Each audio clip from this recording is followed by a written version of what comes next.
Take my hand if you dare to stay. Feel the rush, take my breath away. If we fall, then we fall in flames. One more time, here we go again. Under the lights, we are transcending gravity. Pulse the rhythm like stars, we're never ending. We burn so bright, baby, the dawn is getting closer. Come near before it's over, we shine like supernovas. Under the lights, we are transcending gravity. Pulse the rhythm like stars, we're never ending. We burn so bright, baby, the dawn is getting closer. Come near before it's over, we shine like supernovas. Shine like supernovas.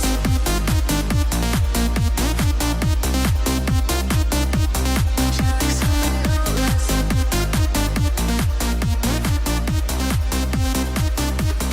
Over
Good afternoon, ladies and gentlemen.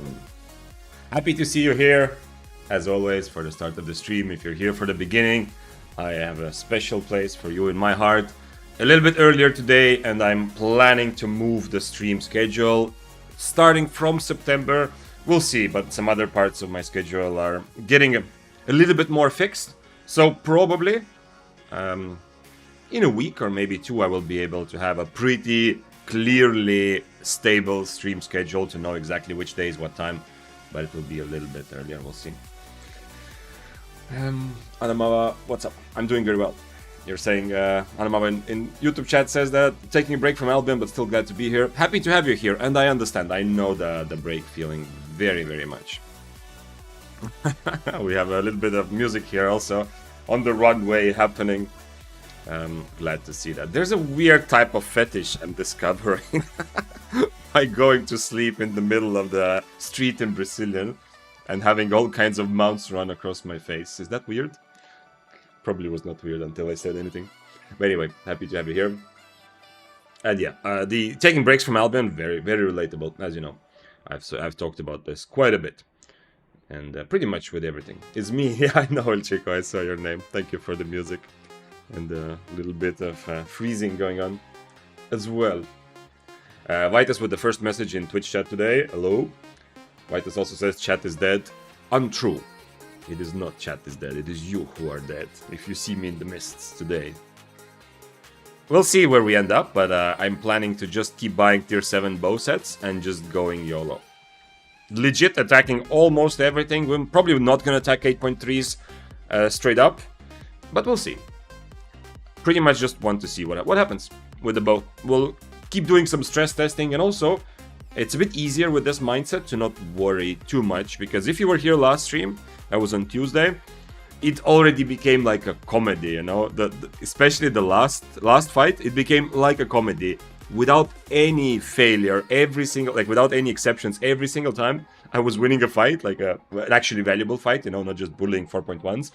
When the enemy was like close to dying, there was suddenly a rat, usually a cursed staff, on top of us. Yeah, a couple times it was 8.3s that then ran me down, and I still got the satisfaction of, this was actually a good fight, but a couple times it was like 8.3s running me down. I still got the satisfaction of winning the original fight against whoever I was fighting, and many times it was a curse. Usually when there was a curse, they failed to rat, or at least didn't rat me. But it was just funny. Went to get to a point where it was like absurd. So hopefully today's attitude of just overcharging and attacking everything will make it much easier to, you know, to not feel bad about all those fights. That, as I said, at least I get the satisfaction of winning, of knowing that I've won. There was a couple of very cool ones against Tubhammer, against tier 8 Spear, where I got the satisfaction knowing that I'm probably winning the fight, but unfortunately, you know, like got blue-balled just before, because there was always someone interrupting the fight. But hey, that's what Mr. Like. Blender says, morning, gotta grab coffee, get the kids ready for school, head to work, and hop back on the stream. Okay, well, I'll see you then. You know, sounds like a very busy morning for you, but it's nice. Like, coming from someone who doesn't have kids, so I don't know that sort of responsibility, but having like legit morning responsibilities usually work well for me.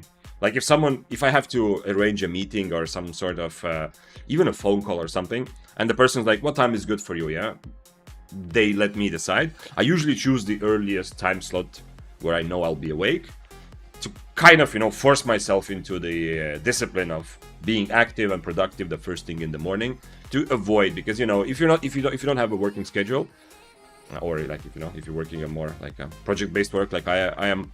You may be familiar with this, yeah? It's very easy to get the morning a bit like, to push things like in half an hour, watch another video or something. So it's nice to have morning obligations from my experience. Rapid Scrap says, it is weird now. What is weird? Don't attack 8.3s, attack 8.4s. Yeah, we'll see. Maybe I'll get to a point where we just attack 8.3s as well, actually. But the thing is, I don't feel the build. I definitely can beat a lot of higher AP, or at least a lot of more expensive sets. Yeah, this is about 1 mil total. I can also see from the estimation. So every time I attack, I'm just risking 1 mil. I can definitely kill a lot more expensive builds with this. Bow is very strong in a 1v1. But as I kind of discovered last time, it's a bit... I suffer a little bit in the mist environment where I have to constantly be ready for more than one person, yeah. Some of those situations where most meta weapons are at least somewhat okay, the bow... You can feel a bit like you're suffering, yeah? At least I have boots to counter that, potentially, to give me that extra mobility. Bookbrook says I got 15k channel points, I smell build request. Today is a good date for that, yeah? I put bow in the title, but it's not like... I'm not doing that sort of 0 to hero like I did last time, so... Also, I think Voodoo will want to use his points again, because he got them refunded last time. Rapid Scrap said, oh my god, I wrote it's weird now, about 2-3 minutes ago, you were sleeping on the road and said, mounts are... Oh, right, yes. Oh, yeah, I still do that. I wonder if I will ever get over that, you know? Because there's two solutions. Either I only look at chat and don't do anything else, which unlikely to happen, or I learn to just ignore some messages, yeah? I'm still kind of new to streaming, so I like to pick up where I stopped reading, but it happens a lot. You know that, you've been here, you know it happens. Yep, it is weird now. I kind of miss lying on the road. Maybe I can lie here for a little while. I mean, I'm gonna go actually play, yeah. But if I lie here, everyone who goes to Brazilian, you don't see me, but I'm actually under them. Also, you assume that nobody noticed until you said it.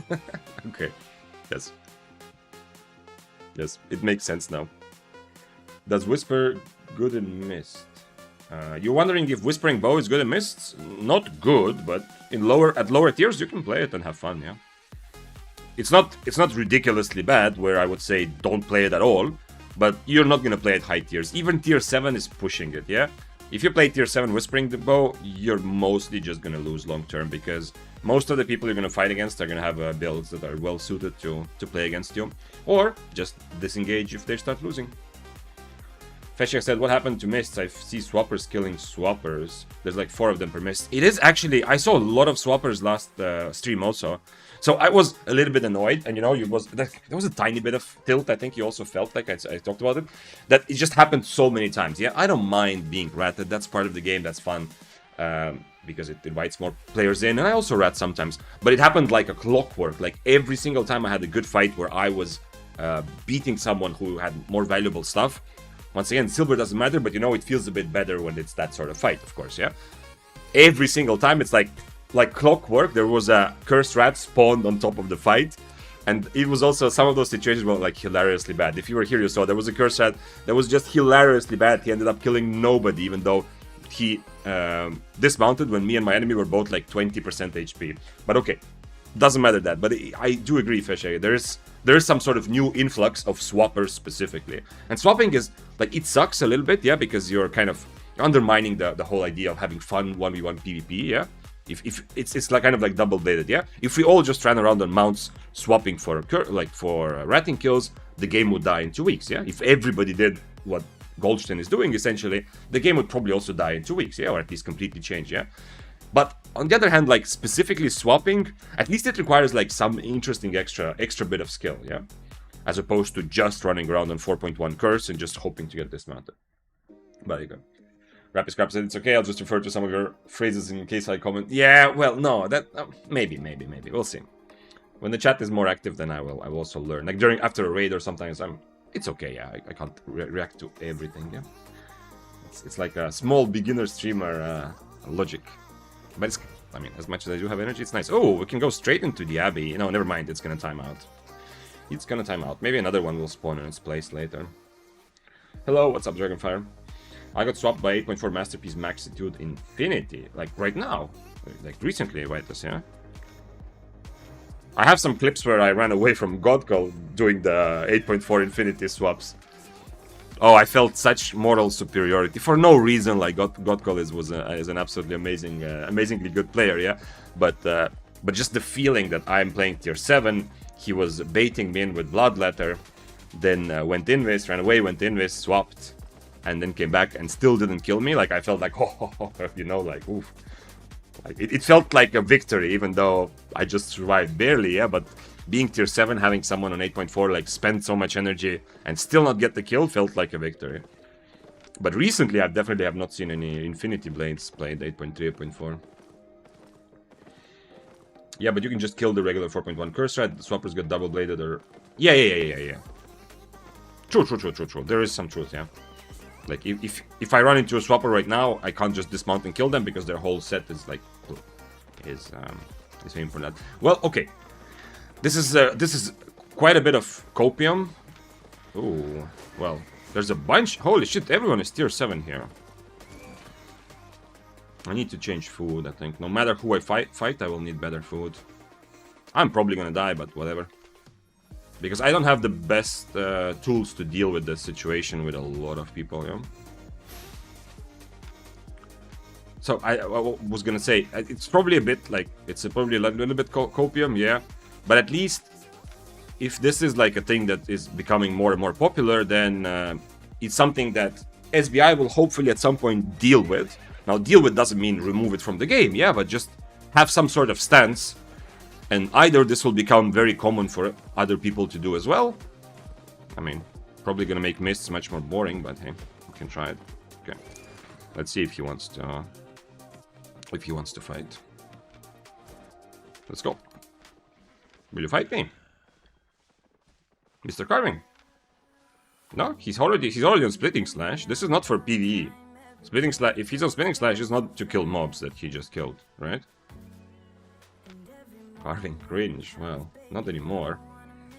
Carving is just another weapon, just another one of us. No, he's not fighting me. Okay, so he wasn't. If you're just killing mobs for specs or whatever, Carving definitely gonna be in Q1 or I mean W1.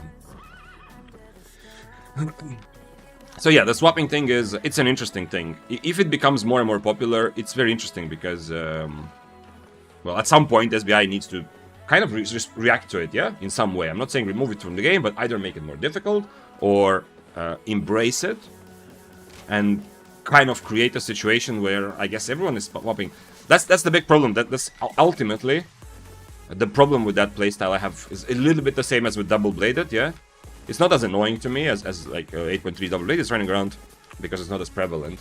But there's a bit of this thing that, once again, like the thing I like to repeat over and over again, be the change you want to see in the mist or in the world, yeah, in Albion, everywhere. It's kind of like that also. Like, if we all decided, if I also started swapping, yeah, if I took a like 4.1 escape set and then swapped to like 4.463, yeah, I'm not even talking about like 8.3s, yeah. If we all started just running around on horses trying to swap, that would be kind of interesting for a couple days, but I think it will pretty quickly kill the PvP content. Just like if everybody played double-bladed, because fights would end up almost never happening, yeah? If nobody wants to take a risk, the fights will not happen. It will be kind of the same, yeah? If we all started prioritizing swapping, at least it would be kind of fun as a skill, yeah? Because it's not that easy to do correctly, but still. Dismount change will help a bit. Yeah, absolutely. The dismount change is aimed at preventing some of those situations, yeah.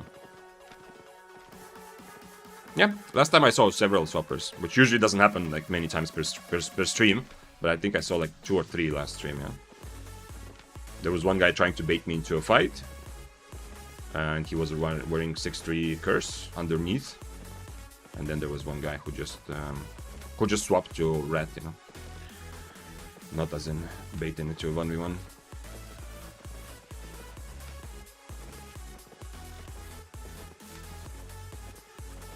But at least for the moment, maybe I will change this opinion at some point if it does become very prevalent. But for the moment, swapping doesn't feel like a problem to me. Yeah, I have not felt. Yeah, obviously it's a bit like it just gives you like some mental superiority. It feels like, huh, you know, like you have to resort to this sort of bullshit because you can't win a straight up 1v1. Yeah, it feels like that.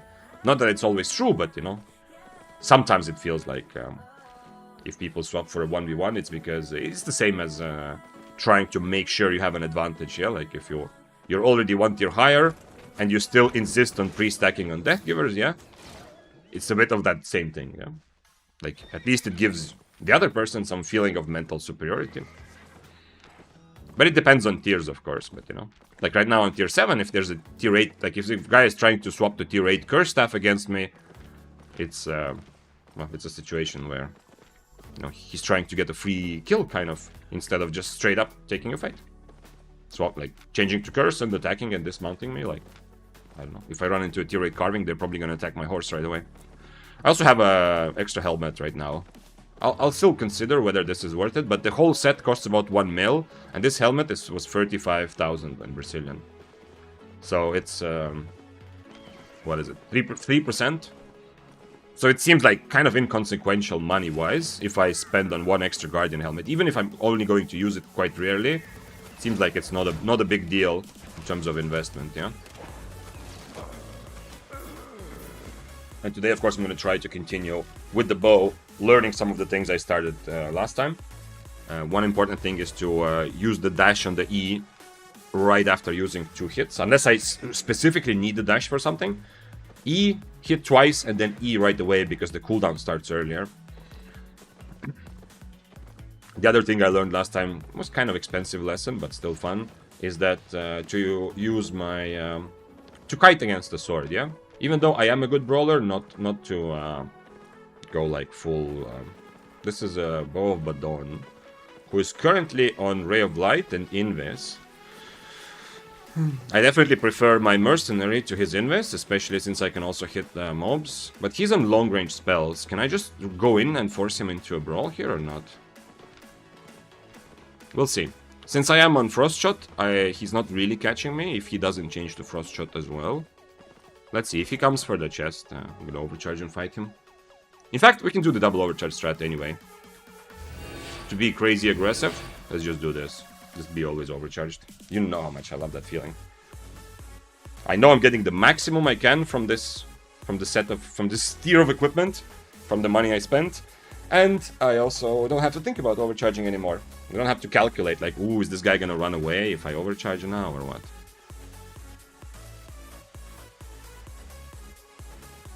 I should probably eat the other food as well. I wonder if he's gonna change. If he doesn't change to Frost Shot, then he's not really catching me, right?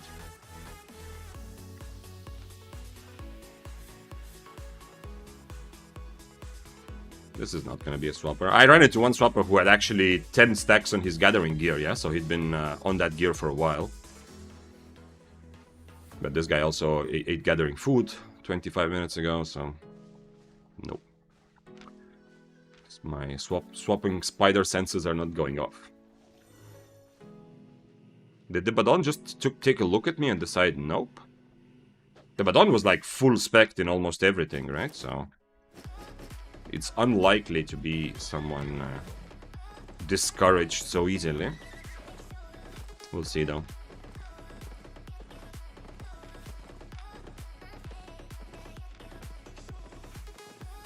But ultimately, I think my somewhat like my frustration last stream with constantly being ratted. Well, it does suck when it keeps happening, yeah. It's the same like if you have a day when you lose all the 50-50s, like every fight, you know, you lose by 30 HP. It's still nice, good close fights, but you would then like to, you know, half of them to go in your favor, yeah. But I think ultimately it's mostly just a good feedback on some wrong expectations, yeah. Which can happen, especially when I'm learning a new weapon and I'm trying to show the weapon to myself and to you as well, to show the power of it in a 1v1 fight, and then I never end up to actually get that nice kill because of rat. So I think there's more of that. But I feel like today I have much better expectations, so I am ready to be ratted. We'll see. We'll see if somebody can clip this or remember this and then show it back to me if I get frustrated later, but I feel like I am ready. And this double overcharge is also part of that. And the much more aggressive playstyle. And also have more experience with the bow now, so I can maybe take some more fights and actually do well in some fights, better than before. The Q range is kind of crazy. Wait, let me quickly change so I can click on it. The Q range is kind of surprisingly big. I feel like the way that they should nerf the Q probably... I mean, they can just take some of the damage or the cooldown, you know, and to bring it back to maybe a more reasonable level what it was. But I think one cool way would be to just significantly reduce its range, yeah? So that it would function the same way. If the enemy is like on top of you, it's really awesome if this Q gives you like a good way to brawl, which is what I'm doing with this build, yeah, and which is what a lot of bows have opted to do now with the update to the Q. No longer just kiting and trying to stay far. But it would be cool if there would still be like it would be like a more significant trade-off where because right now, if I'm fighting like a spear or I guess just a spear is a good example. If I'm fighting a spear that wants to stay from 10-meter range, even if I'm fighting like a carving that is you know, eat away from me, I feel like the Q range is really it's really pretty crazy high. Yeah? Like the spear is throwing his Qs and impalers, and I can keep spamming my Qs. If somebody else is playing from 10 meters, then there's not a lot of weapons that will want to play from 10 meters, but still. Curse staffs actually, maybe a good example as well. I feel like the range is a bit too high on the Q, but I mean it's no secret that it is very strong right now, the Q1 anyway. So we'll see which way they decide to nerf it. There's no doubt that they will nerf it some way or the other, I think. But hopefully the nerf doesn't mess it up so that all bows are kind of forced to go back to long range Q. Hopefully the nerf will still keep the power of Q1 as a good spell if you want to play from close range, which a lot of bows want and some don't. Okay, the Badon just actually left the mist, yeah? After seeing me overcharge, the Badon is like, nope. He didn't contest the chest, he's not contesting the wisps. I need to deliver wisps. This is actually a very good thing for me, because I am trying to get 1.1 million favor. I'm not that far off, as you can see. So delivering these turbulent wisps is actually seems like a good idea for me, right? I think I get a good amount of favor from that.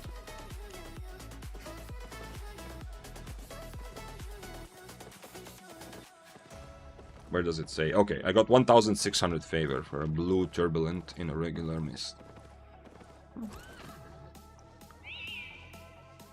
Hola Vic, what's up Tosha? Good day. I don't know why I'm getting too much buffering on Twitch today. I don't know either. From my side, I mean, I can quickly check. It says excellent. I mean, nothing should be, from my side, nothing is different. It says excellent as in, you know, the quality of how much information I am transmitting to Twitch. Everything seems to be fine. One thing that has happened to me is sometimes some specific streams, not even buffering, but they like almost crash. Like the sound keeps going and the picture doesn't. And one thing that has solved it for me on Twitch is, I think you can right click or you just go to settings on that specific stream and you can enable or disable low latency mode. I don't know what it does.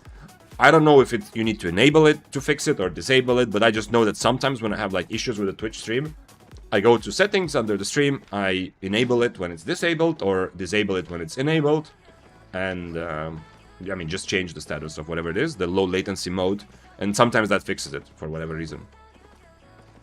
I just learned to do that. I don't know exactly what it does. I'm the real Badon King. Yeah, Dragonfire, you think so? I mean, there's a dude who legit is calling himself the Badon King. I think you know, right? I think he still plays. I'm not sure. I used to see some of the clips from Dos Santos.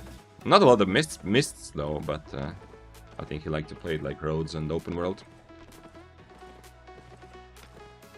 Honestly, I don't even know. I don't even remember if he was streaming in Spanish or Portuguese. I think Portuguese, yeah. Otherwise, I would have watched him at least a little bit.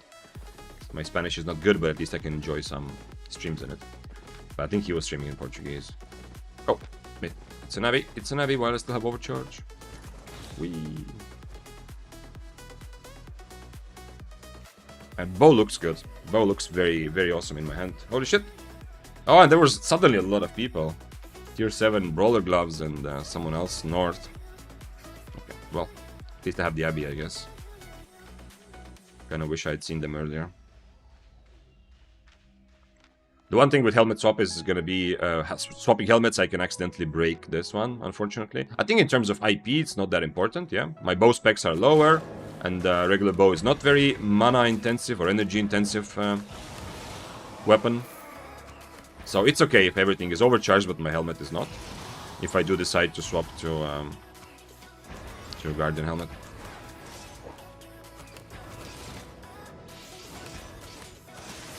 But it is it's just a problem that if it ends up if my helmet ends up trashing, then I will not be able to swap back after that.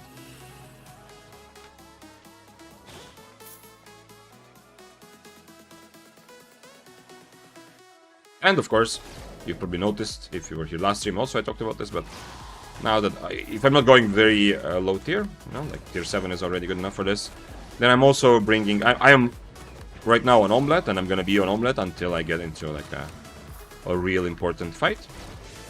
Where I'm gonna swap to Snapper. That's the only other food I brought. I mean, soup also, but soup is just in case. So yeah, so I'm on Omelette right now. If I get attacked by someone I cannot fight... Oh, that's not good. By someone I cannot fight, then I'm gonna use the Omelette cooldown reduction to get away. No. But if I do decide that it's a good fight, then I'm gonna change to Snapper. Also, if I run into someone that probably isn't fighting back, I will also use the Omelette cooldown reduction, you know, to catch up to them. So, Omelette seems pretty good right now. What's actually, do I have the cast point on this? Cast time 0.26. Okay, so it does help a little bit with Frost Shot as well. You know what? I'm gonna clear this side, because I've been going to the center almost every Abbey, and I feel like... first of all, if I do run into 8.3s, they're gonna be in the center more likely, but secondly, some of the Abbeys where people don't come to contest chests, there's still people, like I still run into people later. So I feel like I have a better chance finding like other tier 7s or someone who's just clearing mobs if I go around the kind of the outer edge a little bit and don't just go straight to the center.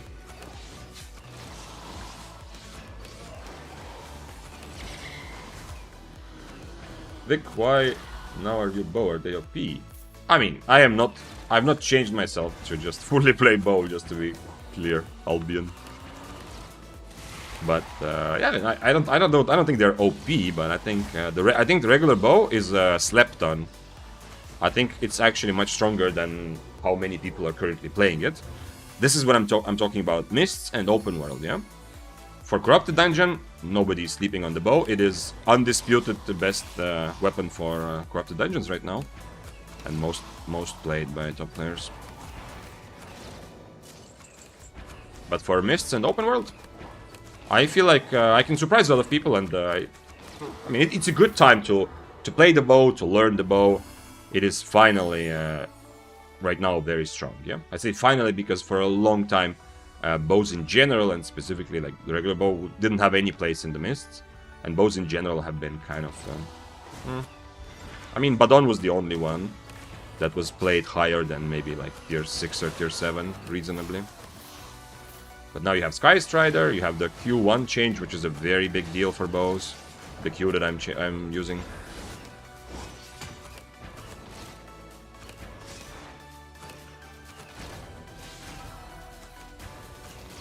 So yeah, but I'm also looking forward over the weekend. Probably I'm looking forward to play some higher stakes Daybreaker again. I still have that amazing Daybreaker with very lucky rolls in my bank. Yeah, 4.4 attuned. And I'm kind of, well, I have conflicting feelings about like try-harding. First of all, what it means, yeah, because we can have different ideas. Like my regular gameplay is much more putting myself at risk for the sake of fun, for the sake of having PvP and learning, yeah. So usually my the way I play, especially on stream, I do walk into a lot of fights where I don't have advantages, yeah, to see what happens, to kind of get better a little bit, to put the pressure on and to actually get fun PvP. However, when I did more of a try-hard session, one thing it clearly meant is I was much more careful with my life, yeah? I was actually thinking more about, not in some ways about making silver, or at least, you know, was more calculating, like, is this worth it for me? Should I fight this this player? In which ways should I fight this player? Yeah, even a lot of people that I would anyway fight, the way that I fight, instead of being like, instead of accepting that to give them all the advantages, yeah, like you've seen me on stream sometimes running against running into players who have a big advantage just to kind of convince them to take a fight, yeah, even though they could easily turn around and kill me. So a try-hard playstyle for me was not doing that, essentially. And it was actually kind of fun. I kind of want to do that again. It was pretty fun with 4.4 Daybreaker. And if I learn to be more careful with my life, I can also play 8.3 more. Not that I'm, you know, can't wait for it. No, I mean, it can be a lot of fun though, yeah. Because in 8.3, you definitely need to consider the cost of your own items. You can't just run around risking your life all the time. What do you think is the best setup going tier 7 or tier 8 to win big percentage in Mist? You have to clarify a bit, Albion. What do you mean by winning big percentage?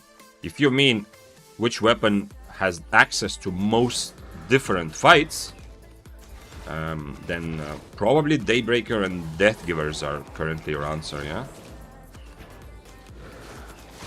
But it doesn't mean that they are always gonna be the most profitable, yeah? Like, if you are playing super safe Bloodletter or Double Bladed, you might end up making more money because you never die, but there's gonna be a lot of situations you cannot take the fight. You just run away, you just don't risk your life. Which kind of sucks, but I mean, it can be pretty profitable, yeah? So your question is very, very, very general, because also, remember, Mists are not just a place for 1v1 fights. So that also comes into play. Like fire staffs, even the bow, some curse staffs might be really good at taking 1v1 fights, but might not be as good at managing the whole chaos of rats and multi-way situations that the Mists offer.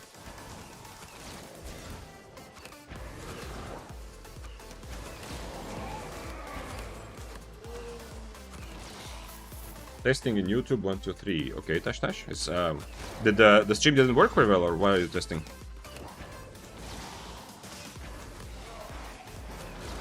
I need to figure out. I need to look into putting YouTube chat on screen as well. Now that I've already been partner on Twitch for a tiny little while, I still don't want to piss them off, but I'm glad to see activity in YouTube chat. And maybe in the future, because right now the chat that appears above my head is just messages from Twitch. Hey Vic, are you gonna make a bow compilation moments? I am struggling. First of all, what's up? Nice to see you. I am struggling a little bit in making videos that I am happy with, based on stream, based on what's happening on stream. Yeah, there is still some sort of mental block, even though I did make a couple. So I kind of want to say yes, but I'm also not sure. A lot of the moments that happened were really unsatisfying. Maybe they're actually fun to watch still, but they were unsatisfying in the sense that the actual fight didn't end, yeah, last stream. Like, so many fights I was not able to finish because, you know, there was always somebody suddenly on top of the fight. And either killing me or killing my enemy, so I didn't get the feeling that I actually...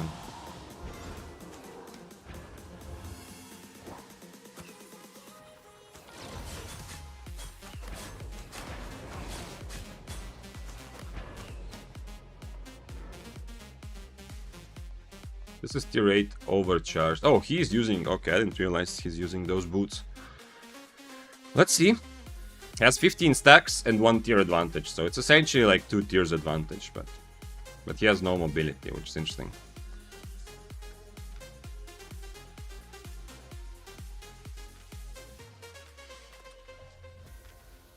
He's gonna remove my mercenary with his mage robe. If he doesn't have much mobility anyway in his boots, I can also change to Ray of Light, probably. I still need to kite him, but... And I'm gonna use Inferno, because he's gonna remove my mercenary, but Inferno I can just not attack him. So let's see.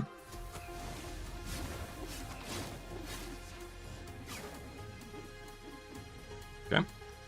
We'll try that again in a couple seconds, when I get full HP. Let him loot.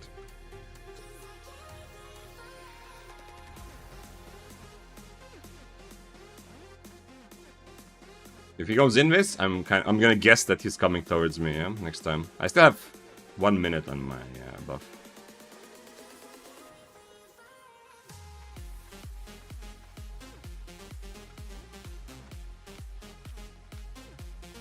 Sucks that I only found I only got 9 stacks.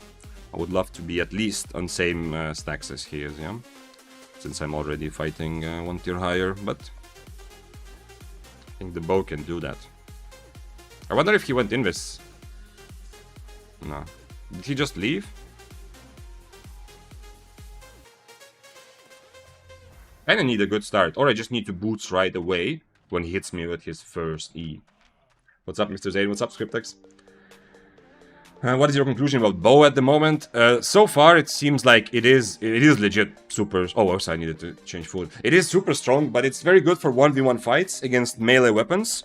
And especially because you can surprise, like spears, swords, daggers. You can surprise with the crazy amount of damage you put out in a relatively brawl-heavy fight. You don't need to kite as much as people think. That one fight when I got... later ratted and finished off by this guy. I was fighting a tier 8 spear, and not like a beginner spear, at least based on specs, yeah? And he was getting pretty much destroyed because he expected that when he's on top of me, he has an advantage. Unfortunately, I couldn't like take the fight to the end because, you know, the Death Givers, the 8.3 Death Givers came and chased us and killed me. But still, that was also like we also later looked at it, like the likelihood of me winning that fight, I would think is like 75-80%. Like, there's very small chance that he will be able to come back if he runs away and I chase him, the only kind of thing, yeah? That was a good example, because I think he thought, and that a lot of players will think, that, oh, it's a bow, so I'm just gonna run and brawl them, yeah? Oh, I just saw this guy earlier.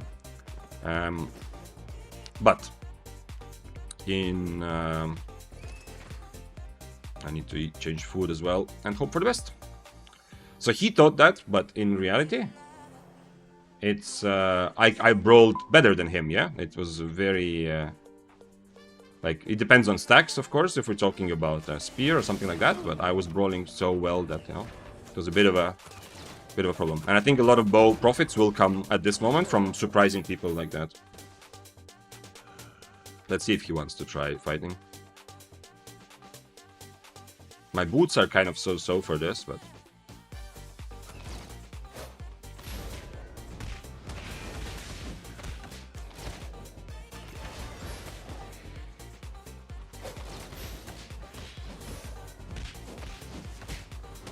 Fuck. I messed it up a little bit. I didn't do enough damage to him, and I should have potted right at the beginning, unfortunately. It was a bit good warm-up fight, though. Very much. I know that if he hits anything, I die anyway, yeah? But even the fact that I used my helmet is just because I believe I'm gonna survive long enough to use the helmet again. But unfortunately... Unfortunately, no. Okay. Good warm-up fight. Finally, we got a fight, though. I'm gonna keep doing most of this, yeah? I'm gonna keep doing mostly this. I don't even know if I need, like, if I want Frost Shot for this. Probably not, because it's too slow to dodge his E, but then again, who knows? And the fact that I didn't swap my boots kind of means that I need to use them to get some space also. But unfortunately, I don't have any, like, instant, you know, any sort of dash, like on a spear. On top of defensives against the build that I was rep. On top of defensive, on spear, I always have E, yeah? So there's a lot more that he has to think about. Here, I don't have any sort of dash or anything really that he's worried about, you know? So he's gonna pretty much hit me anyway. I fought a bow on axe the other day that was tier below me, and I only barely won. I'm so scared of regular bows now. Yeah. I would expect axe. By the way, also good example of low gauge. I would love to fight battle axes. Yeah, one tier higher battle axe. I don't know how they're gonna kill me. Like, it's gonna be almost. I don't want to say impossible, but it's gonna be very difficult. Okay, let's put this. Let's put this in the loot tab for the moment, because we have a builder quest. So for half an hour, I'm going to play... Actually, I can take this. I'm going to play Ugburg's builder quest. You know, we can have only 2 of those per stream. And then after that, we'll continue with the bow. So if someone comes and asks, well, what kind of bow is that? That is the Ugburg bow.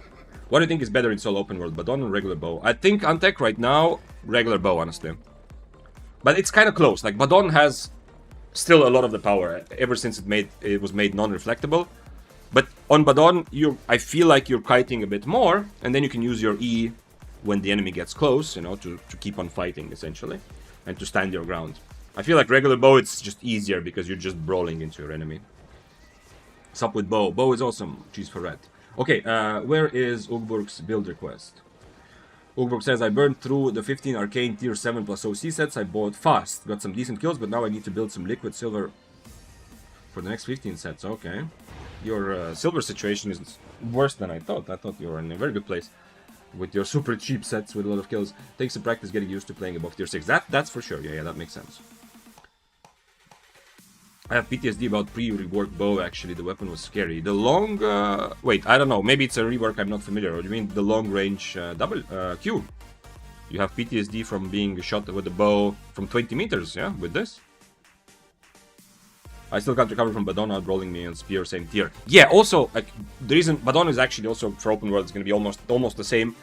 Obviously, with this bow, I do more damage with my E constant. Yeah, constant damage output and from a decent distance. But you can play Badon also as more brawl heavy. Also very, very common to buy Snapper, use leather armor, and use Q1.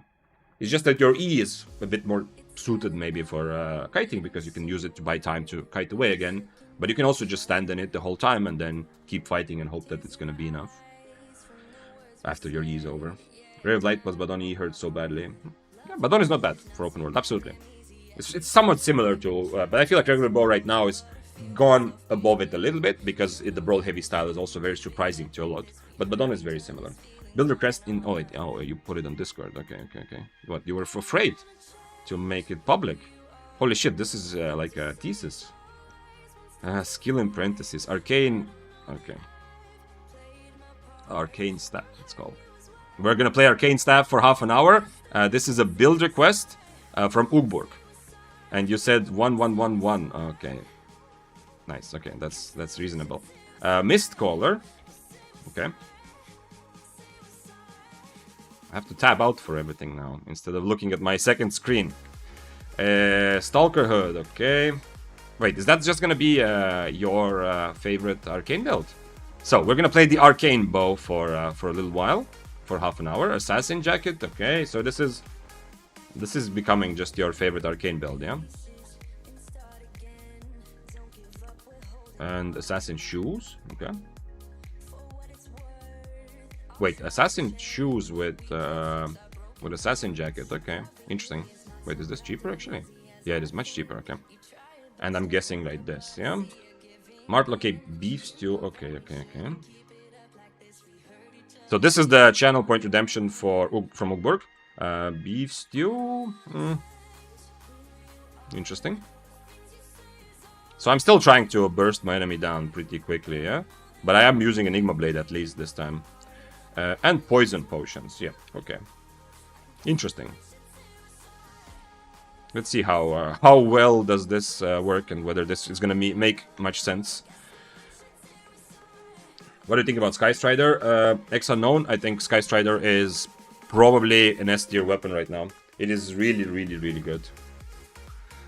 It is expensive, and that's why I don't see it played as much, but it has so much versatility. You can take almost any 1v1 fight, because your E doubles as a lot of damage, so your E is good damage. I don't want to say it's really mobility, but when you are chasing someone, your E also offers you that extra little bit of dash and that crazy damage from far. So it's not really mobility, but you can also use it to finish targets off, which some bows struggle with. Your E is sort of like invulnerability, kind of like an iframe thing. Yeah, you can dodge a lot of stuff, and you can just hover in the air for a couple seconds also, which some bows do. You shoot the first 2 E's and then you hover in the air to get more time to wait for your cooldowns. There's so much value to the E from Skystrider. I feel it is legitimately an S tier weapon right now for Mists, or for playing solo, like open world content as well. But it's super expensive. Hot Tub says, no, normal bow was a bit different back then. Dished a ton of... oh, okay, that was before I played and was purgeable though. Yeah, okay, it was very popular for... okay, I see. I've heard about it, but I have not played that actually. Thanks for following, WBCSH. Yes, update it slightly. I want to see what you can do. Okay. Famous arcane bow. Yeah, if someone comes now and is like, what the fuck, what kind of bow is this? This is channel point redemption Robert. No, Frazzle, I was wrong. Correction, go Frazzle. Oh, okay. You do want to see me suffer. Come on, Ogborg. My brain is built for mobility, don't you know? Not hyper mobility, but like a little bit of mobility. Okay. Nah, okay. Let's see. What craft without focus, boss? I don't know enough about crafting, Pupka. I'm not a good person to ask about crafting. Only thing I know that I did on West a couple times is craft furniture. It's like guaranteed profit, you don't need focus. But The downside of crafting furniture is that you also don't gain any specs, right? So you will forever be stuck crafting the same little profit furniture, yeah? That's the only thing I know. Scriptac said, yeah, on one hand, Arcane, you have to be a spacing god. Well, not on this one. On this one, I don't do any spacing. I just space in your face. I'm a facing god, not a spacing god. DM. No, it's just, yeah. Like, it's definitely, like, having played Spear and Daybreaker for a lot, definitely has imprinted on my brain. So, when I play very brawl-heavy weapons, I've noticed that I kite a little bit too much. And when I play, and even when I play a build, which is just brawl-heavy build, I kite sometimes a bit too much. And on the other hand, if I play a weapon where I need to fully kite, I learned that with Badon. If you've seen my Badon video, you'll know that struggle I went through. Yeah, I played Badon at some point during EU server. On Badon, the way I played it was, and back then it was obviously a kiting weapon, and I did not kite enough. So my spear brain has definitely, like, there's an imprint that I kind of apply to other weapons. So for example, with this build, it's I'm not really supposed to kite, I think, yeah, but I might do it a bit too much. We'll see though. Sometimes it's good to, when you have a chance to do damage from far, sometimes it's good to stay at a distance for the psychological effect that if I hit a frazzle and the Q from far, even though I secretly want to be next to my enemy at some point during the fight, I make the enemy think that they are the one who has to come close, and that will, you know, play into my advantage later. Burst to halfway with poison, then Stalkerhood burst again. Okay. Okay. Well, yeah, brawling with Arcane sounds like stuff they do to those in hell. I'm not gonna go into the Abbey. I don't want to. For PvE also, I will need to swap spells, and it's gonna be annoying. Melee Arcane is the secret sauce. Yeah, Arcane is surprisingly good at brawling, but not as surprising as a regular bow, in my opinion.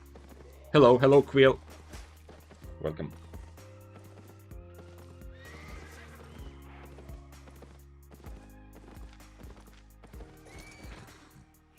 Yeah, let's get used to this.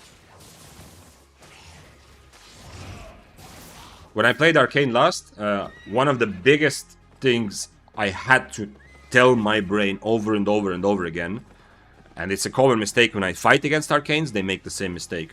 So the biggest thing that I had to kind of press into my brain is that my E is not good damage. My E is primarily utility.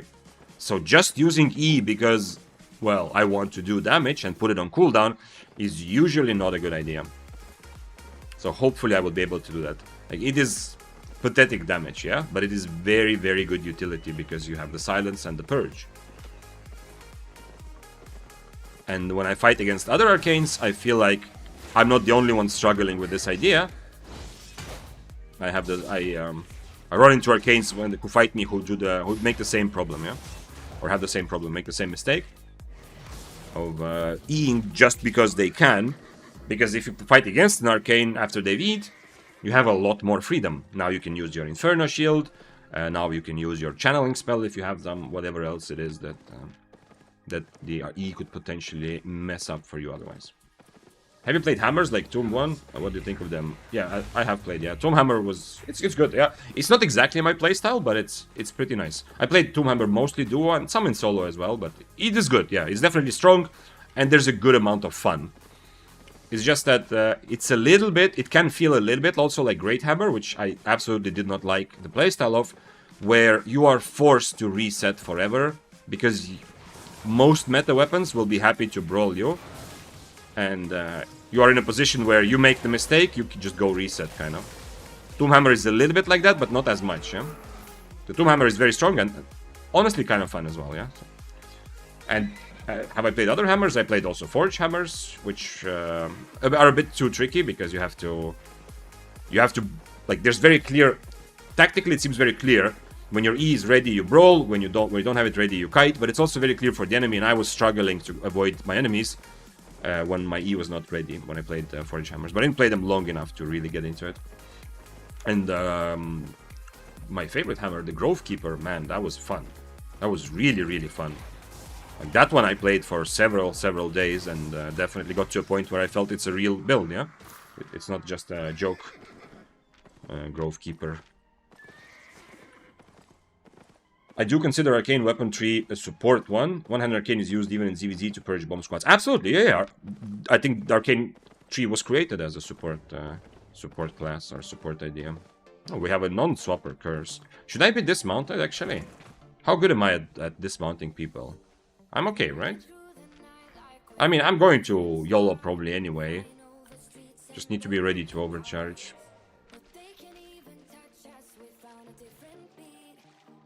I don't think it's going to be enough damage, though. I can boots on top of the enemy, but the boots won't do the damage when they're mounted. And after that, I'm going to frazzle, Q, and if I hit that... Maybe if I throw poison also, but still, I don't think it's going to be enough to dismount someone.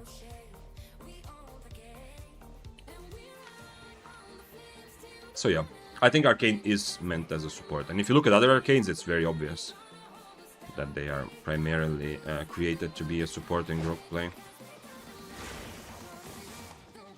Oh. Not enough damage. I should have thrown poison, although it does much less damage, so maybe. Unfortunately, the boots don't work on mounts. That's an interesting thing.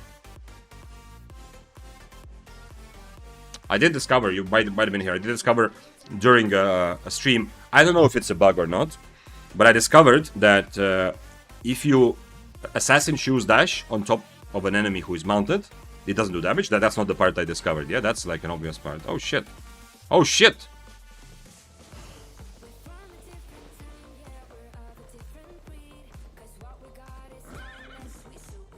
Man. Should have fought him, but I don't have anywhere near enough mobility to actually catch him. If he dismounts me, I can try it, maybe. Nah. You saw, he wasn't even in range for my boots, and I don't have anything else to get close. Damn. He's not full spec, though. There's a Claymore here I can fight as well, potentially.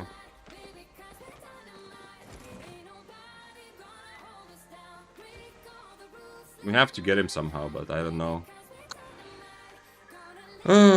He dismounted to overcharge and then mounted back up, okay. Nah, maybe I should have stayed dismounted, but everyone else is mounted, so it's so-so.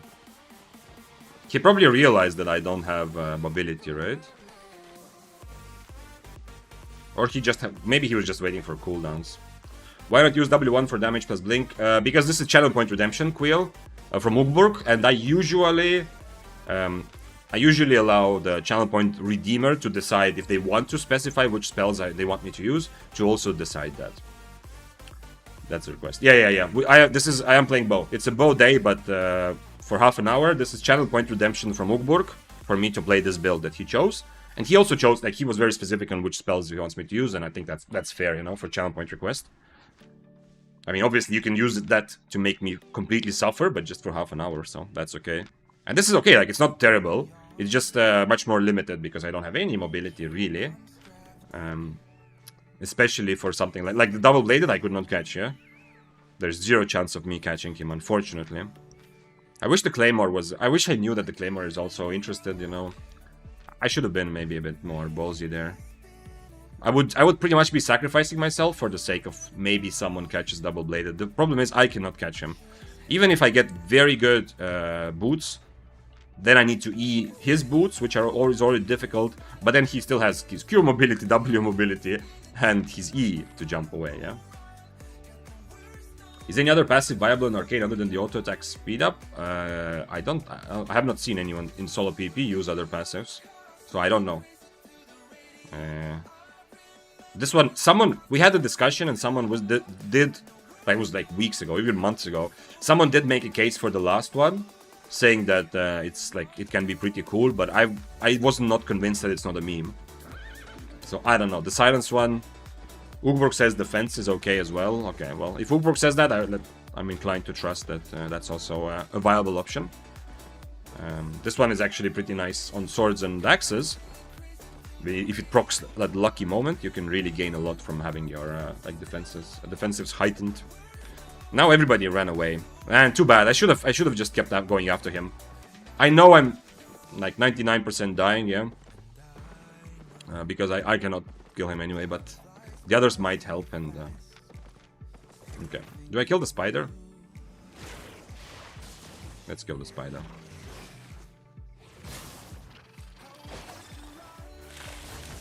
This is stress testing the energy requirements of this build.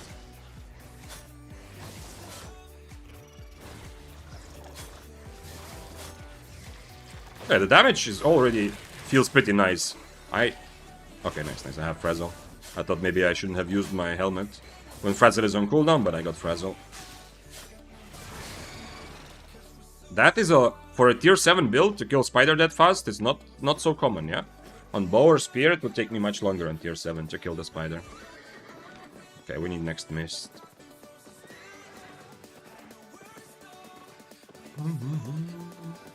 Tried them, and hammers are so... Oh, Hotab, you said that you tried which? Forge hammers or just hammers in general? Hammers are so satisfying for me, I just don't like the idea of speccing them though.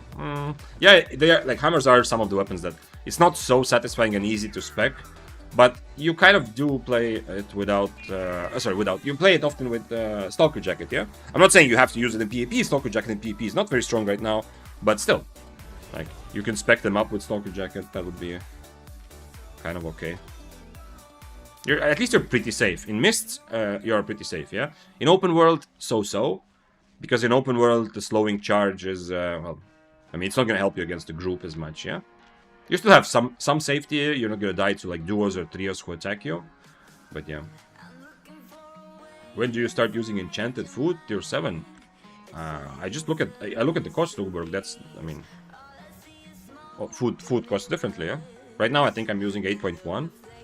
But I kind of try to aim, like, if my build is if my build costs 1 mil, I try to spend around 200k on all the consumables together, yeah?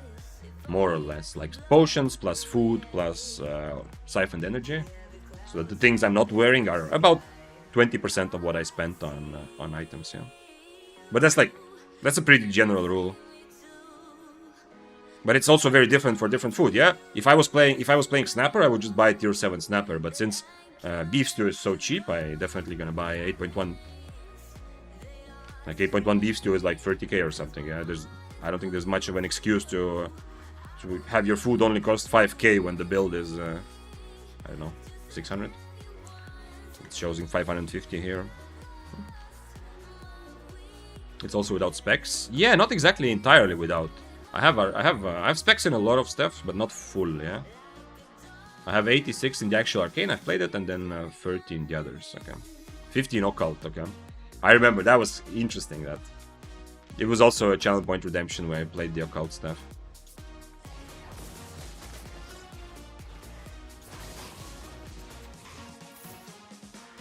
I do have Martlock Cape, though. That's my way of killing double-bladed, now that I think of it. I should have stayed dismounted. Like, originally I clicked the mount to get him to come closer. He didn't come, so I still kind of mounted, but... Wait, where did you spend all your learning points? I just spent them on combat stuff. You shouldn't do that. If you have any interest in gathering, gathering is better. But I already know, based on my experience in Western, I already kind of know that I'm not gonna gather again, really. Doesn't matter to me.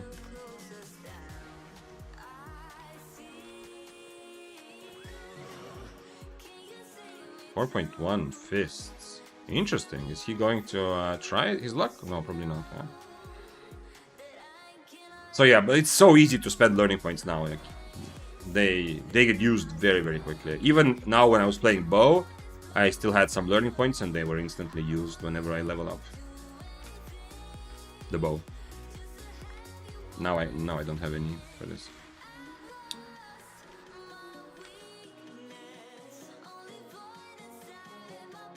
Maybe I can maybe dismount him with poison, but I will never catch him later.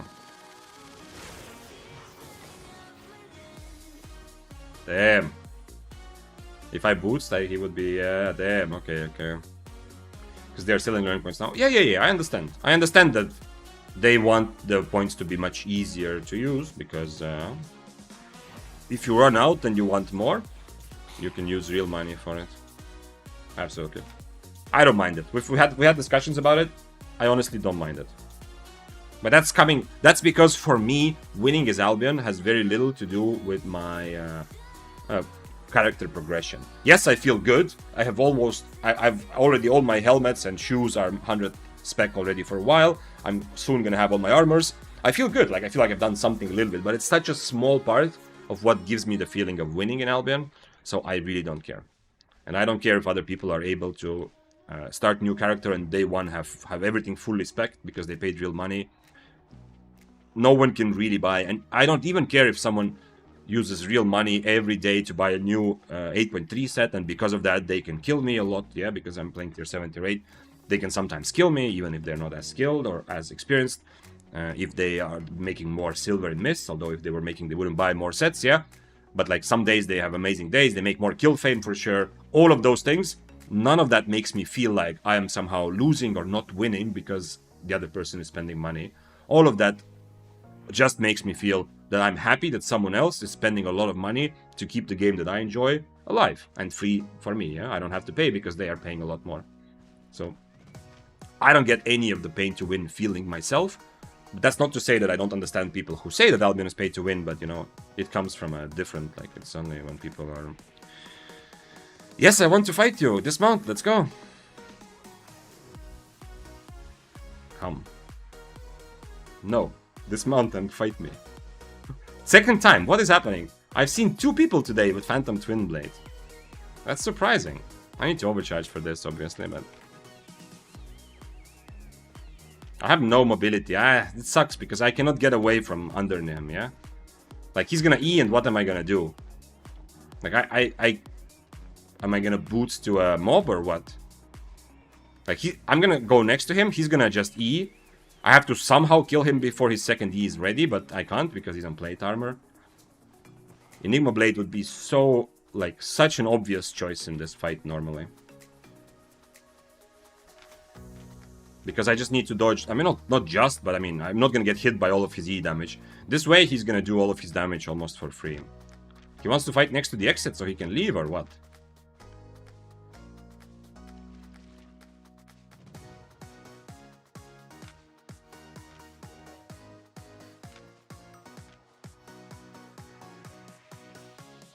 He's playing plate armors, which is kind of interesting on Phantom. I'm not sure I fully understand that.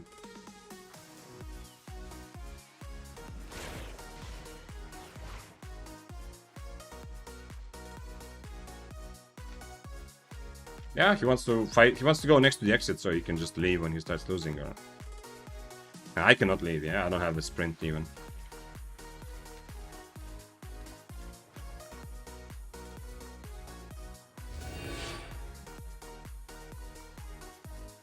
I should have done that way earlier. Now he might want to leave because I overcharged him. Yeah, you see, if I go next to him, I'm gonna eat all of these E's. That's the big problem I have.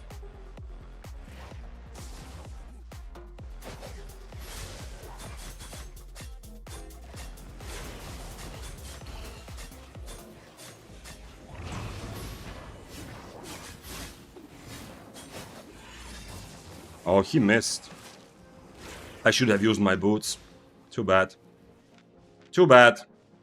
But you see, I cannot dodge. Other than him missing. I mean, okay, I used my boots and that's why he missed, so it's not all bad, but... Man, I wish I had some sort of mobility here. This sucks.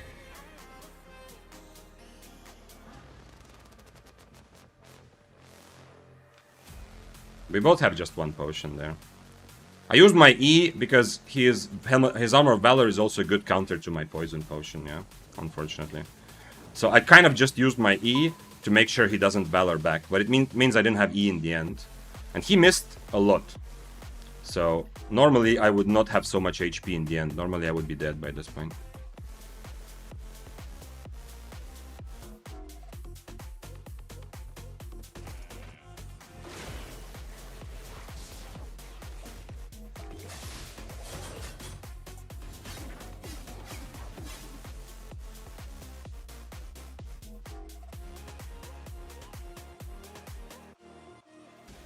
I needed to be ready to boots earlier. And of course, he wants to fight next to the exit, so he can leave again. But we have 2 minutes only. So next reset is gonna be the last.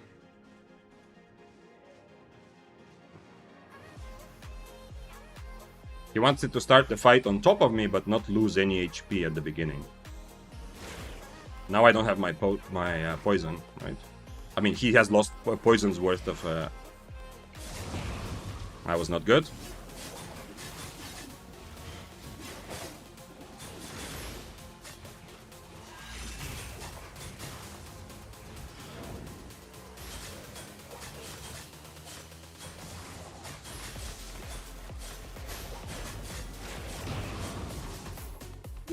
He did not expect that damage. 1.8 mil! Ugburk, you are making me money. Okay. We both hit everything. I did get another poison off at the end. It's kind of nice, this approach where, you know, I don't have a choice. At least one thing that this build is doing well for my brain is there's 0% chance. There's 0% of my brain going, maybe I need to reset this fight. Maybe I need to kite, yeah? Because even if I would like to, I can't, you know, I don't have a choice, yeah? That also reminds me to set up the replay buffer. I forgot to click it before. That was good. That was very profitable. Yo, you might actually make me want to play more Arcane.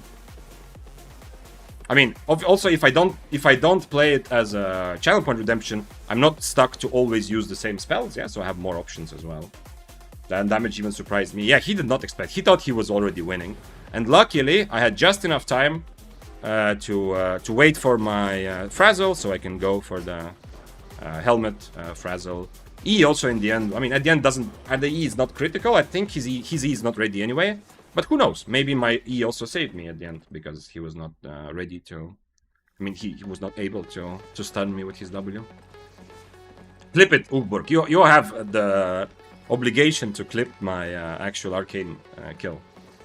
Which was 1.8 million profit, because he was tier 8 and most things survived. Profit City. It's feeling good. It's a good feeling bouncing up like that. You mean when the enemy thinks that they have already won, you have low HP, and then you surprise them in their face? Yeah, that's what you mean. I did actually have my second poison as well in the end. I mean, I did throw it, yeah. So, like, he ran away the first time. He dismounted on top of me. I started fighting him. Yeah, if he wants to dismount on top, then I mean, I'm gonna use the 5 seconds. Normally, he would have to dismount a bit further, so he has to come close, yeah, or throw his E's like he did. But anyway, he ran away, as you saw, and then what happened is he came back to fight. If I let him get full HP, then we are both full HP, but I just don't have a potion, yeah? But it ended up being that he came back to fight with still some HP missing, and my poison was ready at the end again. I don't know if I got the full poison ticks, probably not, but still. How much is this build costing? It shows about 500k right now. I think in reality, yeah, I mean with food and some potions, yeah, like between 500 and 600k somewhere. I don't know why I wasn't not already dismounted. How much time I have on my food? 6 minutes, okay.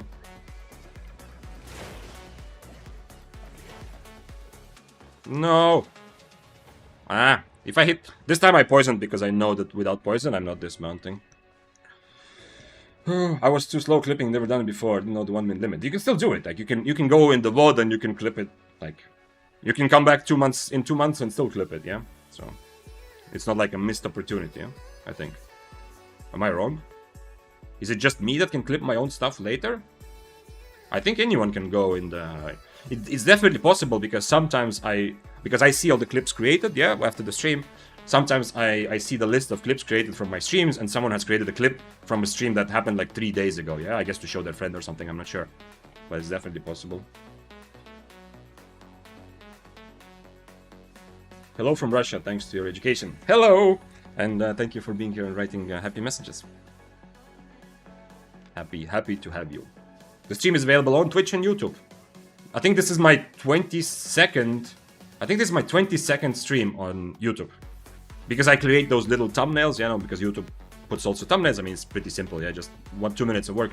Not like a super duper thumbnail, yeah, just something to suggest that this is what we're doing on stream. And I named them like livestream thumbnail number 1, number 2, and today's thumbnail was livestream thumbnail number 22. So this is day 22 of my stream on YouTube, but on Twitch I've been for 3 months, yeah, so you can choose where. You can clip from old VODs. Okay, so it's not just me, like anyone else can do it. Hello, Dante. Happy to see you. Okay, I need to find... This is the timer. The food is the timer, by the way. Those wondering what kind of bow is this. This is Channel Point Redemption, yeah, from Ugborg. By the way, as I see that, I also realize it's time for a little bit of hydration session. as requested by Scriptex already a little bit of time ago. So we will all drink some water together. Get your hydration ready. This is just water with lemon in a random bottle.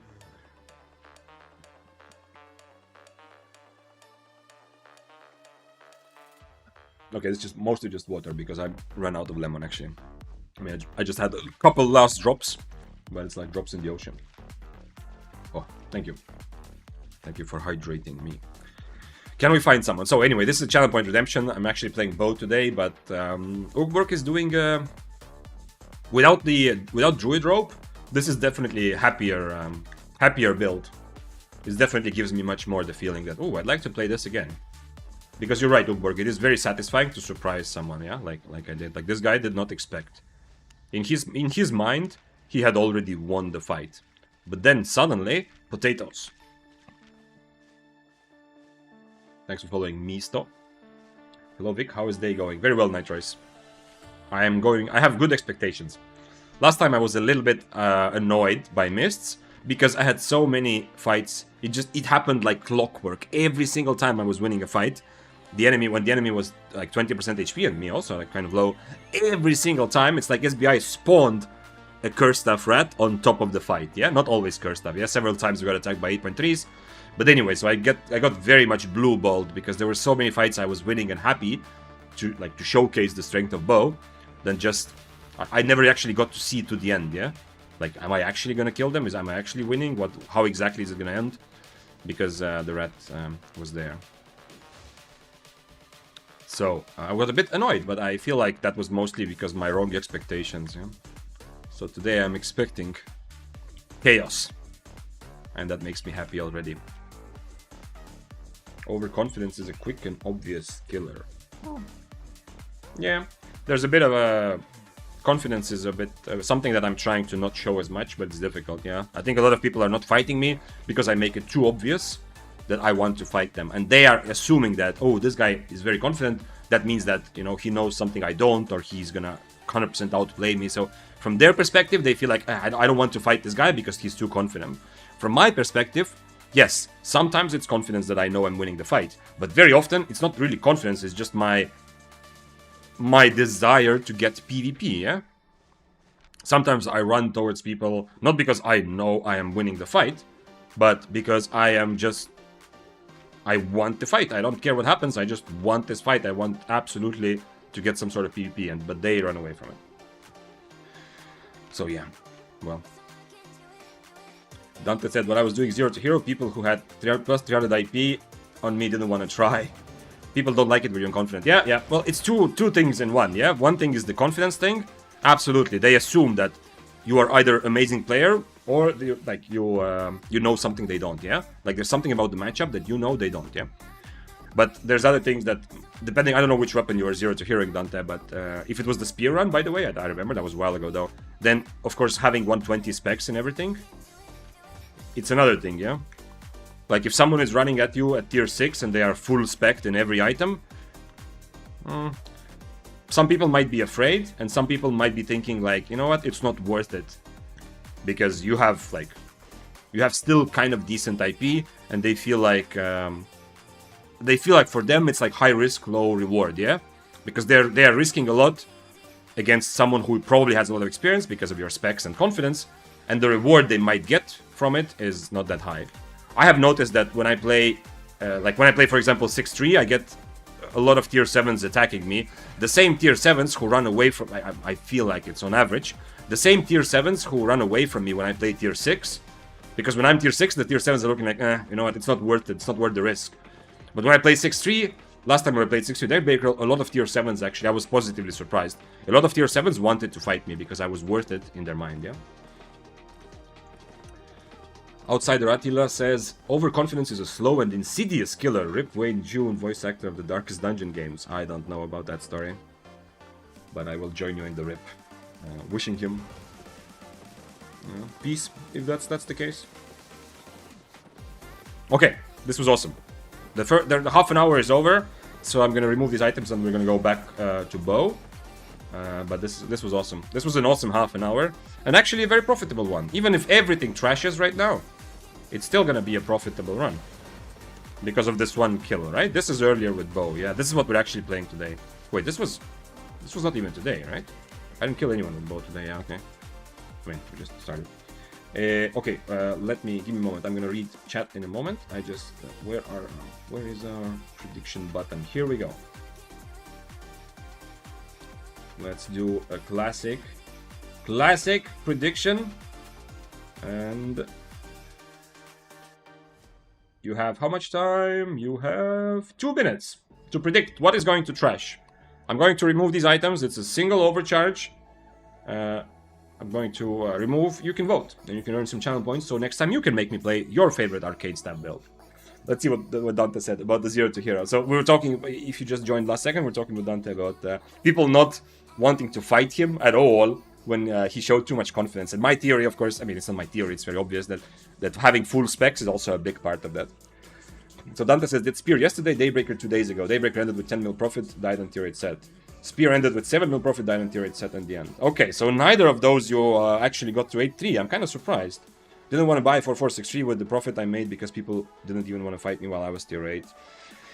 Yeah, I mean, the thing is, when you play 8-3, like, there's legit people, you know, that know it's you.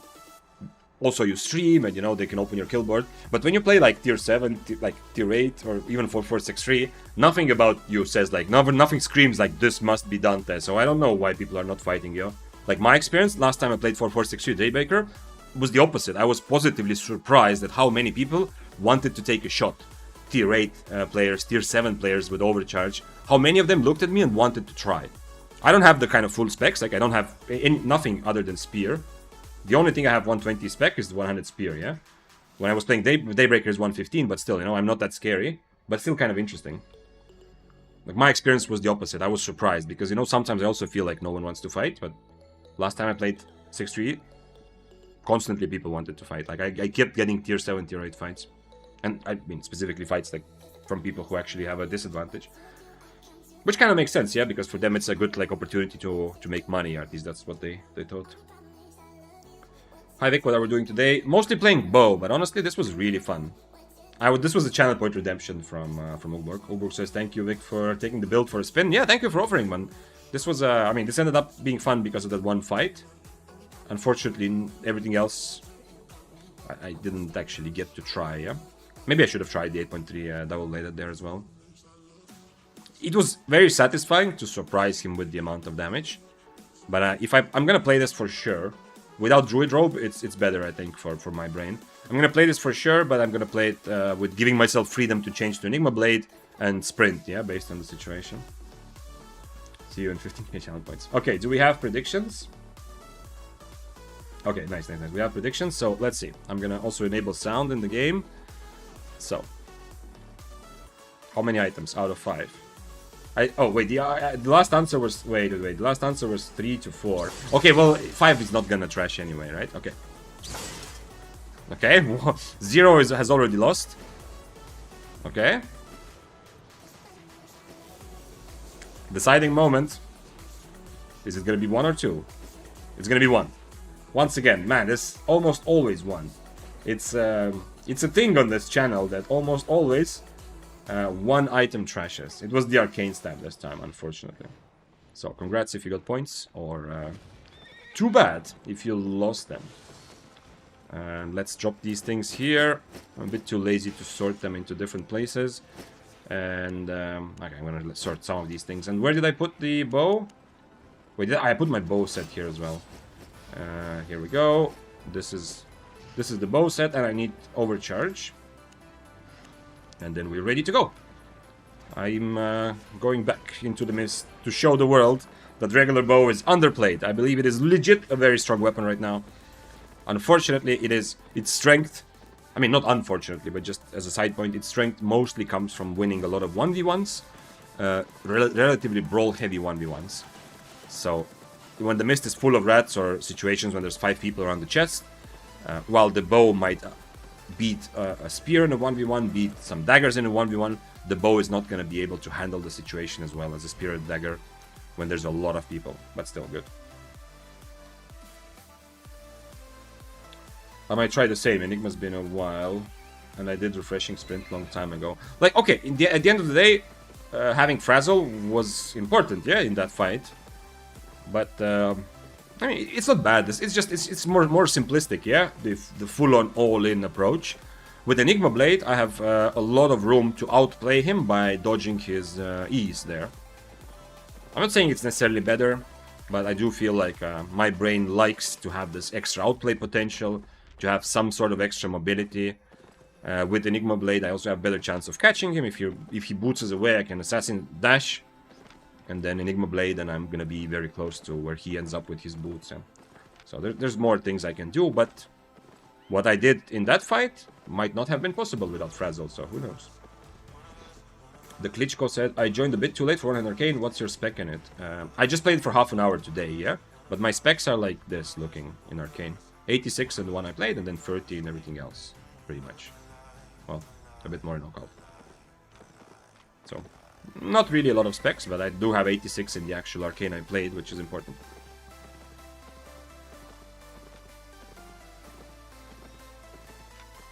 We definitely surprised this guy. Like, he was definitely... He didn't... It's not 100% clear that he has to stay in this fight. Because I am very limited in mobility. So if he feels like he's losing, he's gonna... He already ran away a couple times, yeah? So the fact that he stayed until the end to die means that he felt like he's winning. And that was the big satisfaction. I reached 82 in 100 Arcane today. That's definitely a good place to start PvPing. I mean, you maybe already are, but... That's good. I haven't really spec'd my Arcane a lot. The specs I have... You know, I've talked about this, you know. I usually play Spears, which are good at PvE, and I clear Abbeys, sometimes kill mobs, whatever. But I get the... No, okay.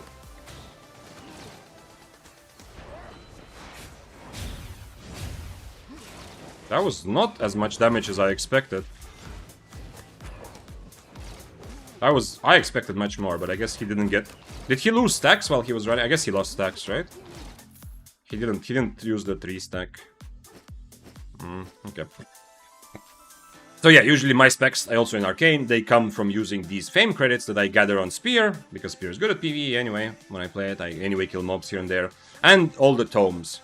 Right now I spent most of them, but I had like a lot of those untradeable books that you get from caches, from different... chests, so I just use them on weapons that I don't want to play for fame farming.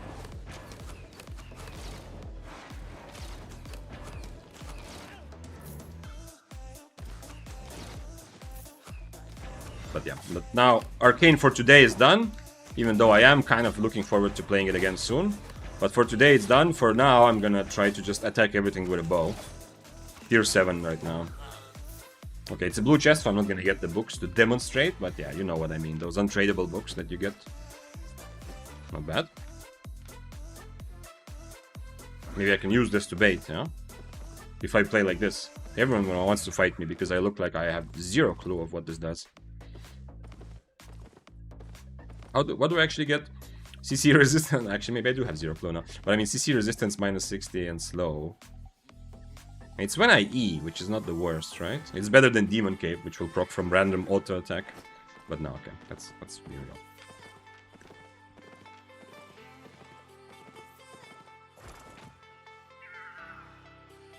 I might also want to go try actually open world today with this. Open world, once again, I can attack almost everyone. But in open world, I need to make some adjustments. First of all, I probably need an undead cape. Secondly, I need to figure something out with boots. These are a little bit too easy to purge. It's interesting though. Maybe I can go open world like this. And also Cultist Cowl is not super useful in open world, because while it is very good defensive in a 1v1, in open world I might be better off with Soldier Helmet, Guardian Helmet, because those will also be good defensives if I'm being attacked by several people. Whereas Cultist Cowl, I'm obviously just gonna prevent one person. And even then, I'm not going to prevent any spells, I'm just going to do damage to them, yeah? So changing to a Soldier or Guardian will be better. Or even Duskweaver to get away or catch people. Wait, what happened to my... Oh, I actually forgot to bring my Guardian Helmet that I bought earlier. The Klitschko said, I kind of want to go full in on all Arcane specs, but Staff's E ability is full support. I don't really play group content. Yes, arcane staffs were kind of made as a... Or the idea is, yeah, as a support weapon. But obviously you can play it in solo. But I think in solo, like non-ironically, I think I've only seen arcane and witch work. I mean, the occult staff that I was playing, I played because of Channel Point Redemption. It was kind of fun, but it's clearly a handicap for myself, yeah? The E is not as awesome. So, yeah. But hey, it's like... It depends on what you're planning to, like, how much you love Albion, essentially, yeah? But if you already have this feeling like you really enjoy the game and you're gonna play it for a longer period, like, you know you're gonna play it, you want to get better at it and stuff like that, then, I mean, honestly, those specs are not that difficult and you're gonna benefit from them anyway. Like, I have also 700 at all my... Like, I have 100 spec in all my spears. I've never even held the glaive in my hand, I think. Well, other than putting Fame Tomes into it. I don't play Pike, I don't play Trinity. I mean, I might at some day, but still, you know, like you don't need to play and like all the weapons. It's still okay.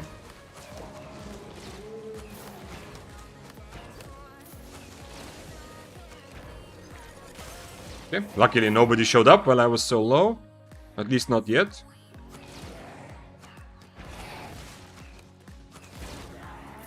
How much still do I need for the... Okay, I just need like one more mob to open the chest.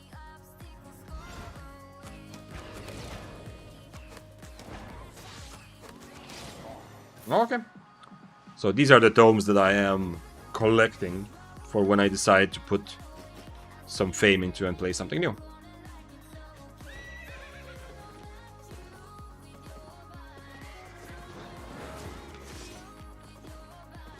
So yeah. I mean, okay, there are some weapon trees where you will clearly see like 2-3 very good solo options, like Spear, One-Handed Spear and Daybreaker. In swords, you have Carving Sword and Dual Swords. In daggers, you have Deathgivers and potentially Bloodletter, yeah. So I understand, Arcane is at a little bit of a disadvantage where you have only one weapon that you really want to play, where some other trees will have multiple, yeah, like One-Handed Frost and Chill Howl, maybe Arctic even, yeah, stuff like that. So that's true, but it still also remains true for pretty much every weapon tree that you will end up speccing a bunch of weapons that you don't want to play right now, just for the sake of upping the IP of the weapons you do want to play. But the impact is not as dramatic where you need to worry about it, yeah? Until you play like at least 6-3 and higher IP, it's really kind of whatever. You don't have to think that crazy much about other weapons in the tree. You just put like 30 into everything else, and that's fine. You don't need to try to get everything to 100.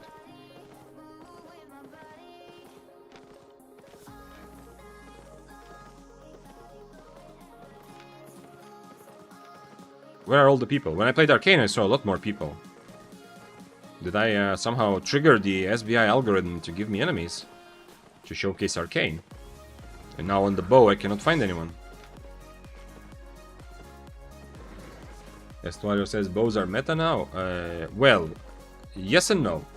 First of all, in Corrupteds, 100%. Regular bow in Corrupteds is like undisputed best, most meta, best weapon right now.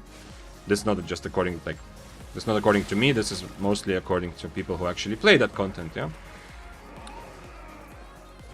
Okay, 4.1. He attacked me, so now he's kind of stuck here. Yeah, I don't want to use my food against him.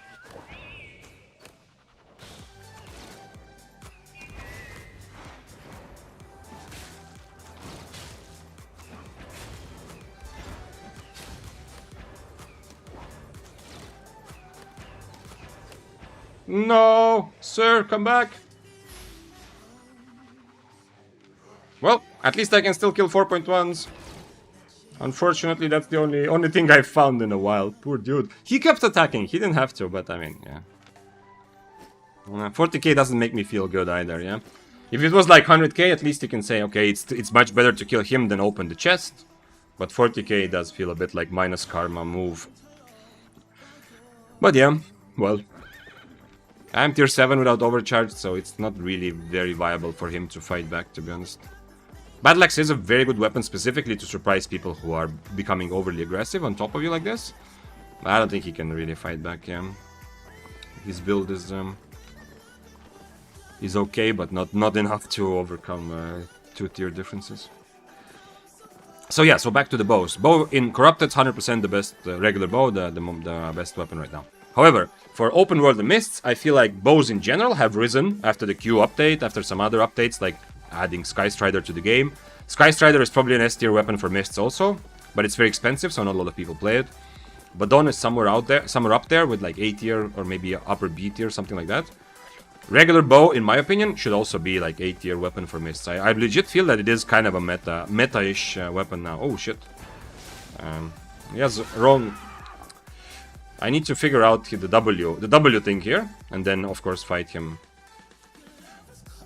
We need to either both have his W or both have Frost Shot, you know?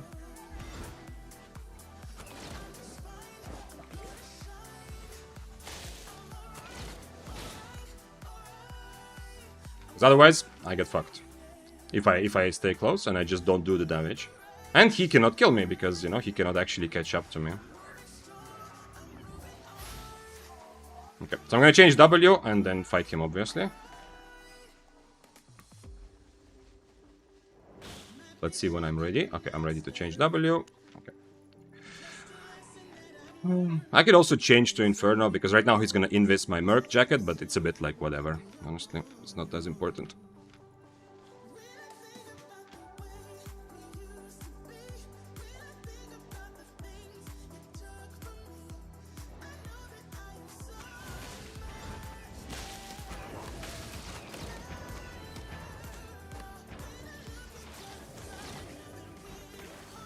Okay. That was not good from him, because now I can use my Mercenary.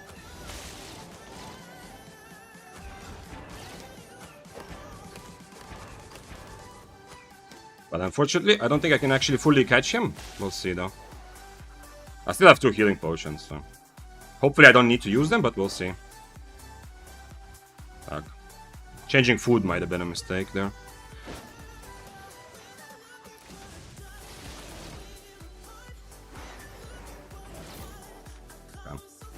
Yeah, changing food was a bit overkill, but I need to have W. Otherwise, I have the mobility, but it's difficult to dodge, yeah? Otherwise, I will probably just lose, even though I do want to play up close. But he also used his invis, kind of randomly, but that's because I have... it's important because I have Mercenary, yeah? I was even thinking to change to Inferno, because he's gonna invis my jacket anyway, so... At least I Inferno when he's Eing towards me, so I can reflect one of his E's a little bit. Not sure if it was actually necessary to eat the food, though. Azot says, damn, I hate bows. Well, you're welcome, because I just got rid of one of the bows. You know? For you, Azot. To clear the mists a little bit. So yeah, so bows are, in my opinion, are kind of... have already entered meta in some ways, and now are entering more and more. But the good thing is, for all of you bow haters, or people who are annoyed by fighting as bows because it's kind of like fighting as Frost, where sometimes, unless you have a very good build for catching, the fight doesn't even start, so it's not satisfying because you can't even get on top of them. One of the reasons why bows are becoming a bit more meta is specifically that the shorter range Q is so strong, yeah? So the kind of meta playstyle for bow is not the annoying staying at the end of the screen at the other side of the, of the monitor and fighting from very far. It's not that sort of bow, yeah? Just so we're clear. So it's not the most frustrating bow approach, which is making it more meta. I understand it can still be really annoying, but at least it's not this Q, which used to have 20 meters for a couple of months, yeah? They nerfed it to 18 now. But you're not supposed to join them, Vic. You're a spear Chad. I am. And you know that every weapon can be played as a spear mentality weapon. Nah, I have another bow, by the way, but I'm not gonna attack tier 3. Even 4.1s have given me a lot of minus karma today. What potion did he have? The invis. He didn't have invis in Quip, did he? I don't even see what potion. I still had 2 healing potions, so the changing food was pretty obviously not necessary there. I see you've succumbed to playing bow. Stop it. Stop it, guys. That is not true. That is not what's happening. We are exploring the meta together, you know? We are exploring the reasons why bows are strong. and learning together how to beat bows. And before you say, but you're a bow as well, so if you kill a bow, there's still one more bow in the mist. True. But if you remember, even when I absolutely disliked the Flamewalker meta, there was that one day I played Flamewalker. Oh shit. There's an actual player, I didn't realize. There was that one day I played Flamewalker, which taught me at least one important thing, which is how to, like, at least it gave me one way to play against Flamewalkers, yeah? That one Friday I played Flamewalker. Yes, it felt like it was way too strong and too easy, and I was not happy with it. But I learned that on Flamewalker, hitting your Qs is not guaranteed. So in the future, when I play against Flamewalker, hopefully this helped you as well, anyone who's watching then, the importance of dodging the Qs, yeah? Like, understanding that, to the kind of... Understanding it as powerfully as I did, was in big part because I myself played Flamewalker for a day, yeah? So it's the same with bow. We are also figuring out how to play against bow, kind of. What do you think is the hard counter of bows? So far, it's not obvious that there's any sort of, like, 1v1 hard counter. But bow also doesn't instantly... Like, there's not so many... Like, one-handed spear is one of the ones where I feel like bow has a big advantage. But most fights, I don't feel like I have, like, giga good advantage. It's just that I am strong enough to win the fight, yeah? And it's kind of like the enemy has to figure out what to do against me, and not that I have to be super duper smart. So I feel like I have a bit of an advantage, but it's not like I'm crazy much countering everything, yeah? Okay, it's the tier 3 guy again. But I don't know which is a bad matchup against bows. I mean, frosts are annoying, yeah, because I can't do the Q1 strategy, so we are fighting from far. And I don't have a big advantage from far, although I do have this, which is quite a lot of damage, to be honest. Yeah, interesting. I have not yet seen a fight. All the fights I got last stream, that the ones that I died, I was not countered by anything. I mean, other than maybe 300 IP difference, yeah, but I wasn't actually countered in a matchup. And unfortunately, the ones that I won, that I always got ratted, I didn't really meet someone who was like straight up outplaying or had like had some sort of advantage against me that would be noticeable. I feel like the bow is a little bit like it's a bit like Death Givers in the sense that you can't just straight up, you cannot just counter the weapon, yeah? You can't just figure out, okay, this is what I do against bow. You have to look at the spells. So for example, if I am playing Frost Shot, you know, then one potential counter is to get close to me, yeah? Unfortunately, I am still very strong up close, and that's why I believe bow is so strong right now, because I still have options. But still, if I use Ray of Light, then I don't have the mobility. So then the counter should come from somehow abusing the mobility. For example, if you're playing a Daybreaker, maybe get in to the bow's face, do a burst of damage, and then kite around, because if I'm using Ray of Light and the skew, I'm not that dangerous from across the screen. But... And I don't have the mobility to keep chasing you if you run away, I mean, also. But I don't know. This is still just forming thoughts. I'm really not sure if something can counter it, like, straight up. I mean, so far, the biggest counters is just when there's more than one person I have to fight. Against rats, against, like, 4 people on a chest, I struggle. I also can't think of a good nerf to bow, too, because if we nerf E damage, it gets thrown under the bus by other bows, probably make E 15 seconds. The number one nerf I'm hoping to see is nerf to Q1, because Q1 is the big problem of that makes all bows a bit too oppressive close range in the brawl. And in fact, the more I think of it, the more I like the idea of not nerfing the Q damage, although maybe doing that a bit as well. It's like low cooldown, high damage is a bit too much, yeah?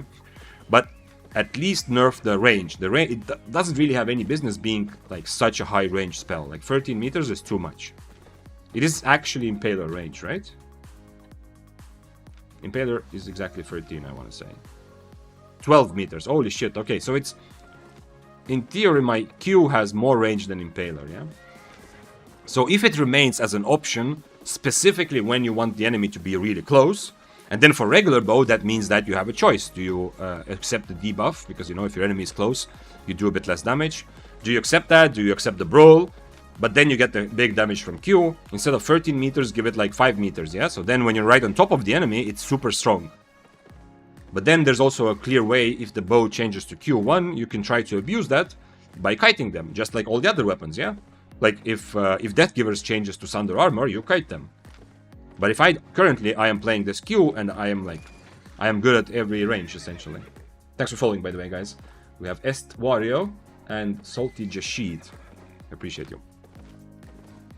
So yeah, but nerfing this E, I don't know. There is some logic in what you say, yeah. That if the regular bow gets nerfed too much, it's always been the problem that the regular bow, even before these latest patches, has been very popular in Corrupteds, and it's always been the case that in any kind of content which is based around mobility, a regular bow doesn't feel good, but if you play Corrupteds, it feels too good. Yeah. Thanks for following Doom64. Okay, do we get a tier 6 fight? He's an undead cape. We both have mercenary here. Okay, let's fight, sir.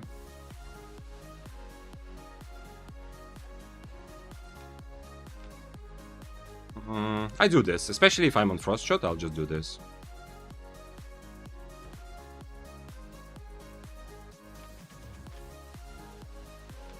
Tier 7 Death Givers. Mr. Death Givers. Where is my PvP? Come on. Nah. I thought he's just staying in the middle of mobs because he wants to get like free. He wants to get stacks for free, yeah. But he just finished the mob and left.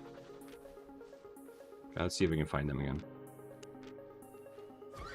Hot Top said earlier, I actually like bows for a long time, especially Badon. You could kill almost everyone who played correctly. Yeah, the versatility of Badon was the one that made it kind of okay. What's happening?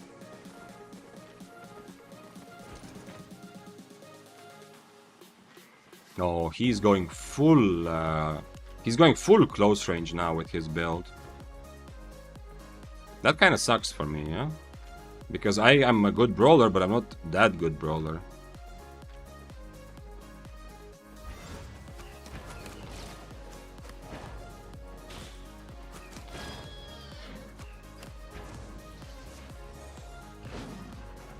Okay, let's see if I can catch a hammer somehow. It's probably not necessary to hit him, because it's better for me to try to catch up.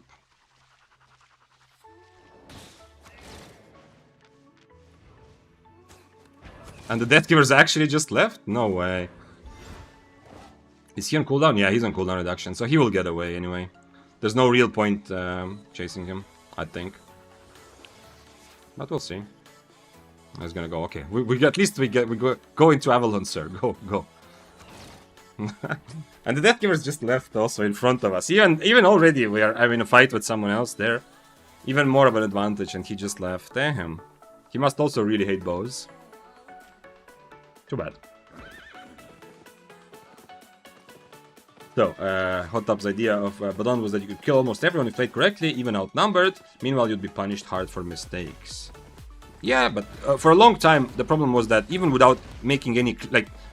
for a long time, to play bows without mistakes meant staying at the edge of your screen and just not even letting your enemy do damage to you. And that's why so many people hate bows. Because it's so frustrating to play against that when you're not even allowed to participate in the fight. You're just being shot from 20 meters away. But I feel like with the new Q and with some other changes also with like the bow, now you actually have to play the game, yeah? You're not just kiting, which is awesome. As a viewer, I demand a good spear play for 30 minutes for free, Azat. You can use channel points to actually make me play a spear for half an hour. That's true. I mean, there's no... today you can use channel points to redeem for me to play whatever build, and there's no limitation that it cannot be spear. That's a fun idea, though. Only one person can do that. There's only 2 redemptions per stream, and Ugborg already redeemed for me to play Arcane, which I played earlier today. Silly Vic. I am silly. Why did the Death Givers run away from me? He had the one-shot setup, right? With assassin shoes. He changed to Sunder Armor. He changed to what's it called? Chain Slash, right? So what is he worried about? I mean, okay, I'm gonna frost shot away from him. Sure, I'm gonna try to kite him, but it's gonna be very tricky. I didn't even change to long-range spells, especially when I was chasing the hammer, yeah? I'm not gonna... That's not the case where I'm gonna play from across the screen when he cannot catch me. I feel like I don't expect to win that fight really against the Death Givers. Like it's gonna be very difficult, yeah. At least I have Cultist. Maybe that's what makes him think like it's not worth trying, yeah. But I feel like it's gonna be a difficult fight for both of us, yeah. I don't know. But I'm broke. But don't be broke, Azat.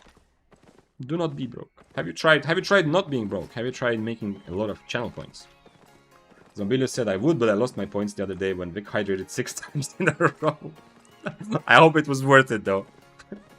I think oh shit, that was more. That was 8 hydrations in a row. I still feel that. I still have too much water in me from that one stream. Oh shit. Oh shit. Oh shit, big shit. It's my time. It's my time to shine. No, I need them to be a bit lower in HP, but... Did you kill the other guy or no? Okay, going for Great Hammer is not my smartest move, honestly. Because the chances of... Oh, never mind, they're both here. Holy shit, okay. No, they're not gonna. They're just gonna kill me.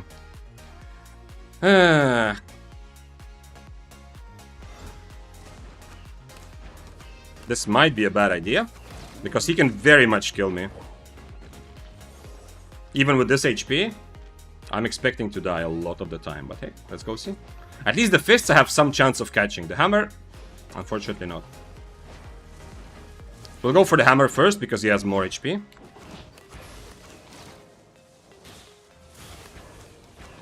Also, he's worth more, right? Yeah, the hammer is worth a lot more.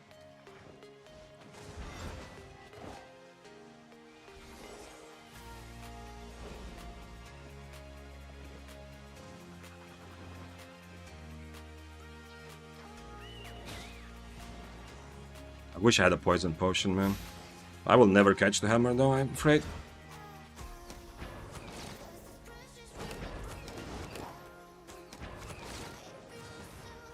His boots will be ready, and he's gonna have enough time to mount up. I wish I had poison, but you can see, even that wouldn't be quite enough. Unfortunate. Well, at least the fist survived. Well, I say that, but if you come to... Holy shit.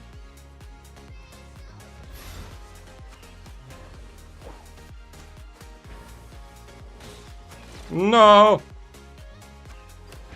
Man, if I didn't charge my boots, unfortunately it's impossible to cancel them. If I didn't charge my boots there, the fists was very, very risky there. But yeah, when they're both in front of me, I'm obviously going for the hammer.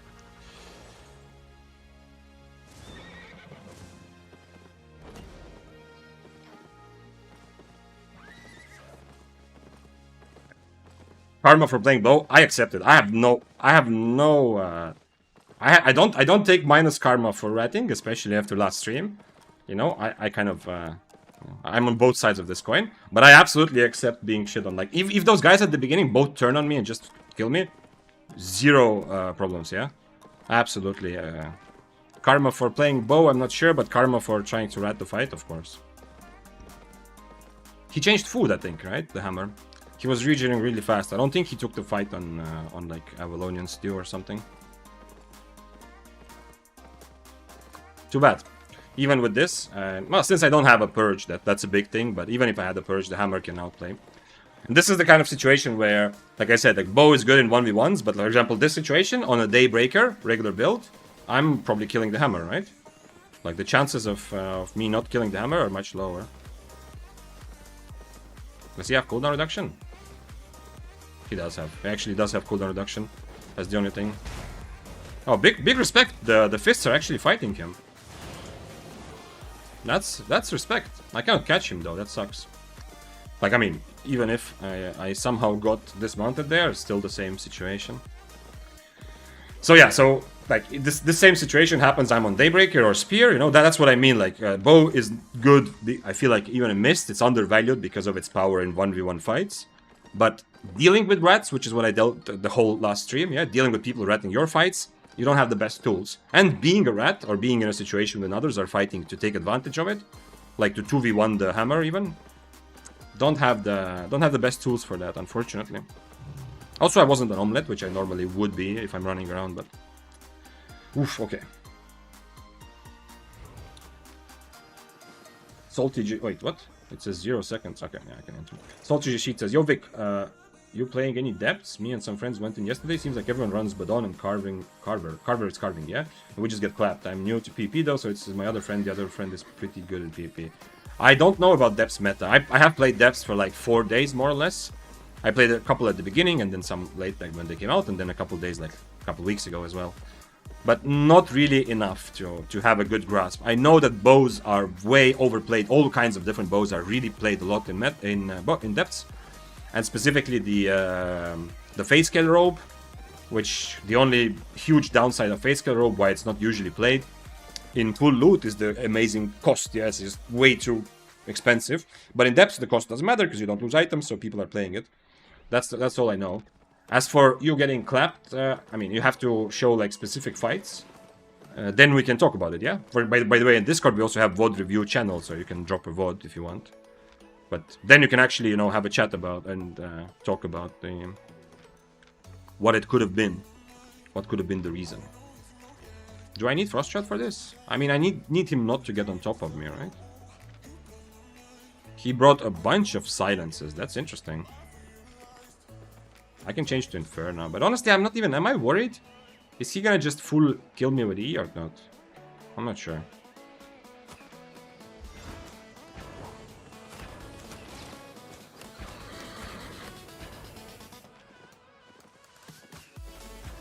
He's on Firewall right now. Oh shit. Don't Firewall this! Nice.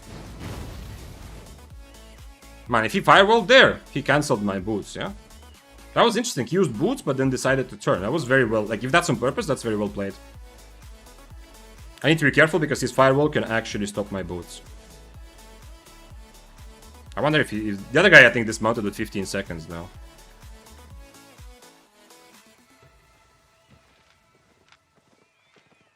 This is tier 7. This is the guy I would love to 1v1, yeah? He has specs, he has 100 IP advantage over me, although much of that comes from the cape, but not all of it. Would be helpful, yeah, we'll do that for sure. Yeah, that's always, with any kind of PvP, that's the best way to get better, yeah? Because any kind of question you ask, it's gonna be a bit difficult to figure out how much of it was like user error, and how much of it was that your builds for that fight were like... also, first of all, user error mechanically, you know, maybe you missed some spells and that's critical, but it can also be user error tactically. Maybe you should have swapped, maybe there's an obvious spell you should have chosen, but also maybe it's just that your comp is not able to take that fight properly. He's still on... Oh no, he's not on Firewall anymore. Okay.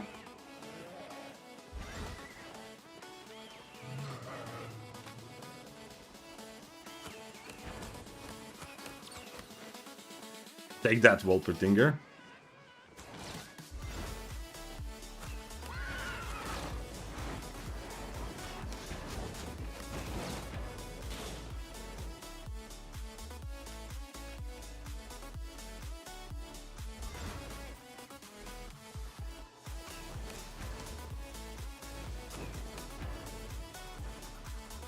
Now the other guy is gonna take the... The other guy who is 100 IP higher doesn't want to 1v1 me. Now he's going to take the chance, of course.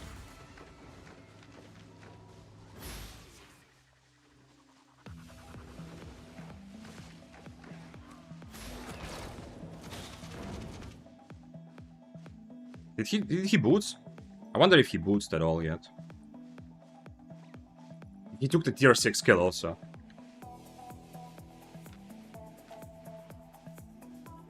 Don't be like that.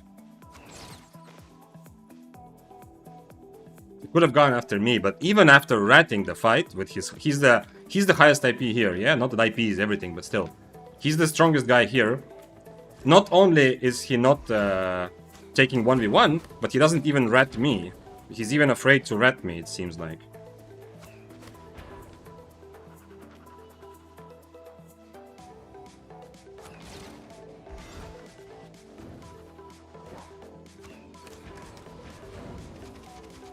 He hit the silence.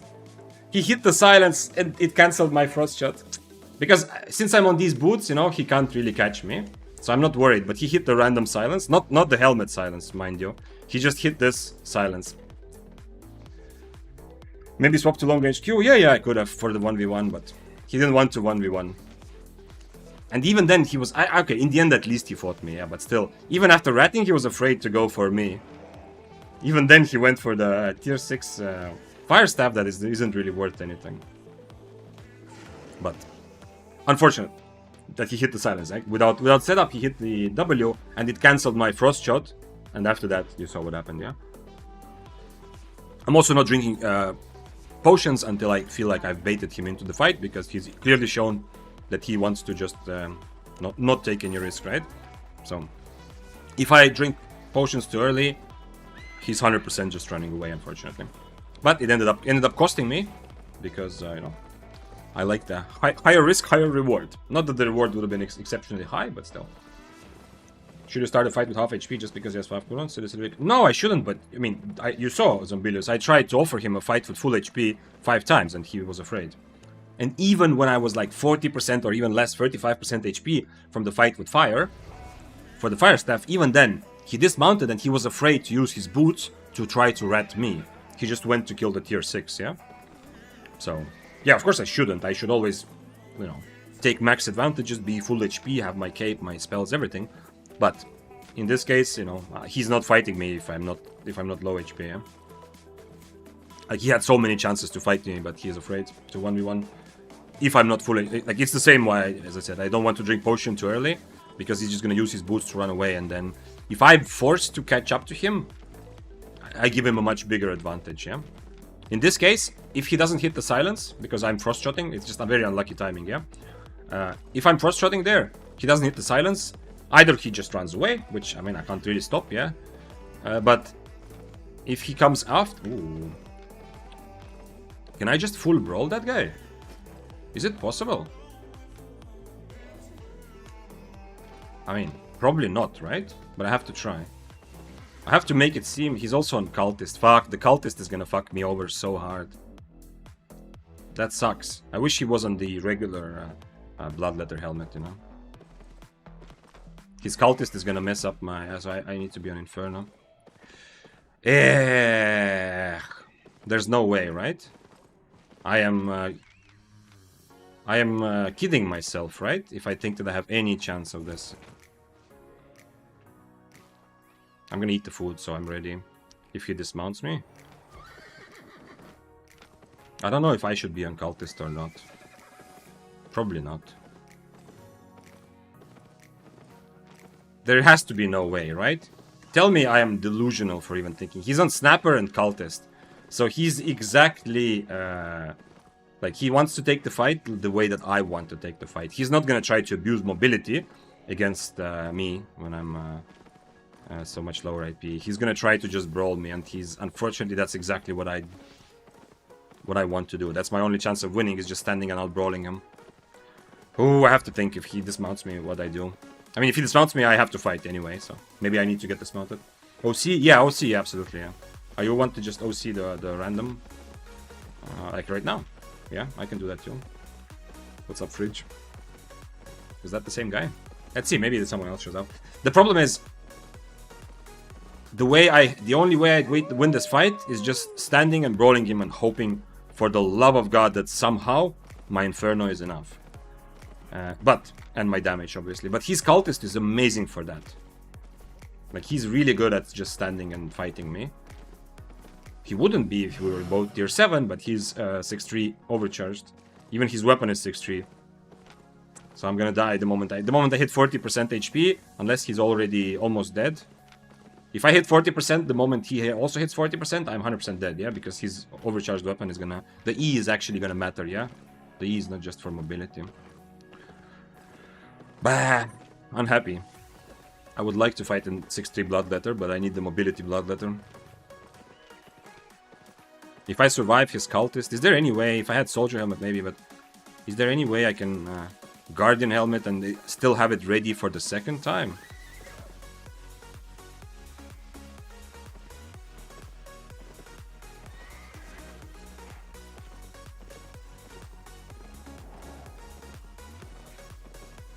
I cannot imagine me winning this. But that makes it all the more attractive to try. I'm kind of just following him to see what happens now. Which is something I usually say don't do, yeah? It's not a good idea to just follow people around hoping that they get into a fight, you know? It's a waste of time and it's boring. But I can't... kind of want to give him my items, to be honest.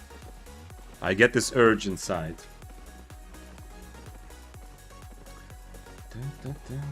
Being opportunistic is the whole point of the Albion. All people complaining about rats can go play Arena or MOBA. Yeah, but...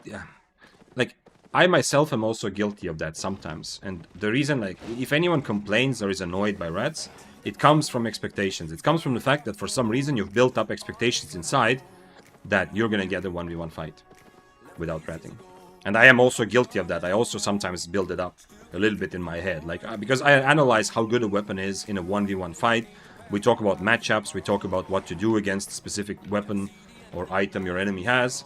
So it all creates a bit of this illusion that, you know, that this is actually for a 1v1 fight.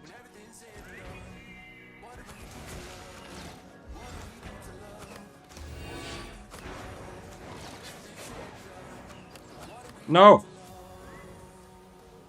Wrong boots, though.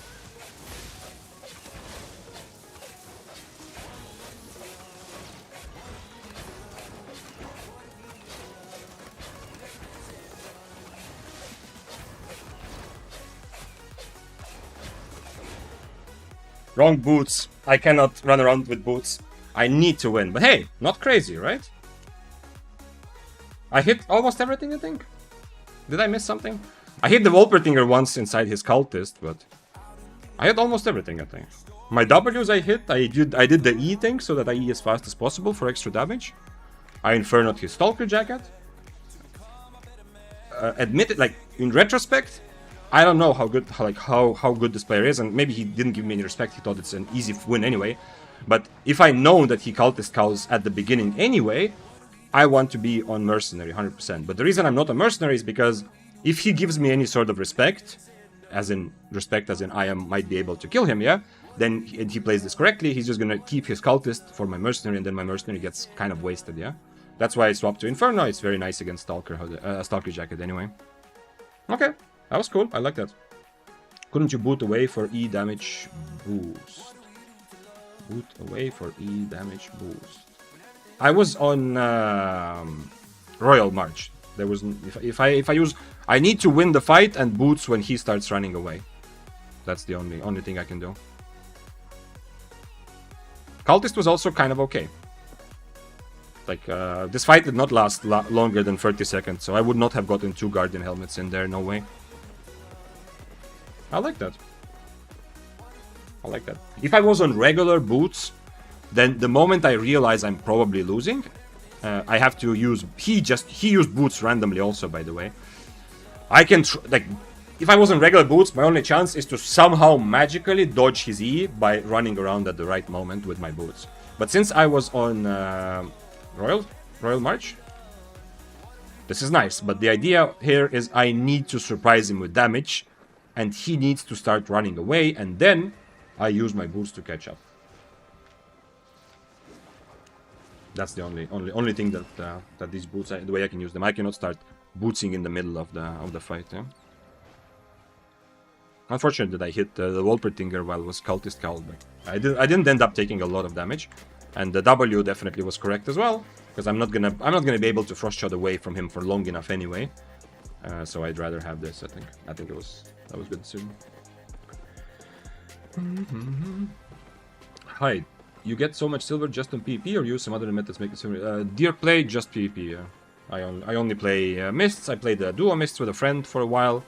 I played some group content, but like it was like open world or Roads of Avalon roaming. But mostly missed, yeah. Why not explosive arrows though? Because as we calculated also earlier, this is just more damage. There is no upside to explosive arrows, unless you have like a specific build to like for a quick burst damage. Usually in group play. In solo, like this is just more damage. The Ray of Light. Obviously, I can miss it. Yeah, that's the downside. But if I just want to stand and brawl and just do as much damage as possible, always the first W.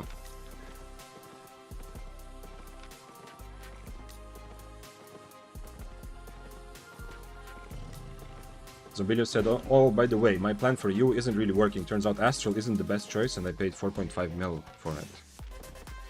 Okay, well, I mean, you can sell it, right? Or did you already... You paid 4.5, you attuned it already, yeah? Astral is not bad. Like, I know some... one of my friends who plays a lot of like Orange Zone content, and some of like the people that he plays with are not really PvP oriented players. They do some PvP, but they do a lot of fame farming. I think many of them use Astral Staff, yeah? So it's probably not just bad, yeah? It's maybe not the best, but I don't think the Astral Staff is bad. Ooh. 6-3 though, but hey. Is there any chance? Or do we go for this? I don't like his boots. I don't like demon boots at all, but is there any chance? I need to change food. Alright, the Abbey is gone anyway, so I don't have to think about that anymore. He's gonna purge my my mercenary. I don't like, man, I really don't like demon boots.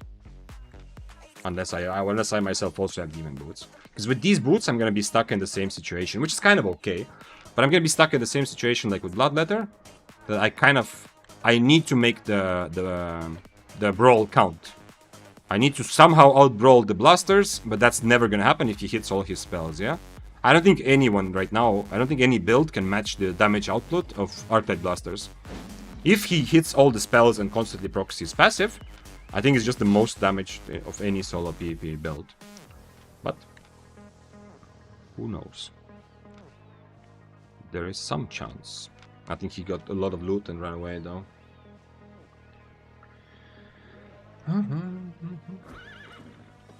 According to Swole Benji, Astral Staff is the best fame farming weapon, and after testing it myself, I can confirm it's the best for solid depths fame farming in Yellow Zone. I'm not trying. I don't know if you're trying to convince people that it is good or not. Because most people who play Albion, if you start the sentence by saying according to Swole Benji, it's like a counter argument, you know, that it's probably not true.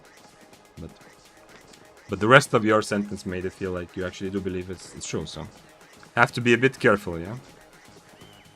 It's like saying that according to Daily Mail, you know, this sort of food gives you cancer, yeah?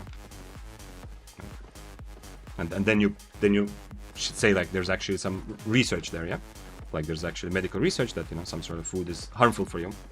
So, like you argument both sides at once. Holy shit! Please tell me I'm on correct boots. Yeah, I'm on correct boots. Okay. Time to Ratatouille again. Hello, sir. This guy is less than 1 million. Holy shit! Why is he worth so little? What the hell? Why is he worth so little, this guy?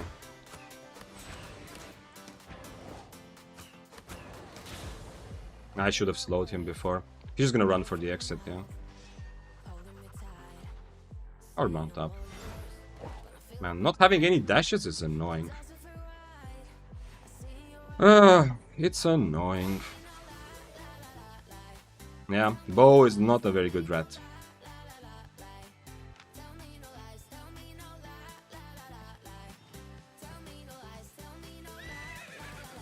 Brother said earlier also, I'm back from being a parent. Time to watch some good fights. Nice, yes.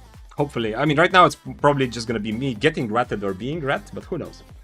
And the brother says, I love bows. I'm glad bow is becoming 8-tier weapon invest. I think it is, but I think the big problem holding it back is not being able to handle the multi-way situations very well. Like a lot of these ratting situations, if I was playing Daybreaker or Spear, I would probably kill one of the guys, yeah? Like I've come across some very good ratting situations. Earlier, the hammer, like worth 10 mil. Not guaranteed that I catch him, but on Daybreaker I have a much better chance. And of course other meta weapons, like also like some Death Givers with Shadow Edge can catch potentially the hammer, if you get lucky. So there's clearly the downside of bow is already becoming more obvious as well, which is all of these crazy, which are not clear 1v1 fights, which is probably gonna keep it like in B tier overall, but we'll see. By the way, we saw another one of those of Light Callers. I think that it's time to say that Light Caller is actually playable in Mist. Oh, somebody just entered Mist from here.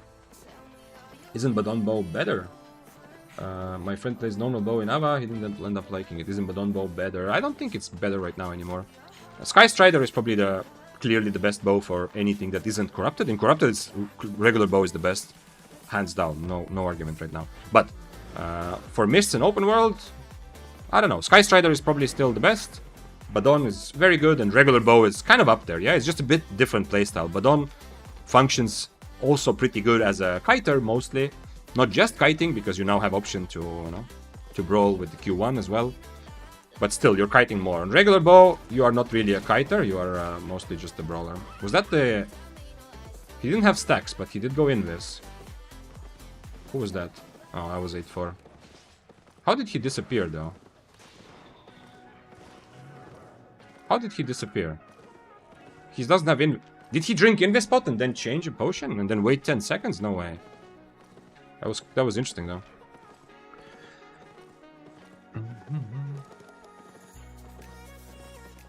Yeah, keep in mind that a lot of the regular fame farming methods don't work because they like some people used to fame farm in yellow zones with 8.4 gear. Yeah, I'm not gonna read the whole discussion, but obviously because it's now capped.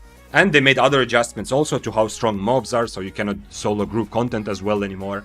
A lot of dedicated fame farming methods for good fame per hour as a solo have been completely removed from the game by changing the way yellow zones work and some of those static dungeons work, just to be clear. Bow is lame, let's play Prowling next. No. I am itching to play Spear and obviously Daybreaker or regular Spear. I'm always itching to play those. And actually, like, Ugburg's channel point redemption to make me play Arcane was also kind of cool. Arcane has the big psychological benefit that you feel good because you're playing something that not a lot of people still play, yeah? So playing Arcane, winning any fight, it feels good because it feels like, oh yeah, you know what, you're outplaying someone by not playing a meta weapon.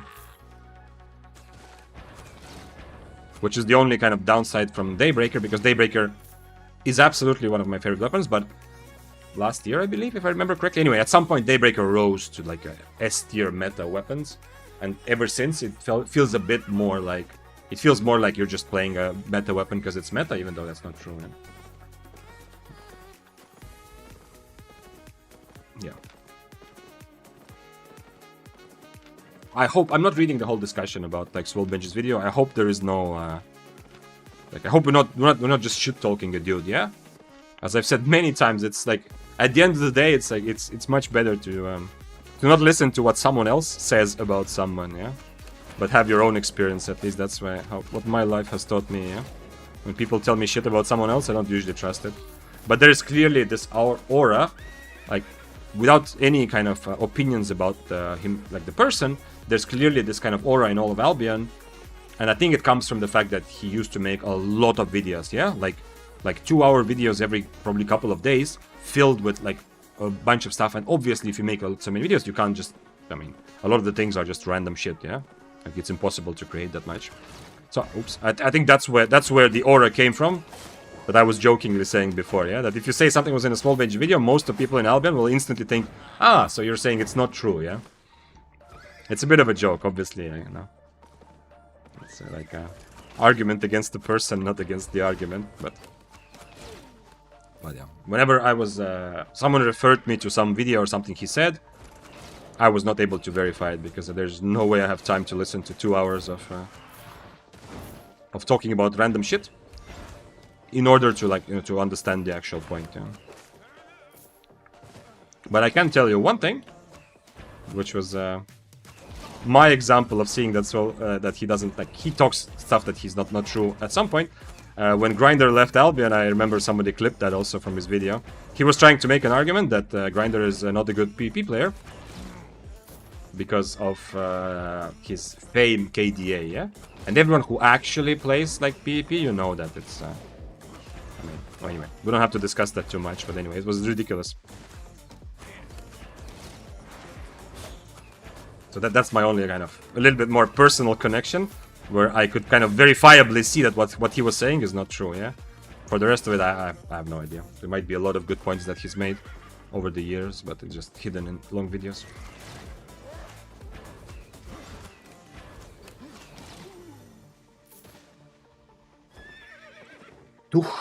Said earlier, seems pretty weird when those solo content was actually make people give... Wait, what? I don't understand that sentence. Weird when solo content actually make people give money to the company instead of something like world buses. I'm not sure what you mean. You know how to spot people which opinion can be safely discarded? They defend strong guy. I mean, it's the same. Like, yeah, but if you have the personal, that's what I'm saying. Like, if you have like your personal experience with anyone is always gonna trump what other people say about them. Yeah.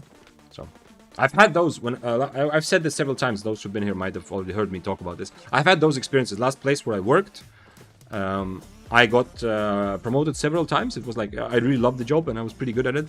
And several times I was changing departments. So I wasn't like directly, it's not like I did not become my own boss. Yeah, I was changing departments essentially. And several times people were warning me, like I was very social there, and people were coming up to me and telling me, "Oh, you're gonna have to work with that person. Oh, they're like that's gonna be difficult. That person is like this and like that." And every time it was like an anecdote. Every time someone told me shit about someone else like that, it turned out like my experience with that person that we're talking about was completely different. Yeah. So my personal experience was like I had no problem. I loved working with. There was a woman in one of one of the departments that others were saying like that this is very difficult. Yeah. So I kind of learned that it doesn't matter. Yeah. If you are if you have a personal experience, it's always much more important, and it's better to be open for a positive personal experience, no matter what others are saying. Yeah. So if someone is like if someone is shit talking someone. Like you're saying that it's a sign that someone is defending another person, that's like a negative thing about the person doing the defending. They might just have a very good positive experience, yeah? Like coming back to my example of working together with someone that other people thought this is a very difficult person to work with. I mean, I wouldn't defend them because I don't care I don't care about the gossip, yeah? But still, I could very easily be in a situation where I'm defending the person that other people don't like because my personal experience with them is different. So think about that also.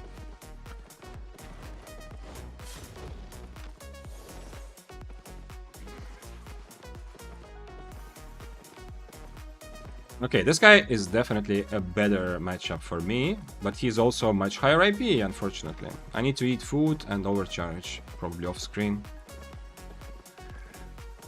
Do I change boots? Do I just stand and brawl him forever?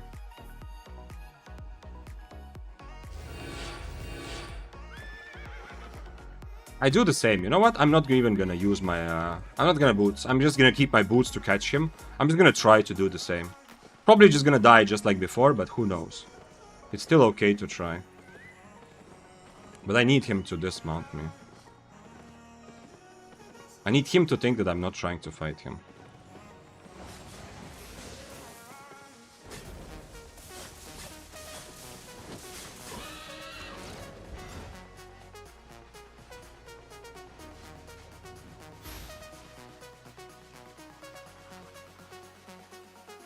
Too bad that he jumped away after I got dismounted.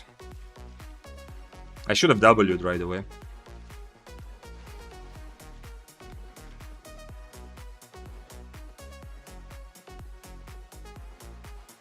Because I needed his jacket to be on cooldown because of the IP difference, yeah?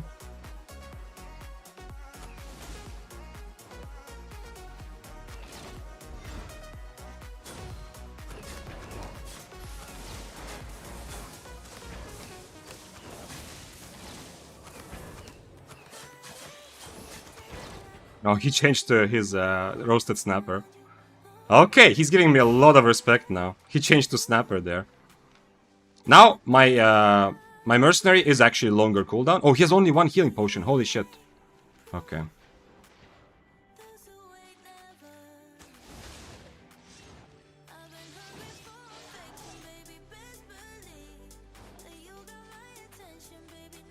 I didn't realize he has only one potion. And now I will also have only one potion. I should have run after him. His jacket will be ready before my mercenary, so I use my mercenary to offset his stalker, but...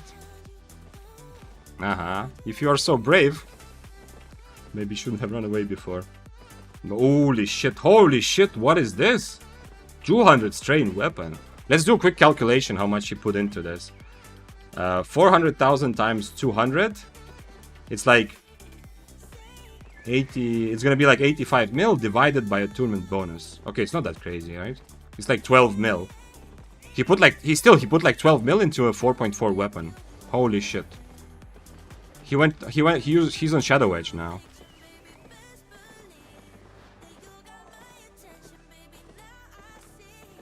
He's on Shadow Edge to deny me my boots, yeah?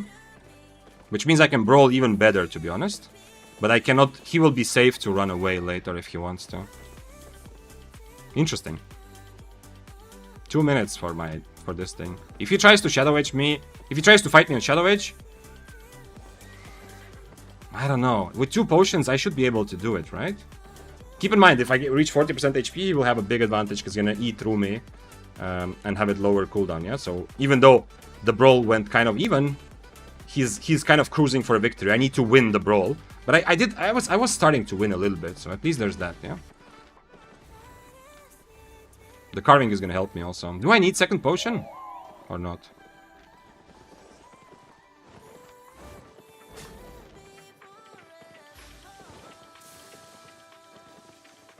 Maybe he shouldn't have run away. Now he's really brave. Man, I feel like I need the second potion. But he understood that he snappered, yeah? He snappered, so he understood that he's losing the fight. Or like, that it's an actual fight, yeah? He understood that it's a serious fight when he ate snapper at the beginning of the fight. I want to find these Gucci's. I find them all the time, Raiko. Honestly, recently I've been finding them no matter what I play, yeah? When I'm on Daybreaker, I also find them. Do I need the potion? Let's see. Let's see if I need the potion. Wait, who's this? It's not the carving. I thought this was the carving standing next to me this whole time. Now, this guy is not gonna help. Anyway, almost there. 50 seconds. Now he's gonna be on Snapper from the start. But he's on Shadow Edge, so he's not gonna brawl that well. And obviously, I'm still the prize for him, yeah? He still wants me and not the other guy. I love the question mark, though. Come on, almost there, almost there. 40 seconds. Also, hello, Raiko, what's up? Come on, come on, come on, come on. I'm absolutely gonna die for this. He's gonna Shadow Edge behind me, right? Come on. Almost there, almost there. 30 seconds. He's still on Shadow Edge. Why not do this before, huh? Now he's super brave, which I don't understand. Is it just because of Snapper? Why he's suddenly so brave? Okay, I'm ready, I'm ready. Why is he suddenly so brave when before... is it just a Snapper?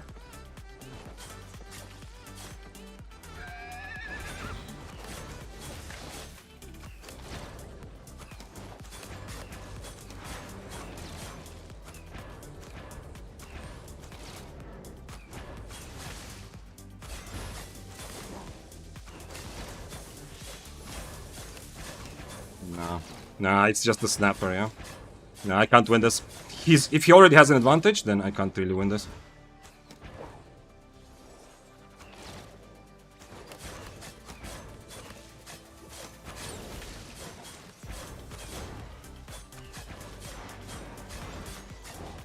Damn!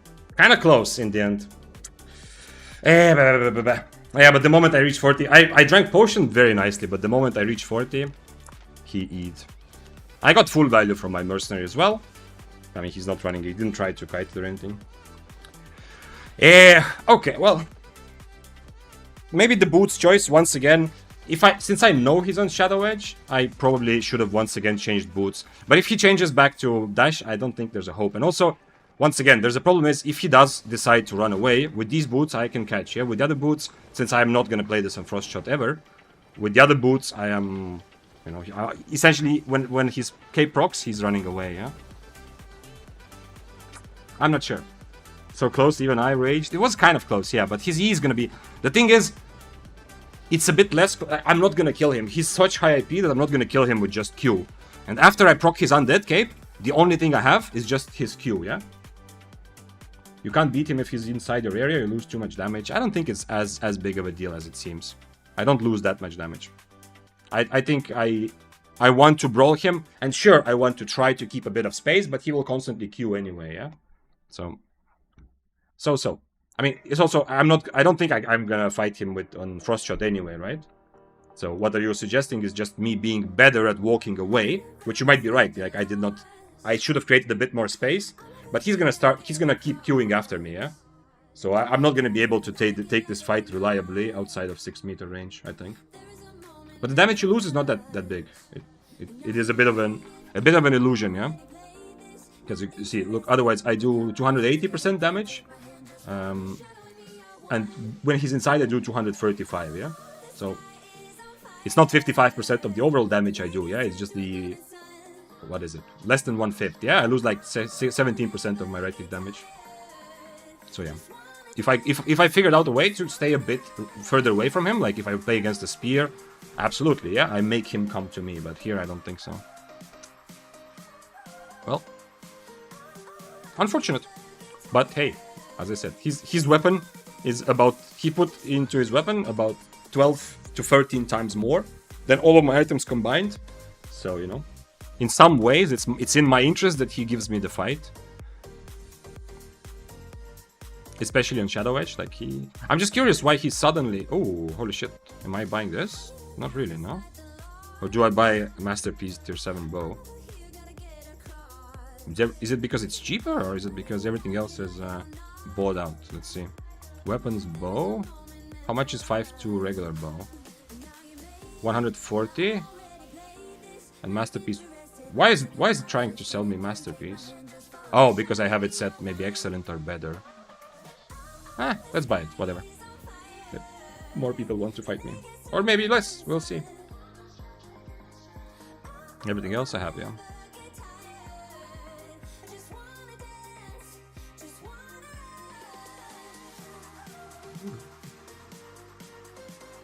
If I missed something during the fight or before in chat, when chat was pretty full of different discussions, you know, then feel free to repeat.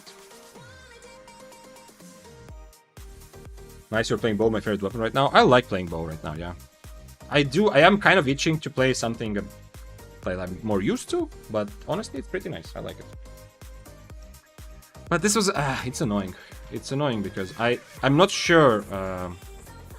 like, the only thing that is clear, the thing that Kwayaku said is kind of one clear thing I could improve upon, is to just try to walk out of from him a bit more. But there's so much clicking happening, because I need to constantly E, I need to auto-attack and Q. I don't know if that's something I can really improve upon that much. Because he's gonna Q every time he has Q, he's gonna Q after me anyway. Ooh, I have not fought this yet, let's see. Do I need to change my... I guess I'm changing, yeah? I guess I'm changing, but we'll see.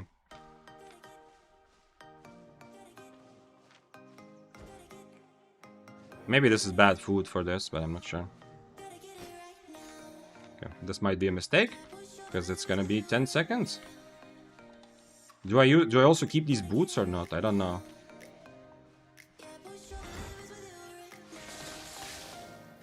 Maybe I need other spells for this. Never fought the Frost on bow before, so I will be curious to see how it works out. He has the robe that I cannot cancel, but I think that's okay. Also, I probably shouldn't just change to Inferno, just to Inferno his E, yeah?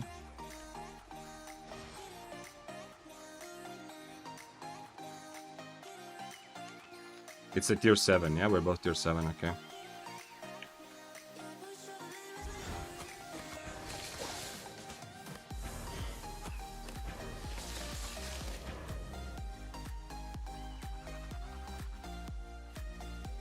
Maybe these boots are not so good. Like, he understands.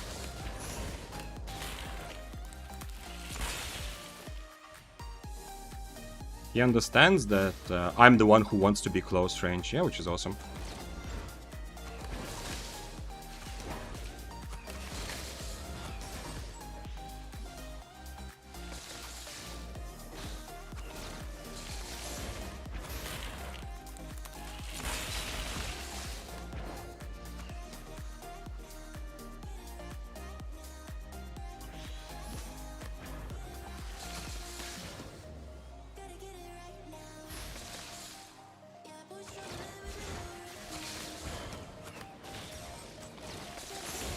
No, my helmet.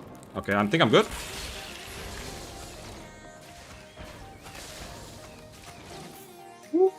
I tried to helmet before, but there was too much clicking going on. Okay, actually baited him in.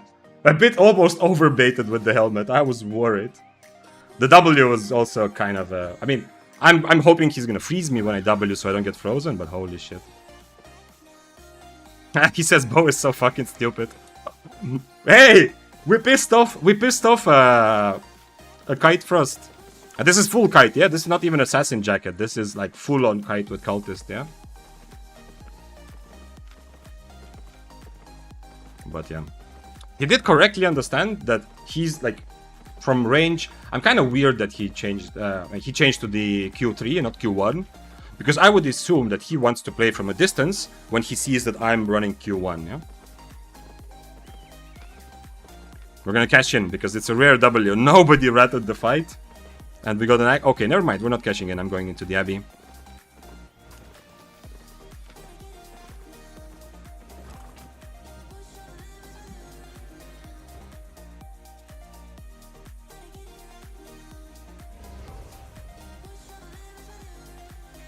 You are still on the Swole Benji discussion. I mean, if that's fun for you, sure. But as I said, it's... I don't know.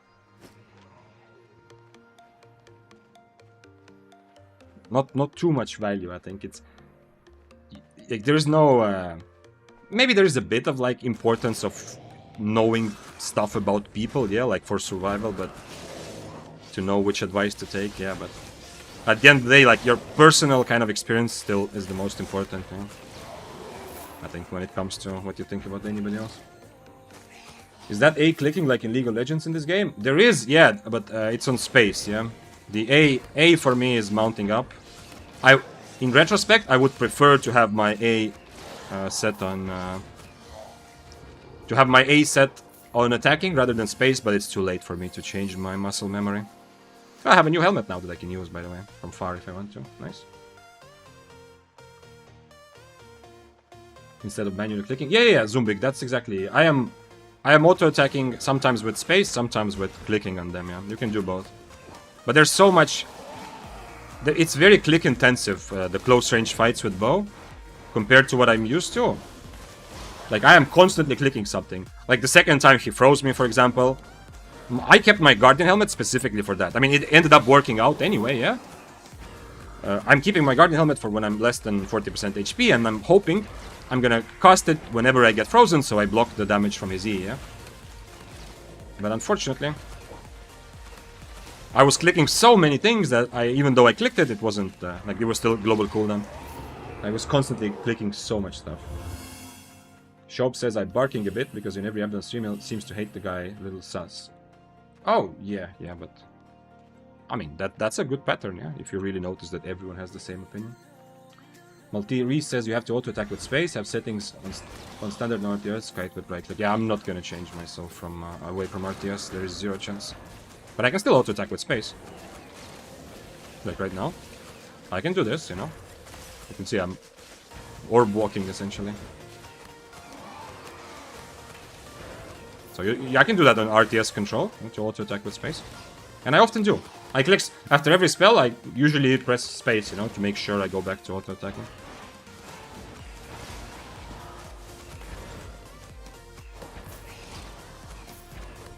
Kiting with bow and Albion is a lot easier than kiting in League of Legends, for example.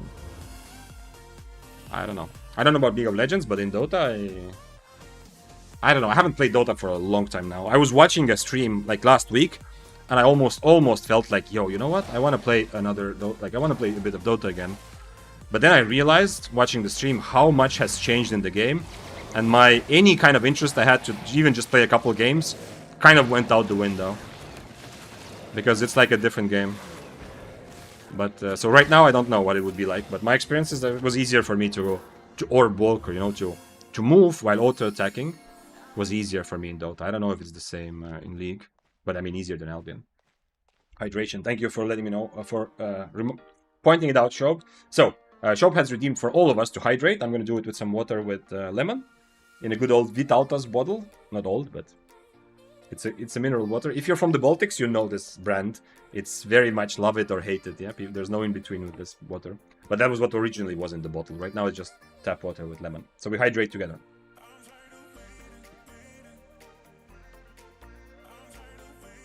Thank you.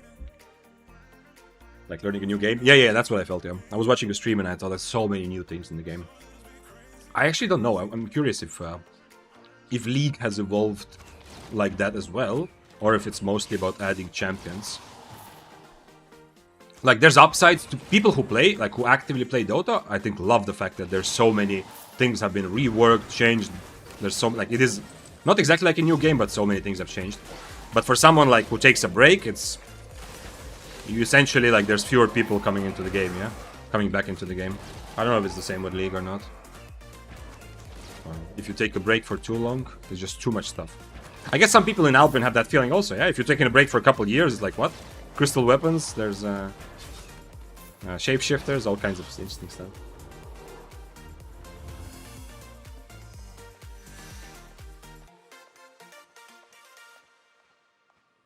Bledger says, just remember following the crowd based off their opinion rather than having your own thoughts can be just as harmful. Yeah, that's exactly the point I'm trying to make, yeah.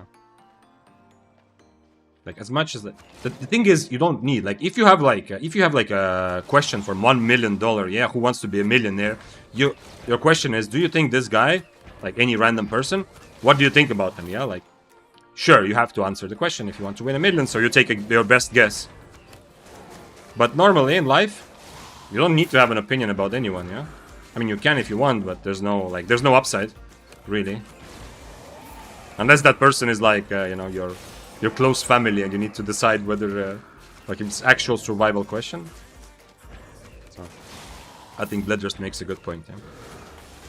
Personal opinion are always better if you have any sort of personal contact with someone at all.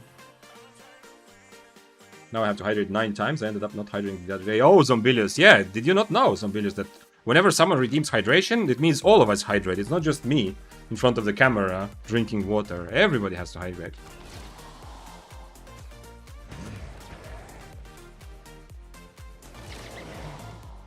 Did he have red buff? I didn't see. It was a tier 6 Death Gears, right? Not tier 7 even.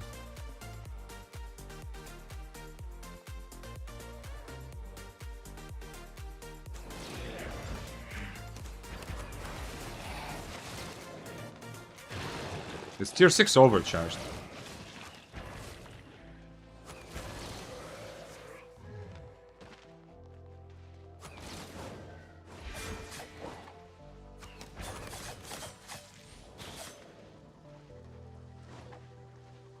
Okay, he used his mercenary, so next time he shadow edges me, I'm just fighting him. Neither of us has a red buff here also.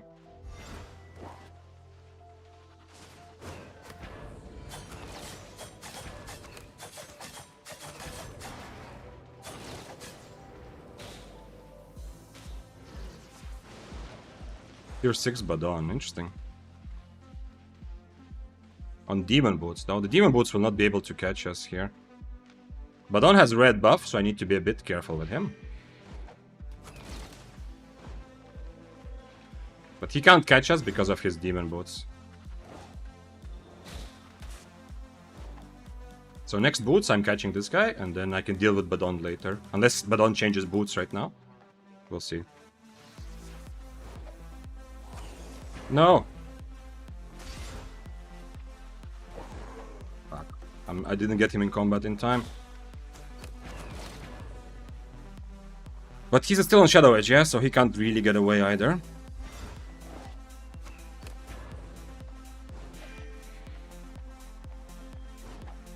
He's just gonna leave. I don't think I catch him before the exit, but we'll see. There's some chance.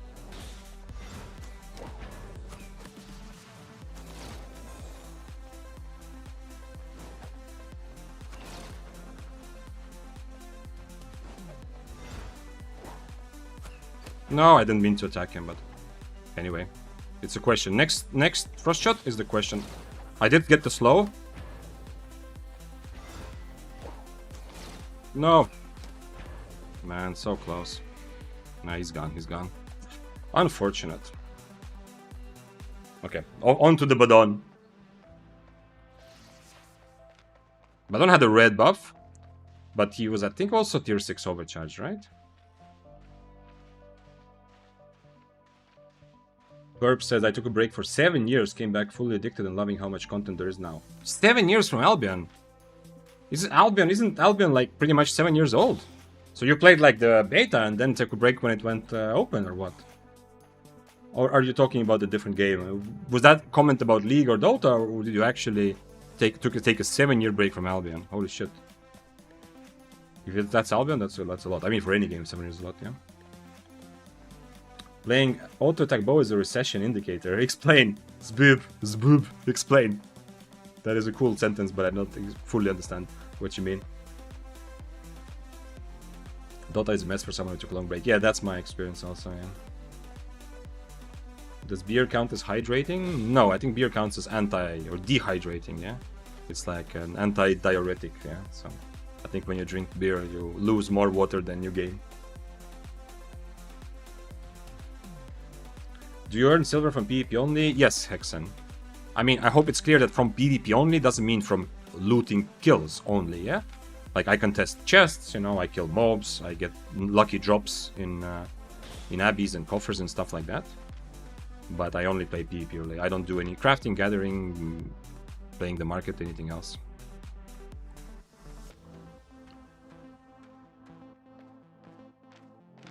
I think I can fight the Badon without a stack also. I might need to change my boots though. We'll see, but he's on demon boots, so he's just gonna run away otherwise. Maybe. I don't know if I need to kill these. I'm late to the chest anyway, unfortunately, because of the epic chase. But there might be a fight on the chest, let's see. No, okay, there was no fight.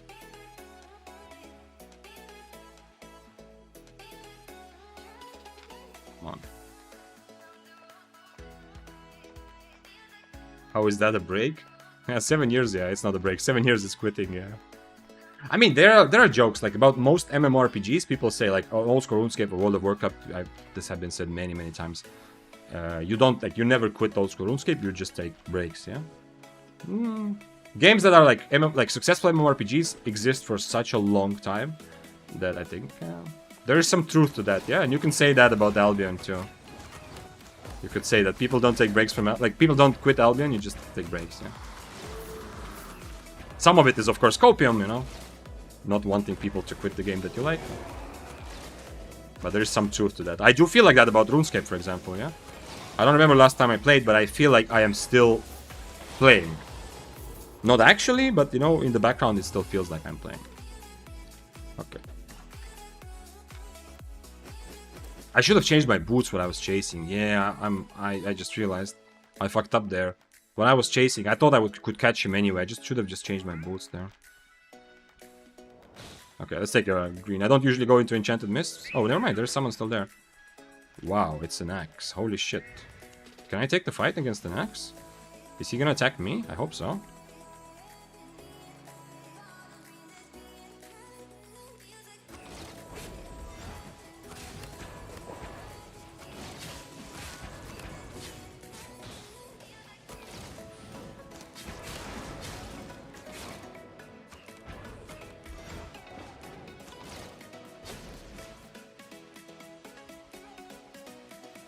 Okay, he's running out of red buff, but now I don't have a cultist, so...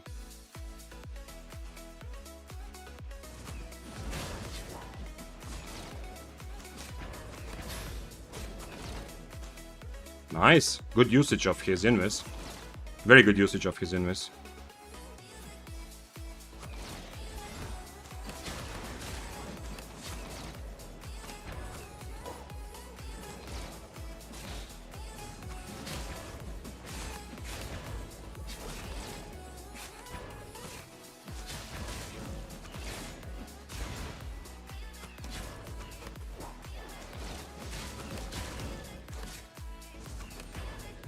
He messed up. I have to be careful though. I need my Inferno, then I'm jumping in. Throw an axe, throw an axe.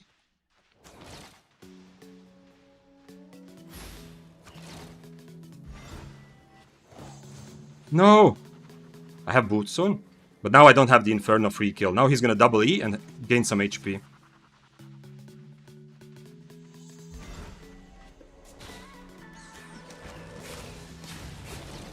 Woo! We got a good kill in this one. 3.8 mil. Not bad. This is one of the best matchups, I think, for the bow. Like I said before, I think the majority of my profits, if they are gonna come, if I don't get ratted, they're gonna come from killing melee weapons that think they can brawl me and surprising them. But I think Axe is a good one. Axe is one of the best ones because I can actually kind of kite him. He was on the jumping skill. Oh, he didn't have any awakens. So it was a fresh weapon, but it was 60 and I didn't have to overcharge. My build is pretty good against him. He did some things very well, like keeping his invis, not panicking like some previous guys, keeping his invis against my Inferno, very good decision. But Cultist was really good, and you can see one of the problems with Axes. It's not bad against bow, yeah, to catch me, but he's missing out on a lot of damage that he would otherwise have, yeah. Making money on the bow! 2 good fights in a row. The Frost Staff and this one. And both interesting. Like, this fight was also, it was interesting, yeah? I wasn't just randomly clicking buttons, I had to think at least a little bit.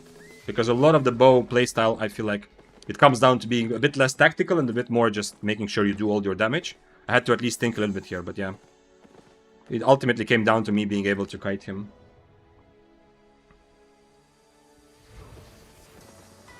Ooh, got a nice fight, yeah! Money! This buys me like 4 sets of the bow.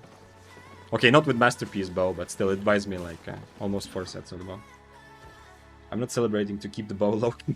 Thanks for very appropriate amount of celebrations on Bilious, yeah. Yeah, bow. Q1 on bows will be nerfed. I know. If you hate the bow, you might be unhappy seeing me play it. I understand.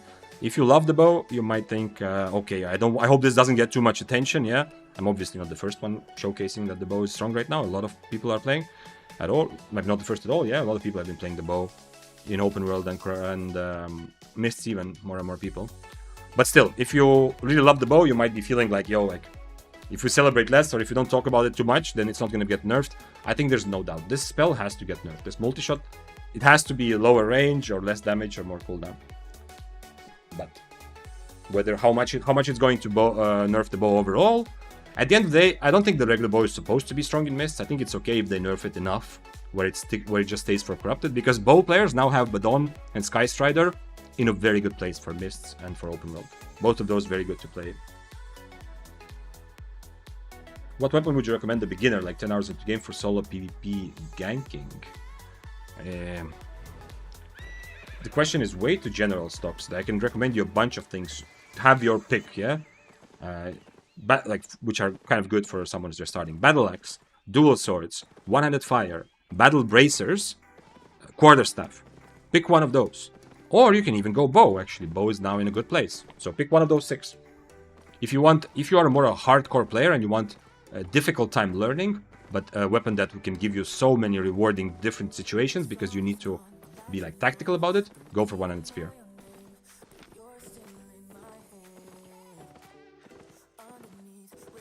You're right, let's go bow meta, let's abuse this guy's bait. Yeah, well. This was, I mean, this is the kind of thing that I expect. I think he had a couple more stacks, the stack difference not that big.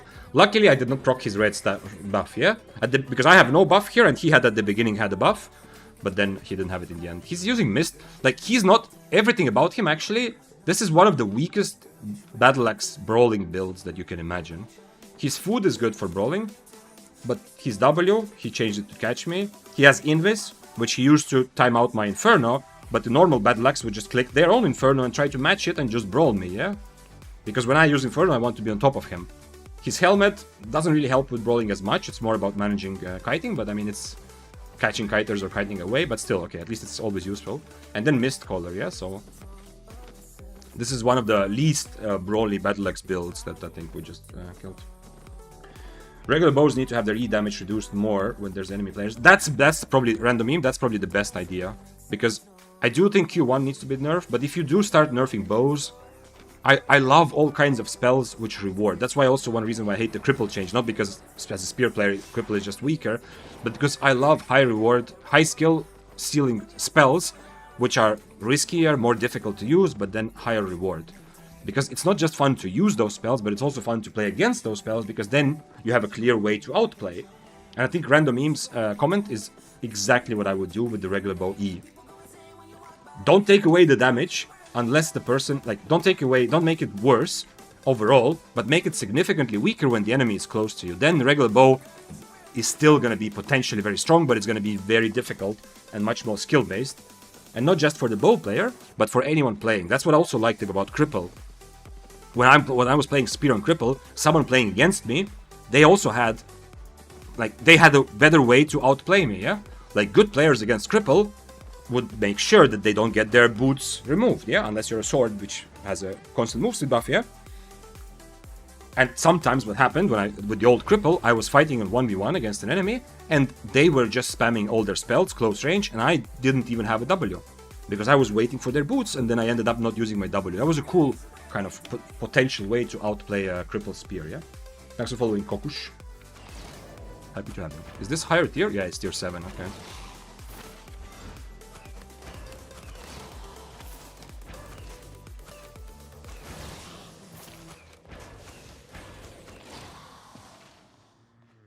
Bow is becoming very good. Yesterday, tier 6 bow was getting ganked by a TI Chillhowl on the mist, and he took 70% of the Chillhowl before I helped him.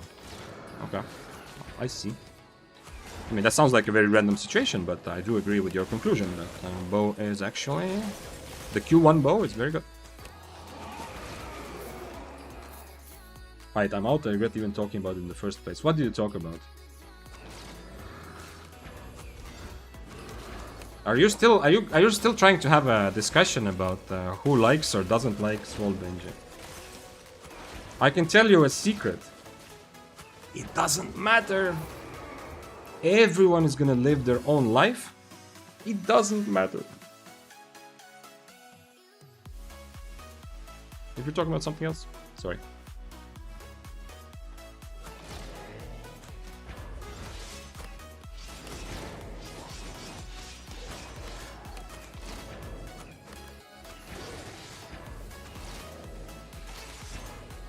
You got kiting swords and hammers? Bows are meant to be a ranged weapon, not a melee brawler. I don't like that. I don't agree with randomly. I do like regular bow. I would like it for the bow to be nerfed in the way that you described. I think that's a good idea. But the big thing about the Q1, which I really like, is specifically that you can play it in different ways. Yeah, that's the awesome thing. Like, my annoyance with bows was specifically that they were kind of forced to kite because they couldn't brawl, and that made for less fun PvP and also less tactical choices, yeah? So if you played bow, you were much more pigeonholed into, like, playing a specific way.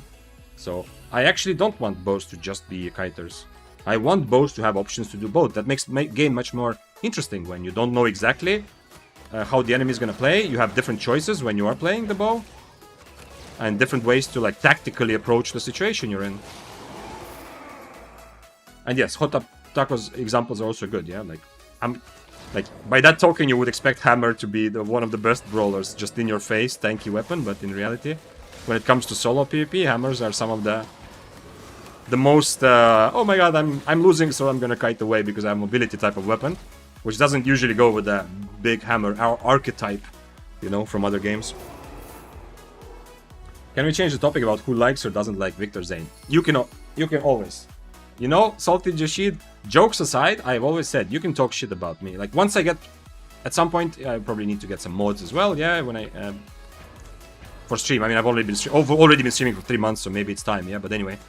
Like, we should have some mods and rules and stuff like that, but jokes aside, I always say, you can... Obviously, a lot of people come in to say something good, and I appreciate you. I mean, it feels good to have something good said about you always, but... Like, it's always... This is a place where you can talk shit about me if you want. I mean, it's unlikely that I'm gonna care too much, but at least, you know, it's okay.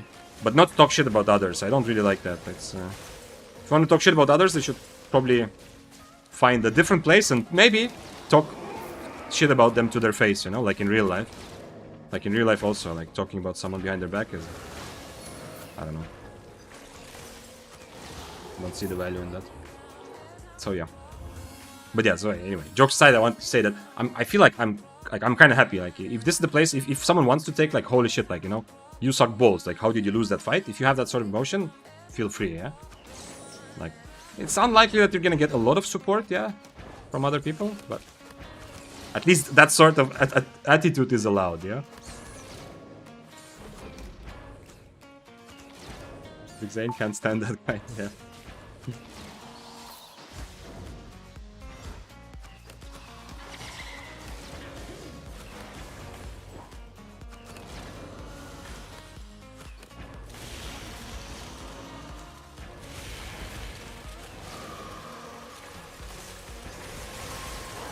Ah.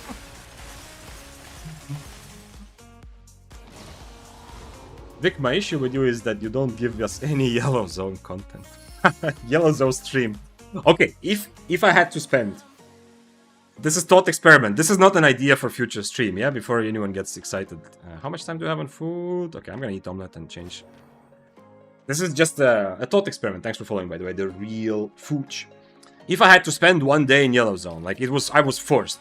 Like, I cannot leave Yellow Zone. Okay, now we also have non-lethal Orange Zone, so that kinda, you know... If it was just spend one day in non-lethal, it would be easy, just play depths. But if it was specifically Yellow Zone, what would I do? I legit have... I don't even know what people do in Yellow Zones right now. One thing that could make sense is gathering and leveling up, like, low-tier gathering professions, yeah? I guess, yeah? That seems like it's at least somewhat okay usage. What else? What could I possibly do in Yellow Zones? Faction Warfare can be fun, I guess, yeah? I don't know if it's still being played now after depths. I think a lot of people who played who played Faction Warfare with 8.3s, 8.4s, just moved to the depths now. What else? If I had to spend the day in Yellow Zone, what else do you think I should do? Like, if it was like a challenge or a rule or whatever, like I cannot leave the Yellow Zones other than go to the city, maybe. Is the bonus damage from armor applied to shapeshifters' animal forms? I think so, yes. Is it not? I think that's why that's... Wait. No. Wait. The reason why plate armor was so popular is because they were getting the benefits of being plate without much of the drawbacks, right? Cloth armor. We're both on omelette, so I don't think he can just straight up catch me, but who knows.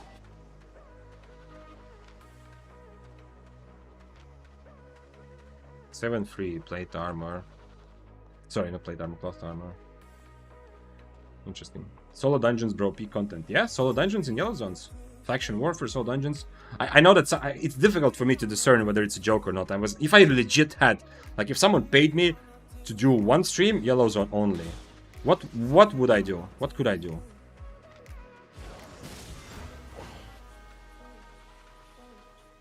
Is he just gonna catch me or not? He missed his E, so I don't think he can just full-on catch me there, but who knows?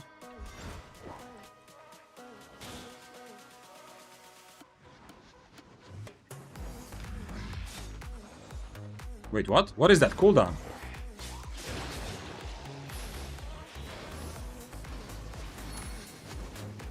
I'm gonna have to get out of here. Too bad. Damn, I wish I was able to stay. I used my... I wish I could have used my snapper and just fought him. I used my red buff and cape, which really sucks. Makes me unhappy. Damn, the cooldown reduction was crazy though. I know we are both on omelette, so I didn't expect his boots to be ready so much quicker.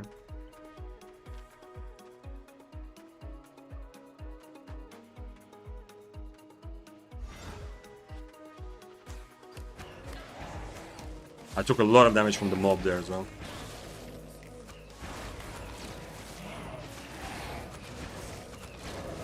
No.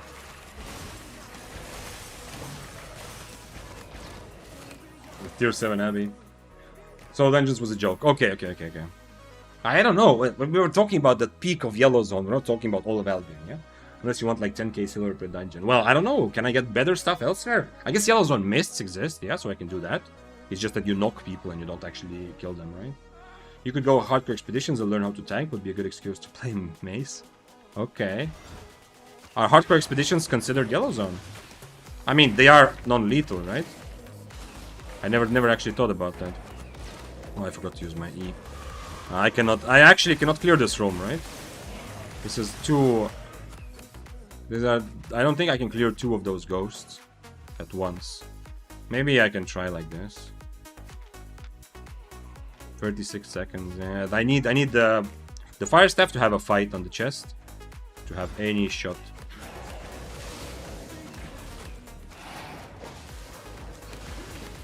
Yeah, let's kill the little guys first, and then try to kill one of the big guys.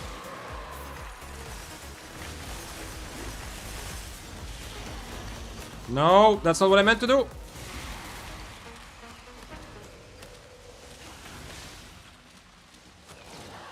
Nice. Well, at least I can still kill mobs, kind of. Easy, easy. I am the king of mobs. Okay.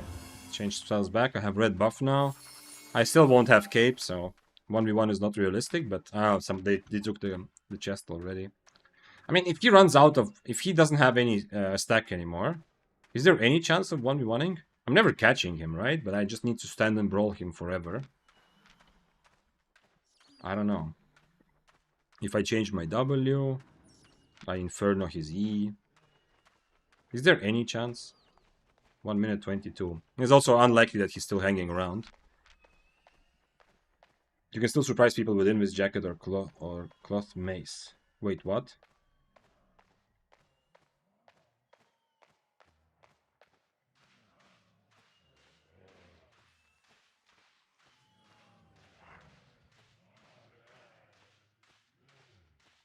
That was not against. That was not about hardcore expeditions, right?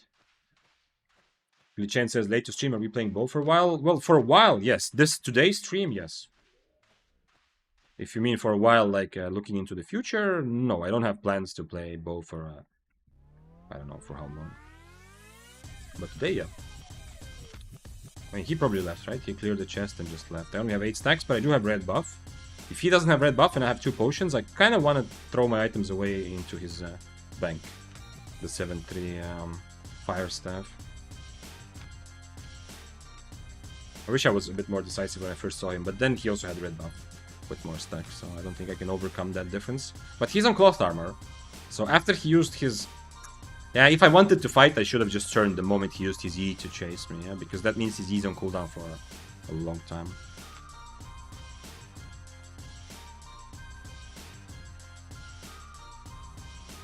I went into Black Zone day 1 of playing the game. Yellow Zone boring. I was in Yellow Zones for a little while, but I mean, like a week or so. I don't remember exactly. Yeah, after you've been to Black Zone, for most people, I find like Yellow Zone becomes much boring in comparison, yeah? But if you're just starting the game, and you're not like not forced to go Black Zone, it makes sense, you know? Like, start slow, like... Even I tell people, like, before you're looking for a lot of full loot PvP, try to get specs to rate 70, but the idea is not... Don't go into full loot zones. The idea is like go into full loot zones to farm, to spec up a little bit, and when you get their specs to like around 70 of the items you're using, then you should be more willing to engage in PvP, yeah? But still, for a lot of people starting, it makes sense, yeah? The first couple steps are like safe progress. It depends on which game you come from, but if you come from other MMORPGs, then nothing about it seems weird. Thanks for following. Chris Aoki. Letter said, the only good Yellow Zone content was soloing group dungeons. I wish they still do that. Okay, yeah. That was the dedicated fame farming method it used to be.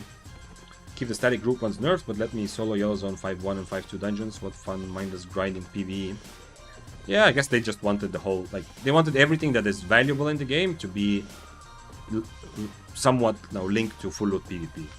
Now, saying that is funny now that depths are out, because depths are very clearly the most profitable fame and silver method for a lot of players right now, while not actually carrying any full loot risk.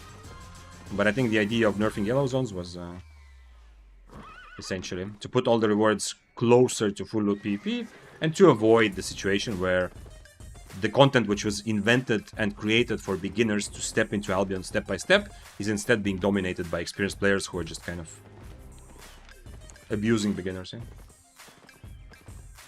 Yellow Zone Corrupteds are pretty fun in terms of absolutely random builds. Oh, there's also that I could do. Yeah, if I was stuck in Yellow... Oh, if I was stuck playing Yellow Zone for a day, I could definitely play Hunter Corrupteds with, like, the stupidest builds. Although, that is something I can also do in, you know, in Stalker and still have fun with it, so...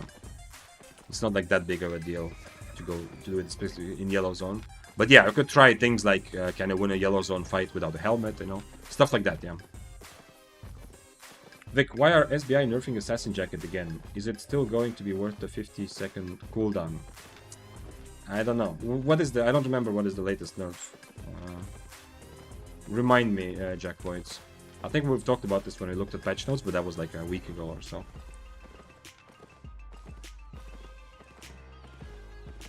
They are... The cleric... if they... I don't know if they went through with the cleric change to make it less cooldown. To match 40-second cooldowns. New patch should be in a couple of days, right? I think so. I think it's likely it's going to be next Monday. They often do patches on Mondays. But yeah, based on how long the things have been on test server, yeah, it should, like, new patch should be pretty much any day or pretty soon, yeah. We should be close to that. I think the Assassin Jacket nerf probably comes from open world, yeah. Like, based on Mists or Corrupted, obviously you're not nerfing Assassin Jacket. It has its uses, but it's not amazing. In Mist it's kind of good, in Corrupted it's so-so. But in open world it's very, very strong, yeah. Maybe depths as well, maybe they are nerfing and buffing things based on depths like they are doing with the Face Scale Robe. Maybe same logic. But Assassin Jacket will still remain, like, almost no matter how they nerf it. I think it's still going to be a very valuable open world. For any solo, for open world, it's going to be not exactly mandatory, but it's going to be way above most other things because the invest just keeps you alive in all the situations where you can't just stand and fight, yeah? Or you need to wait out the situation, reset the fight, kite the fight, something like that. Bledger says, yeah, I'm in favor of the change. They went from soloing yellows and group dungeons for chill content to just doing 4.1 in blacks on solo camps through the safe portal, making more fame in silver with risking way less. Risking less? What do you mean risking less? If you did yellow zone, you didn't risk anything, right? Or you meant repair costs or what? So it's a little confusing. Yellows and group dungeon were more of a silver risk. Oh, okay, you're explaining that due to the repair build. Okay, yeah, I should have read the end. I mean, that's good. If it works like that, it's perfect. That's exactly what they needed to do.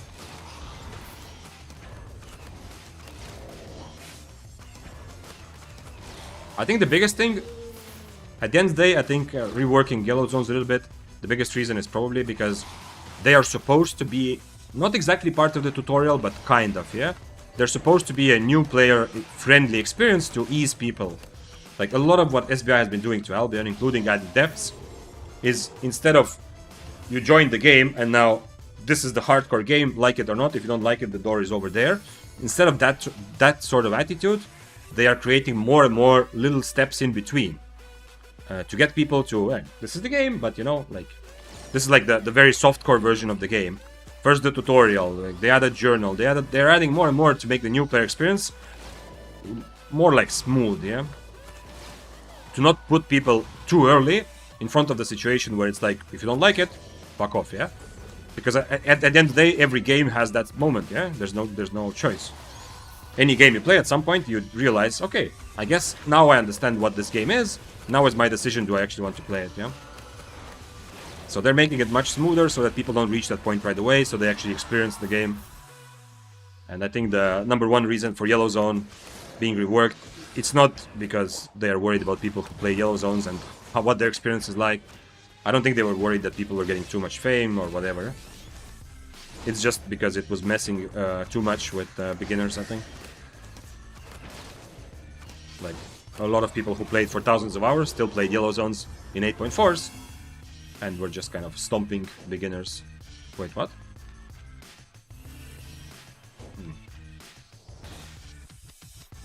It's that thing again. Last time I got absolutely destroyed by that. Let's see if I get destroyed this time. He has red buff, I don't, but I do have 3 stacks, he doesn't.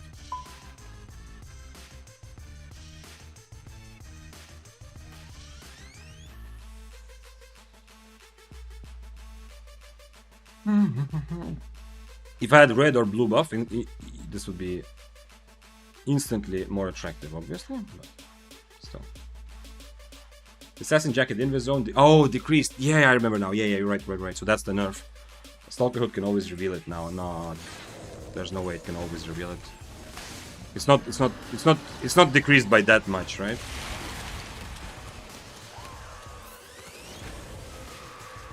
But yes. That's interesting, yeah. That's interesting whether it will rise, whether the stocks of Stalker Hood will rise if it's a more reliable counter to Assassin Jacket, that's interesting. But there's no way the zone is going to be that small, yeah? You will still be able to dodge Stalker hoods. Like, if you go invis, like 10 meters away from me, I go to the point where you went invis and Stalker hood, surely the Stalker hood AoE will still be smaller than the full AoE of your invis. That's interesting though, actually. I mean, I do like... I don't mind nerfing Assassin Jacket a little bit. But honestly, it doesn't affect mists as much. I think it's primarily for open world, yeah? Because in open world, not just solo players, even gankers often use it, yeah? Whether they use it to surprise people or to actually survive when they start the gank and it doesn't go their way. Like, if you know, if you gank someone and then the enemy fights back, sometimes they use Assassin Jacket to survive there. And it's so much easier to clear mobs with Ray of Light.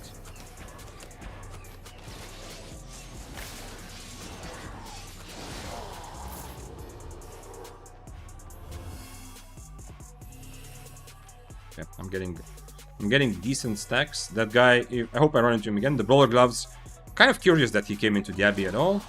I don't think Brawler Gloves are very good at PvE, but maybe I'm wrong, but I feel like I have a much bigger advantage when we meet again. I need a red buff, though. Then that gives me some leeway against his big burst.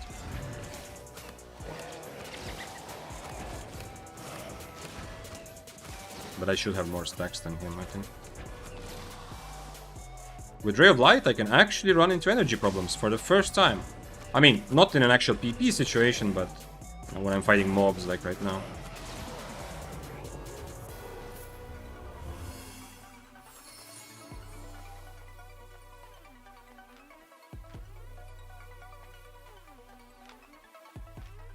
Also, like, you can't only judge it based on Stalker Hood. That is a very good observation, you know, that Stalker Hood will become stronger and it's going to be a better counter to Assassin Jacket if the range is smaller.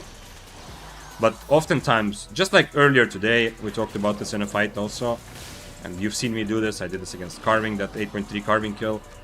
Oftentimes, Assassin Jacket also becomes like your way of countering something on your enemy that you cannot purge. It might be their Inferno, their Mercenary Jacket, maybe something else in their build, like you know you cannot purge, so you just go invis for that timeout, yeah? And in many of those situations, its value remains. This is coming from a perspective 1v1 gaming, yeah? This is not analyzing how it affects open world matchups, like Assassin Jacket nerf. But in many of the situations, the value will remain because, you know, you still go invis, or the other person cannot take advantage of their Inferno or whatever.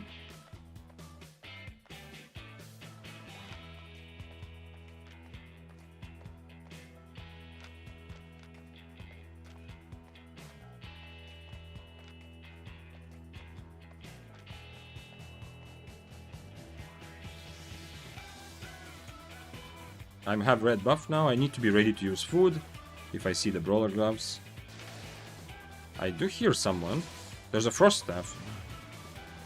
Oh shit.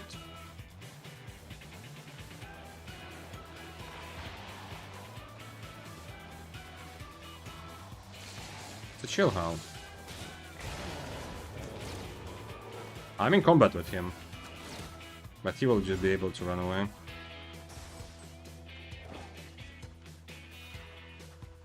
He doesn't have red buff, so I don't need the HP advantage. I'm gonna be okay anyway, but I think he's just gonna run away though. Let's see. Maybe he turns when he gets full HP.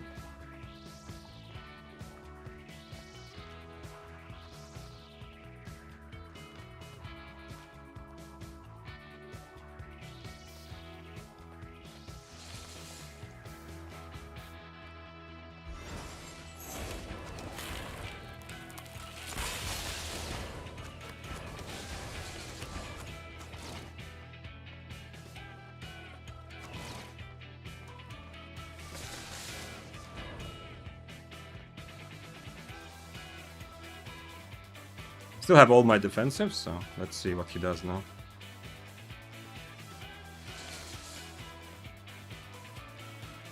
He used his invis.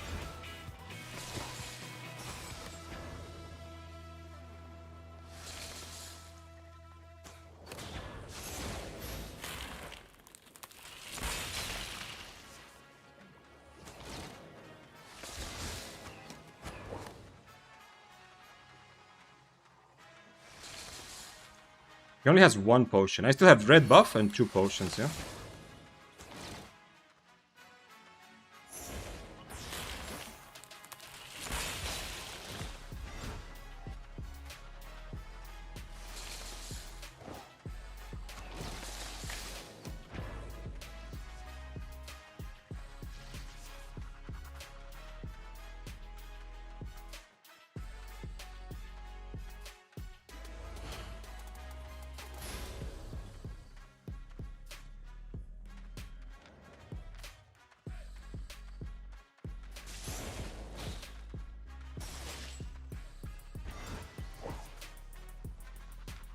That guy has regular boots, so he's not catching anyone here.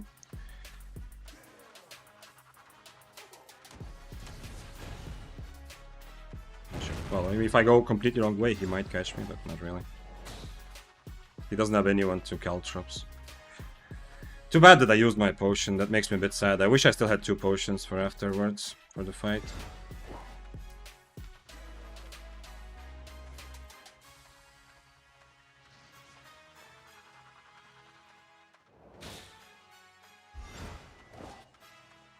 Does he have 2 potions? No, he has only 1 healing, okay. Can I fight the Frost without cape? Maybe. He will have a stack. He took my red buff and one of my potions, yeah? But the whole fight I was running after him, yeah? So that's why he was able to do this. Next time he won't. Like, he won't get that sort of an advantage to start the fight, essentially. Not to start the fight, but anyway. I don't have to full chase after him. If I let him come to me also, especially when he's on Q3, then the fight doesn't go like that. So it's not that, you know, this matchup is so bad that, you know, he procced my buff and I used potion. He also used 1 potion, but he only had 1. But it sucks that I used my potion. Now I need to kind of wait for the one.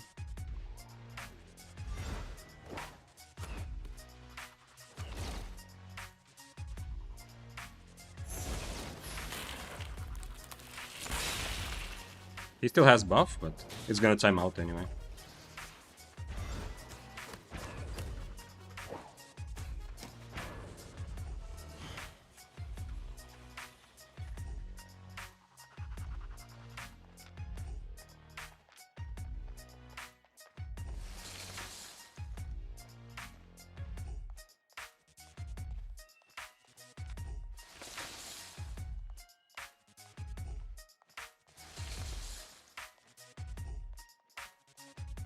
Next time I have Inferno, I can continue this dance. Unfortunately, I don't have cape.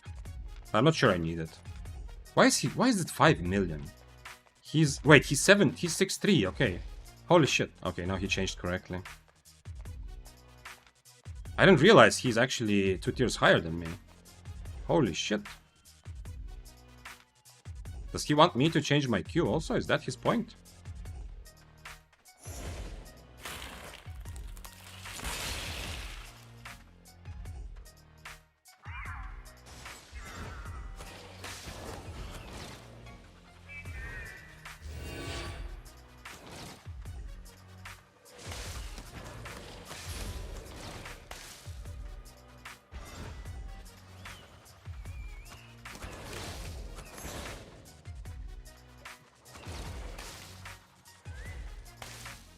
Yeah. I did overcharge now. I need to somehow survive long enough for my second potion, you know? I didn't realize he was so much higher AP, to be honest. 3 seconds.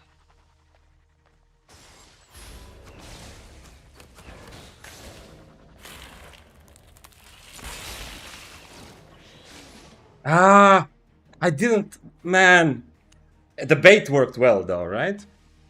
But unfortunately, I was not out of his E range still. I didn't realize. I should have overcharged earlier. I didn't realize he was even 6-3, so he was worth 5 million.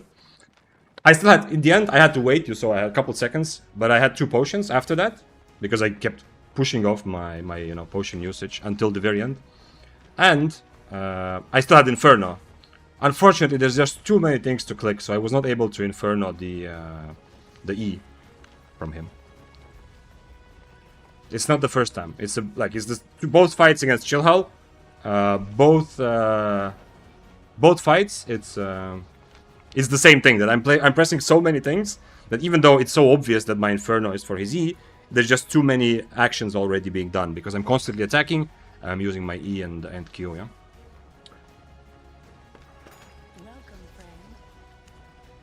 No, he changed to correct Q. I mean, if you do take this fight as a proper fight, yeah, and not just IP like difference fight, he changed to correct Q, which is awesome. Do I just go like this? It's 1.1 mil now, but I think it's whatever, honestly. It's become a bit more expensive, but not crazy. He's using Q3 over Q1. Yeah, he should change to Q1, which he did in the end, and you saw how much more difficult it was. I can also change this, and we can just both sit at the edge of our screen.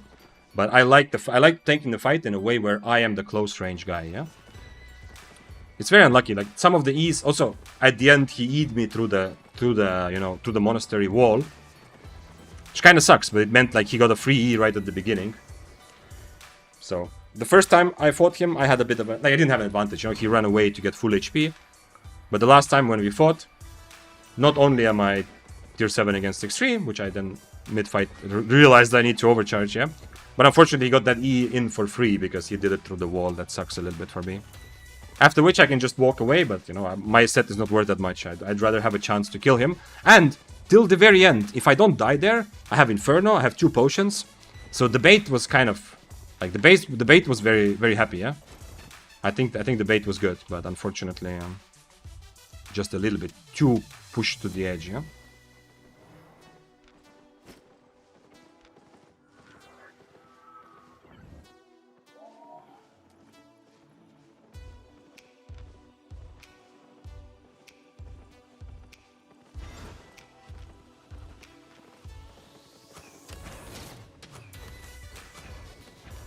This guy's on Shadow Edge, so he can absolutely cancel my boots.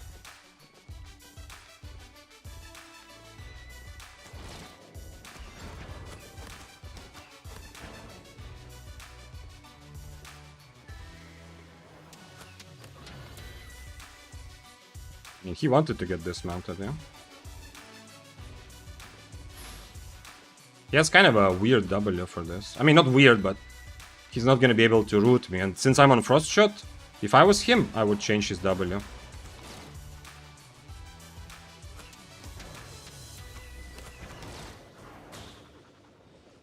Where's the dagger? We need to actually kill the dagger. Like, this is good to bait the dagger in, but the dagger is just going to kill both of us for free if I continue, eh? Unfortunately.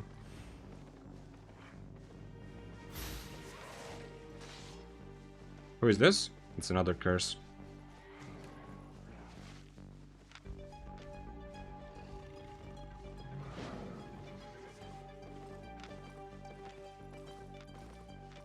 Against dagger, I need Cultist Cowl, yeah? I'm probably still hopelessly dying there. Full spec 6-3, but there's some chance, yeah? There's 2 curses, and I'm gonna fight both of them now. That if the dagger is not here, I'm gonna fight both of them with my Guardian helmet.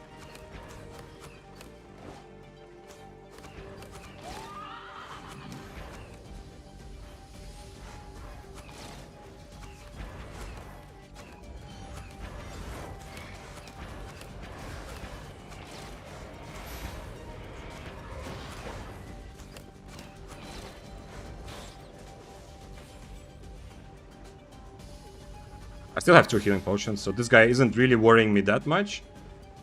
But we'll see. What happened to the other curse? His boots were almost over. No way he got that far.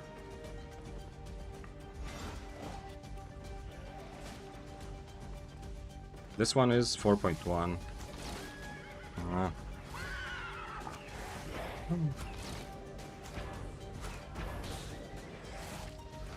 That guy also has those boots. Okay, I need to drink my potions here.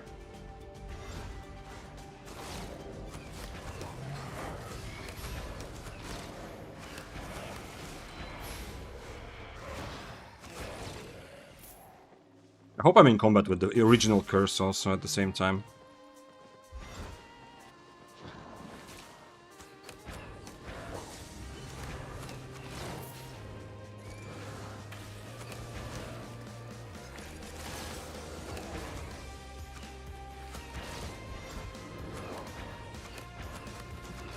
Okay, it didn't work. I mean, the curse duo. It worked for me. It didn't work for them. I still have the wisp as well. What a dumbass. Don't say it like that. It's a beginner. Look, people talk so much about curse staffs. It's way overhyped. There's a lot of content on YouTube. So a lot of beginners think that curse is like a good weapon to play at the beginning. It usually isn't, yeah, but... I'm just saying that's just because someone is playing like tier 6 curse doesn't in mists. It's probably a beginner who is actually doing the good thing and going into full loot PvP, yeah? So don't call people a dumbass, but holy shit, absolutely they did fail. They colossally failed that 2v1, yeah? But it's only possible because I brought this backup helmet, yeah? Otherwise I wouldn't 1v2 them. Cursed mentality, yeah. Yeah, I mean... Is there really a way that he doesn't... I mean, the second guy must be like... The guy I fought first, he must be really new. He didn't know about the 15-second cooldown, yeah? Or did he actually think that I'm not going to kill him in 15 seconds after the fight that already happened before? That's weird. I don't think he was expecting to survive the 15 seconds. I think he just didn't know that it's going to happen like that. Thanks for following this, Kralla. Gotta love the cursed players. Curse staff has been talked about way too much. And people have created the illusion that it is stronger than it is because of those amazing kills that you can get, yeah? Because if you look at YouTube, you see that, wow, you know, I have a chance to get some amazing kills. Because it's true, yeah? Especially as a rat. Like, it used to be more like that, but especially against hyper mobility builds, you just charge up your soldier boots once and you have a chance to kill them in like those double-bladed and stuff. You have a chance to kill them in situations where most builds would not be able to. So it's like, it's romanticized, you know, too much. But, I mean, there are some good players who play Curse Staff at higher IP. It's not hopeless, but it's very difficult. You cannot rely just on your E, you know, you cannot just think that, oh, it's so easy, I just get 4 stacks E and my enemy is my like free money, yeah? With that mentality, Curse is very, very bad and difficult. But good, like there are a lot of there are some good curse staff players who play also curse staffs at higher IP who don't rely just on the E, but know the power of keeping your 4 stacks on your enemy, just because that's crazy how good you can be at brawling against other good brawlers like swords and axes and daggers and so on. You can be a decently good brawler on a curse if you just keep 4 stacks on them the whole fight, yeah? Cursed is great if you have 800 spec. No, spec, I mean, yeah, you can just buy more expensive items to make up for spec, yeah? What I just talked about the curse, it applies regardless of spec, yeah? But I understand, of course. Every weapon becomes better, and for curse, having higher IP on the weapon itself is a big thing, yeah?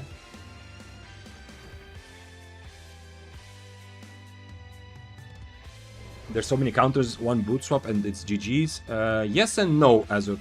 You're right. You are right, you know, you can, like, dodge roll is pretty good against one-handed curse, but it depends on the IPs, yeah, of the players. Like, I am, for example, I don't want to swap my boots to dodge roll, yeah, against the 5-1 curse, because what it does, if I swap to dodge roll, what it does is that the moment someone else shows up, tries to rat, or 8.3 on my screen, I am dead, yeah, curse, like, changing to dodge roll is signing my own death sentence in case this ever becomes anything other than 1v1. Which is why, if I'm playing tier 6, maybe even like tier 7, I would consider it, yeah. I would swap to dodge roll if my enemy curse staff is also like at least tier 7. So that it feels like it's worth it, yeah. I'm risking my life, but I am gonna make decent money if I do kill him because of that, yeah. But if I'm playing tier 7 or tier 8, for example, and I'm fighting against a lower IP curse, I'm not swapping to dodge roll. If I cannot beat them without dodge roll, I'm just not taking the fight. Because there's absolutely no Like, there's no reason to risk my more expensive items. Again, for like a tier 6 or maybe even a tier 7, like a lower tier than me curse. Even though if I swap to dodge roll, I might not be risking my items against him, I am clearly putting myself in a situation where if someone else shows up, I'm gonna die, yeah?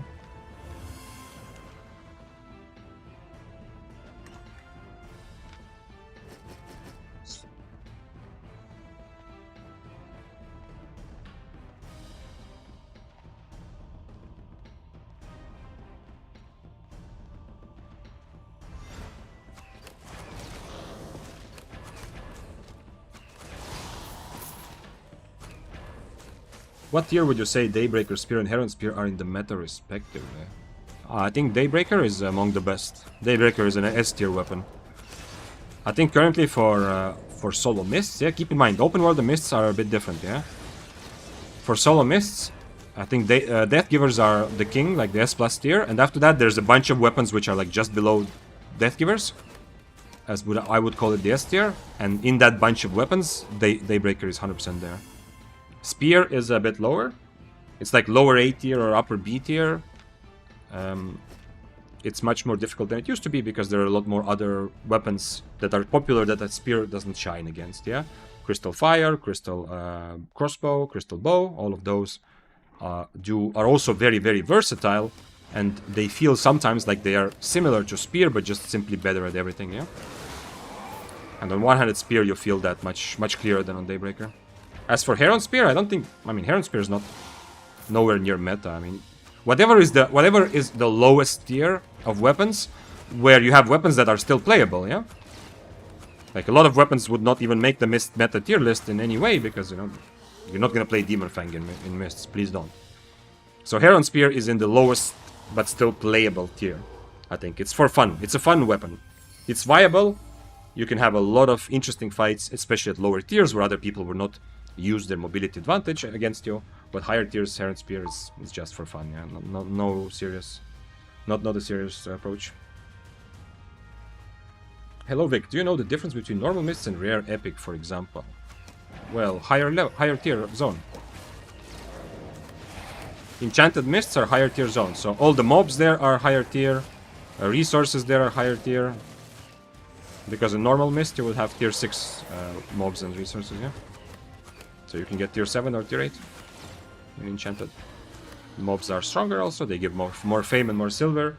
And finally, in any sort of Enchanted Mist, so the one that is not regular, you can also spawn those mythical creatures, yeah?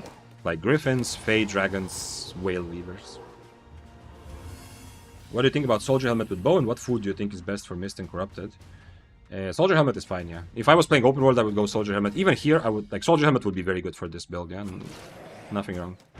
Like in some specific matchups, obviously Soldier Helmet is just better because I can just dodge the big burst from an enemy, and it's a good 30-second cooldown. But in some builds, and especially since I am trying to brawl a lot, and I expect most of my money to come from out-brawling some melee weapons who don't expect it. For that, Cultist Skull works better, but Soldier Helmet is right up there with good helmet choices for bow, for sure.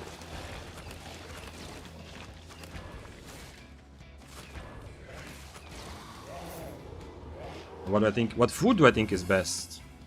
I'm using Snapper to brawl. If you go open world, oh, 200k, not bad. If you go open world, mobility is more important, so I would probably go Omelette.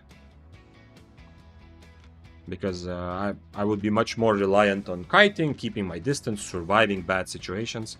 But right now, I am more all-inning on the 1v1 fights, and I'm a bit less worried about...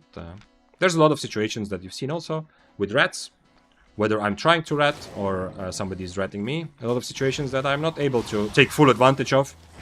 Being an Omelette would help me with that. But it would make 1v1 fights more difficult.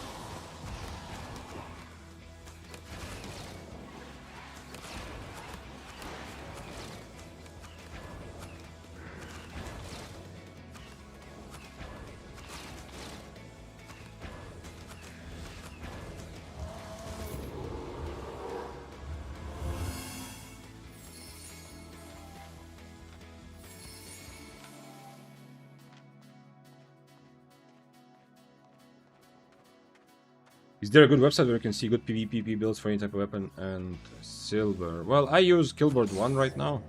It used to be Murder Ledger, but it got a bit too messy for me. I feel like Killboard 1 does a much better job dividing right now into different types of content, and you can sort there. But be careful, it's always going to be a bit limited, because, I mean, you don't know all the details. Even though, I mean, Killboard 1 is trying to sort all of the kills, and to figure out which are solo fights, which were like group fights or ganks and so on. It's never going to be perfect. And there's a lot of there's a lot of reasons why just looking at stats is not going to give you the best answer, yeah? Because if you look at the highest win rate weapons, sometimes it's going to be just 3 people who play that at very high tier, who are exceptionally cracked players, know their build very well, and that's why the weapon seems good, when actually, you know, like, all the regular problems you have with statistics are also going to be there. Like, sometimes the choice of, like, there's not enough data to base your decision on.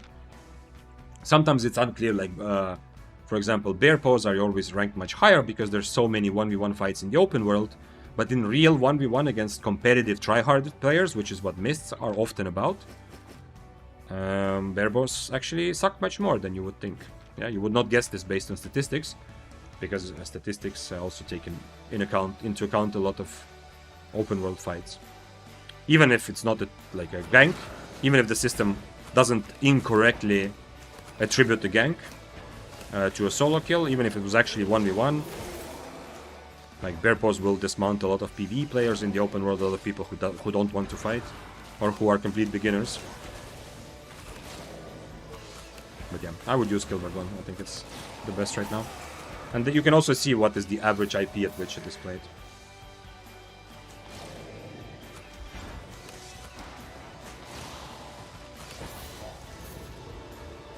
What's your most played favorite weapon? That's an easy question. Daybreaker. Daybreaker or one-handed spear. Okay, it's not that easy question, but it has to be Daybreaker or one-handed spear. Definitely most played. I have played more one-handed spear than Daybreaker because for a long time before I even discovered Daybreaker for myself, I just played spear, yeah? So it definitely more played. But which one I would prefer right now, it's a bit difficult. What would be a good setup for carving sword? Nothing has changed. Although, I mean, carving is much weaker than it used to be. But in terms of the build, nothing has changed. It's still good to just have a leather jacket on Inferno. If you want to spend more money, go with Mistwalker, otherwise not. Otherwise, Jacket of Tenacity or Assassin Jacket. For helmet, you want the Purge, usually. So, Helmet of Valor. Green boots. So, any sort of rejuvenating sprint. Smuggler's Cape right now. Is carving nerfed in recent patches? The most recent ones, no, but if you look at like last year, yes, carving has received direct nerfs and indirect nerfs. It's not an S tier meta pick anymore for PvPing in Mists or in open world. It's still good, it's still viable, but it's not as strong as it used to be. Is this some sort of song? What sort of song is this? It's just some sort of interesting sound effects, right? Okay, let's go. This is a song. Ledwer says, "Oh, you guys are having a big discussion there about. Is that about fame farming?" So Ledwer said, "Depth is only good if you have a build that can handle it as a solo. Skystrider, Ursa, and Maulers. What? Or Bloodletter writing. Then if you get insta kill by one shots or any healer comp, your only option is to run." I don't know about Maulers though. There's nothing but Maulers. Sounds like it's a good 1v2 weapon, to be honest. But I've never played it, so maybe I don't know. But bows are good. Bows in the depths are definitely popular. It's a good balance of having the mobility to avoid situations, and kite people, you know, because that's how you win. Some 1v2 fights you win by kiting, but also generally having good enough damage to at least present yourself as a threat with the burst damage. Yeah? Ivan asked, "Hi Vic, have you faced any battle axe with Mistcaller and Call of Purity and Assassin's Jacket? I've seen some PP creators, it's a build they avoid to fight." Interesting that you bring that up. Not Call of Purity, but this literally what I fought earlier today, and was the valuable kill, as you can see also. Assassin Jacket, Mistcaller, not Call of Purity. I have not heard or seen anything about that being like a widespread thing. Cloth armor, battle axe, I understand, yeah, with some kiting and throwing ease from far. But this sort of kite battle axe, not instantly clear. Thanks for following Bradford TG. Vic, you should look at Scribbleloop's vid on his Ursa and Moller build for depths. It's actually really good. I'm gonna click doubt. I mean, I have no doubt that the video is good, and I believe in Scribble being able to turn any War Gloves weapon into a really fun 1v2 experience, yeah? Because that's his specialty, yeah? He's played a lot of 1v2. He used to play the Mist from what I've seen. And his specialty has for a long time been playing War Gloves, yeah? So I'm not surprised that he was successful, that he made a good video. But the conclusion that the build is good for depths, that one I want to click doubt on that. At least I'm sure that if you gave Scribble, instead of his Ursine Mauler's build, if you gave him Battle Bracers or Fists of Avalon, he would do the same, but better. In terms of how successful he would be, yeah? I'm pretty confident in that. But the fact that you say that the video existed and made you feel like the build is good means that it's at least viable, yeah? But I wouldn't put it... Like, I don't think... Because I am pretty sure without watching the video that it does not deserve being on the same play, like in the same list as the Sky Strider, yeah? Which is amazing for 1v2ing for a lot of different reasons. And I mean, Bloodletter is more like, yeah, as you said, also ratting, it's more like specific approach, but still, I feel like it has to be lower. Death is no more. Thank you for subbing with Prime. It's time for everyone to raise your spears in honor of the newest subscriber of the channel. Death is no more. Thank you for subbing. I appreciate you. I will drink a little sip of coffee, which is actually gone cold. I don't know why. I'm not going to drink coffee. I'm going to drink water. I have a part of me which is like, oh, you should finish my coffee, but I don't know why. It's clearly kind of cold already. Oh, nice. We have spears in chat, actually. I need to watch that fight. When did it happen? You can also check on Guild Killboard or some other place, but you can see here. This was exactly 1 hour ago. It was in the Abbey.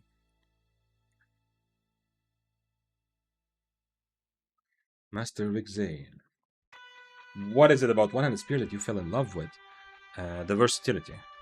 The fact that I'm not any, like, I have never felt like I'm bad at games. Yeah, I've always been kind of okay in most competitive games I've played, but I have always felt very clearly that I am my mechanical skill is quite limited. Yeah, I mean, we are all, like, relative to someone, we are all pro gamers, or relative to someone else, we are all dog shit hopeless. Yeah, so it's always a question of who you compare yourself to. Yeah, unless you are legit like esports athlete level. But anyway, one of the things that I loved about Spear is that I felt that how, like, in Albion in general doesn't require that much mechanical skill, which is maybe also why I kind of like it, yeah. But one of the things I felt is that I was able to win fights, and it tested my strategy so much. I was able to win fights like on a tactical level. That's the biggest thing that made me fall in love with the Spear. And on top of that, I was able to solve almost every fight, yeah. There are some matchups right now on One-Handed Spear that I would approach very carefully or not take at all if we have equal IP, like Arc-Light Blasters, yeah. Like Flame Walker is so-so, yeah. I would take the fight, but I would be careful about it. And I would feel like I have a bit of a disadvantage, yeah. But still, overall, One-Handed Spear can solve almost any PvP situation, and the immense flexibility you have with how you take the fight, which spells you choose, how you use them, are you kiting or brawling, things like that. I don't know, I feel like it challenges me, like, tactically, which is what made me fall in love with it, yeah. Like, if you are playing light crossbow, for example, there's still tactical decisions, but it's less tactical, and it's more of a test of your mechanical skill, yeah? Your reaction time, you're hitting your spells, constantly using your... Oh, shit. Okay, are we gonna take this like this? Or not? Give me a moment. Wait. No. Okay. I was gonna fight him anyway, but...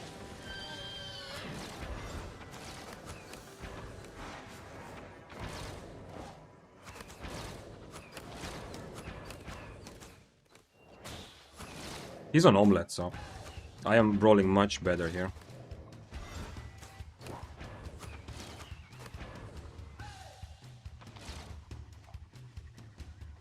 I wish I was able to change my helmet, obviously, because then it's pretty much a free kill, but...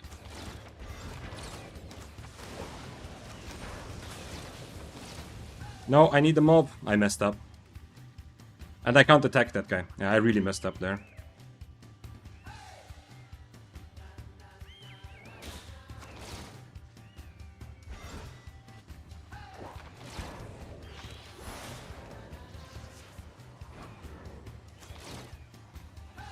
I think I messed up. I deserve to die because I messed up my jacket.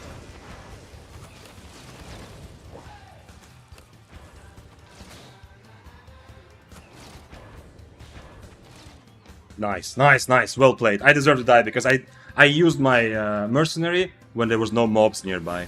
Otherwise, I win this. Ooh, if I change helmet, the fight becomes a lot easier, but that's not the point. Nice. I'm happy. If you want to see me happy about dying, this is happy because I died because I have good food for brawling, yeah, so he's abusing mobility a little bit, that's fine. We expect that. But he dismounted me and I messed up my jacket, and I like that you get punished for your mistakes, yeah. But it was just the mercenary. Such a stupid situation. I don't need him.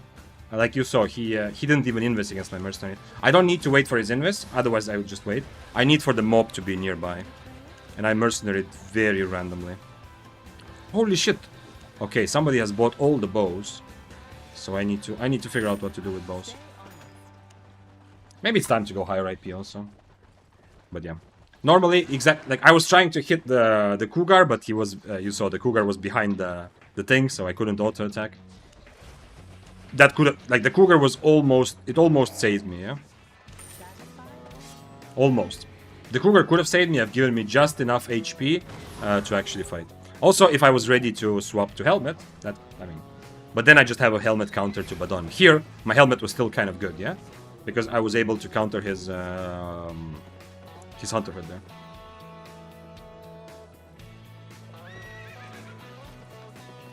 And I need to stand closer to him the whole time. I mean, obviously he also made sure to use his omelet advantage to kite away. And in terms of specs, I don't know why is it such a difference. Is it just cape? Yeah, I think it must be just cape, yeah? There should be pretty much. The cape difference is 40 IP. So there's still 100 IP difference, but why? Maybe I underestimated the IP difference. Because the cape difference is 240, so divided by 6, that's 40. So I'm still 100 IP lower than him. Is it really just the bow specs? I mean, I also don't have over 100 in mercenary, so... I guess all of these specs add up a little bit. And my boots, yeah, of course, okay, I forgot. Yeah, a lot of it comes from boots, yeah. But still. Doesn't matter. Better spec, yeah, I forgot I'm using 4.1 boots, yeah, that's kind of the part of the bait, yeah. So I have a little bit less HP, but it's okay.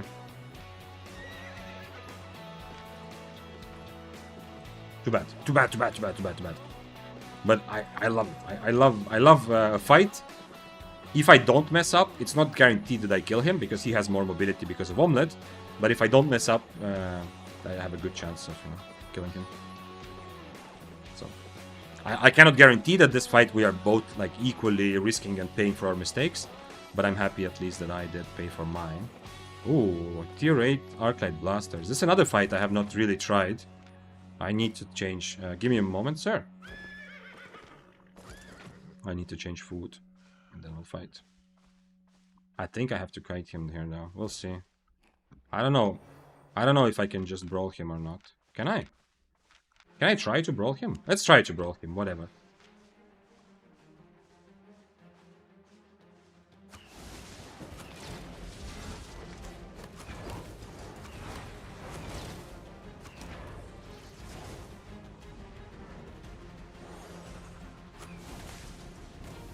Okay, no more soldier armor.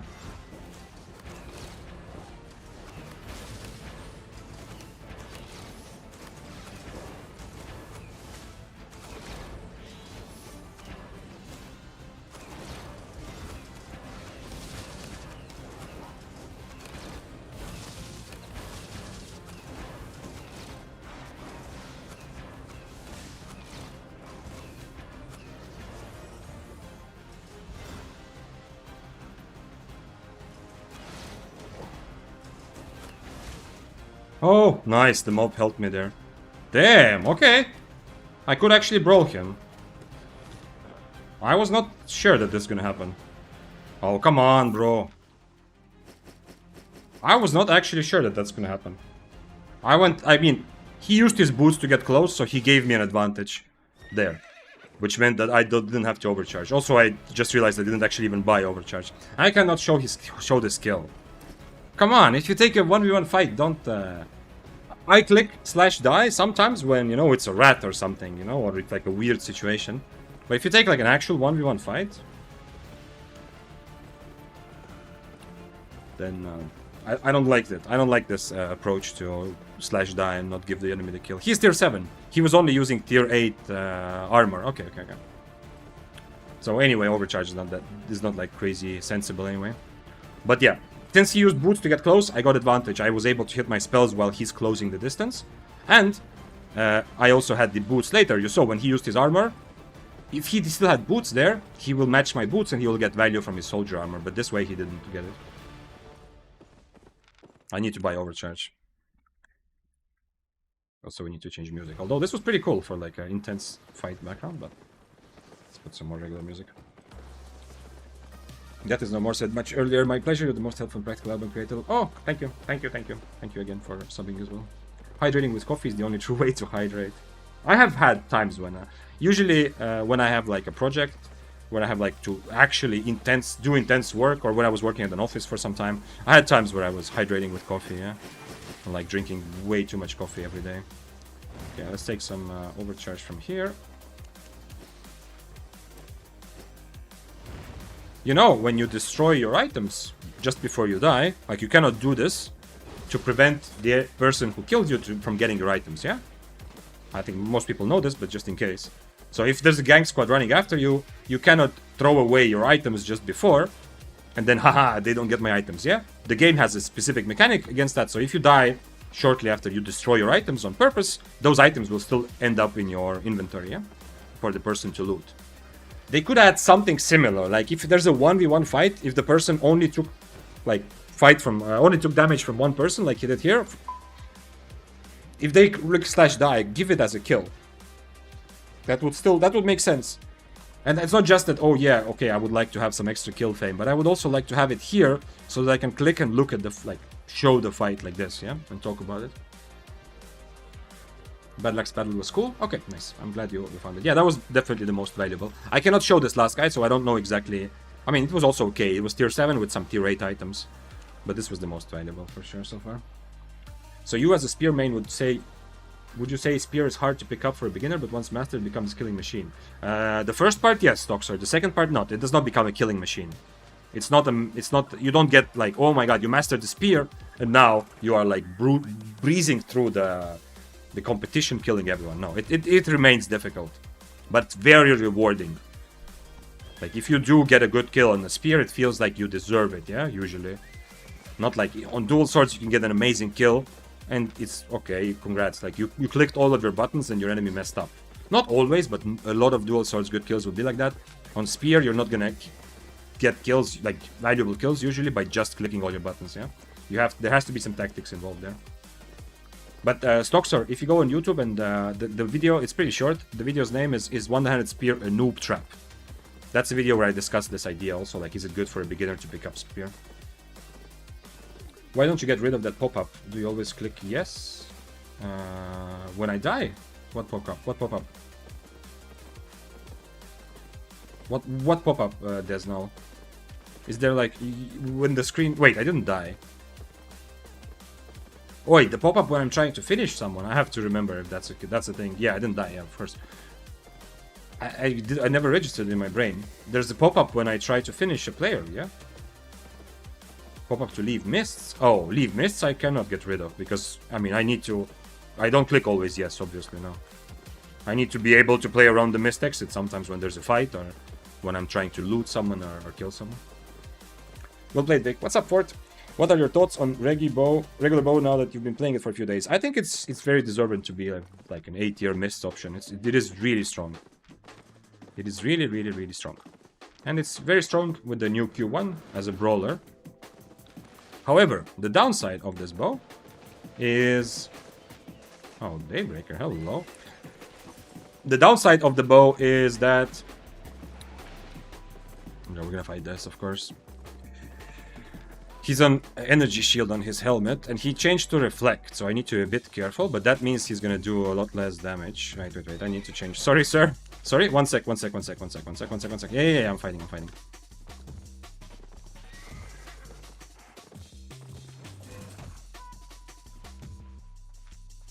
I'm fighting. He's on omelet. Holy shit. Okay, I'm gonna full brawl him. Almost full brawl him. I just need to be careful with his deflects. So, the one downside of bow is that it's not so easy as most meta weapons to handle situations with many players, yeah? Multi-way situations. I have not been able to handle situations when people try to rat me. Also, I have not been able to successfully rat when I find a good opportunity, yeah? Oh, he's changed to harpoon. Okay, nice.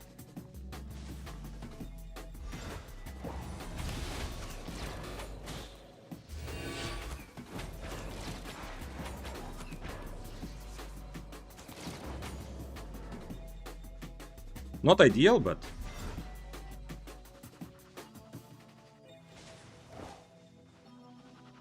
There's a guy there.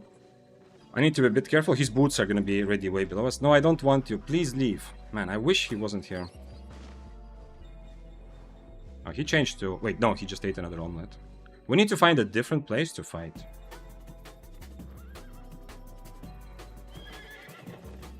He ate another omelet. Why? Is that why he wants to? Oh, he has also undead cape, yeah? So I'm the one that's gonna die to the rat and not him. I mean, obviously still want to take the fight. Oh, he changed boots now.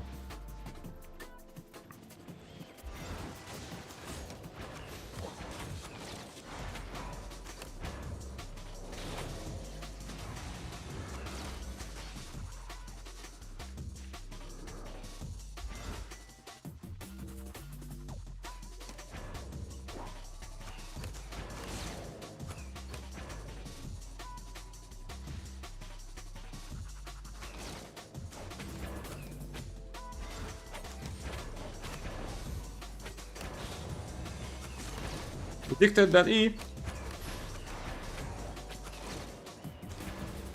He's gonna boots away anyway. Yeah, now the guy is here. Now he's charging his boots and I don't know where.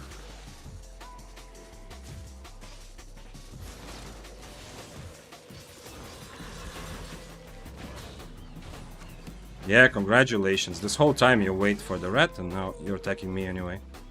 This whole time he couldn't figure out. But because he changed to the boots and he has undead, you saw that. I can't really... Oh shit. Oh, he actually got the kill.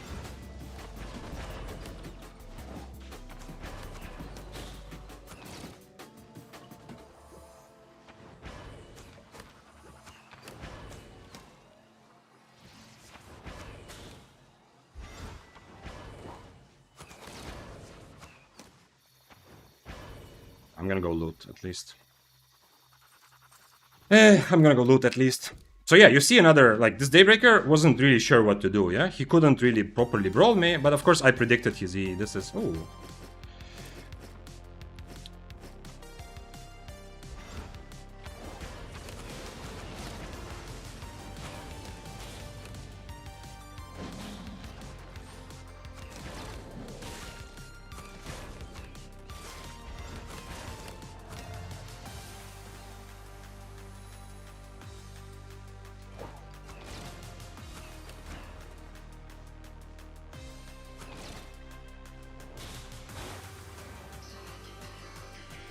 His boots are ready way before mine, so I don't think I can catch him, but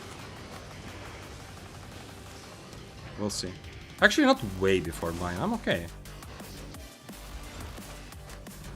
I'm okay. Nice. Hey. So yeah, so this is a situation where actually very good learning moment. I've said this several times as semi-joke, but still, like, I've gotten comments from people who don't believe me, and I mean, it is a bit hyperbolic, but I have said that I'm more scared sometimes.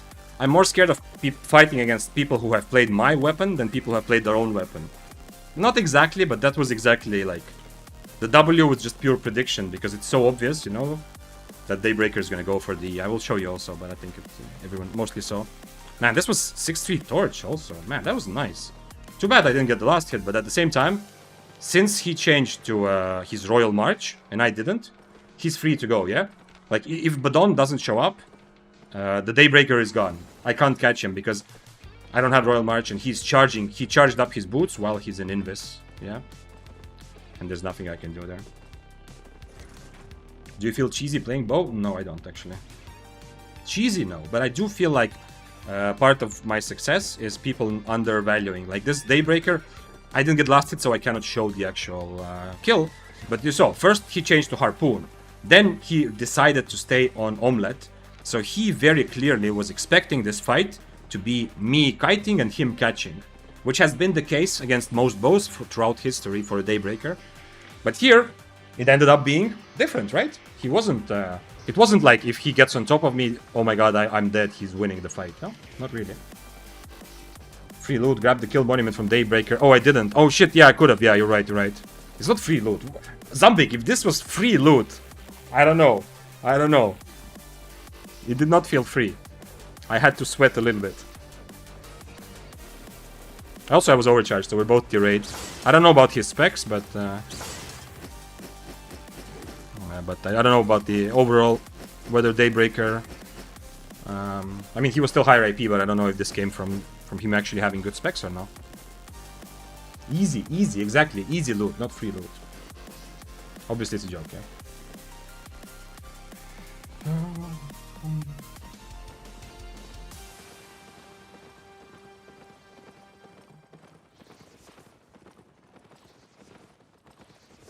I can't wait for next patch to nerf from rats like this. Yeah, but the thing is, like, a lot of the ratting, I agree, and I'm kind of...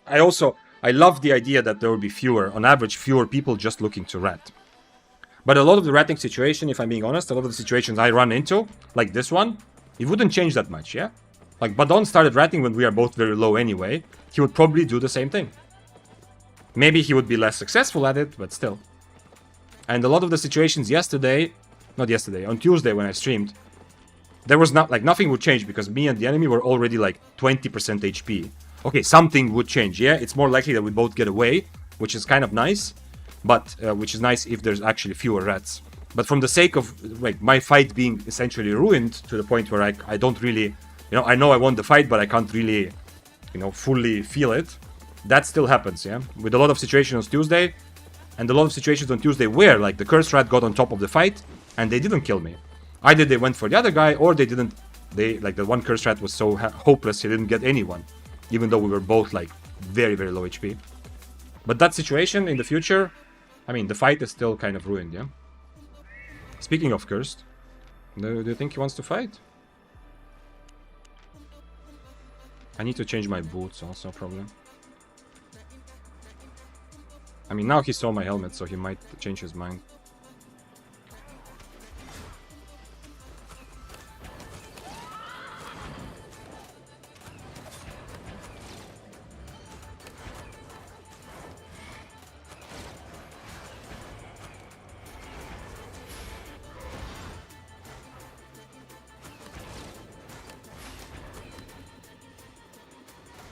I'm just gonna match his boots.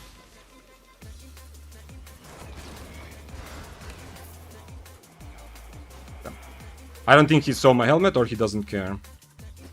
Nice. Tier 7. At least he wanted the fight. I think. He ran into me kind of like he was looking for it, yeah? And yeah, this helmet swapping thing, it wouldn't work on an energy hungry build because I'm ending up with a bow. Okay, I don't have full specs in bow, so maybe that balances it out a little bit. But I end up with a tier 7 overcharged bow. And, okay, it actually does work because of my specs. But still, my helmet not overcharged, my bow is. If my build was really dependent on using a lot of energy, it wouldn't be such a good idea. But right now it works because, I don't need the overcharged helmet, doesn't matter. I am always, I'm okay in terms of energy anyway. Zaina Kalbi, thanks for following. Ford says, I'd rather 3 different people not be able to constantly dismount each other, fight, than run to heal to do it. Yeah, okay. To be honest, yeah, there's a rather, I shouldn't just be thinking of the situation where the fight happens and people come and rat on top of it, but how it will affect people's, like, how it will affect what people do even before that, yeah? The fact that when there's a bunch of people, then you know, it can be used to your advantage and disadvantage. That also changes, of course. But yeah, I mean, the reason why yesterday, or sorry, on Tuesday, I was more frustrated by rats. First of all, my expectations were a bit off. I really wanted to test the new bow. I kind of forgot that, I mean, mists are not a 1v1 arena, yeah?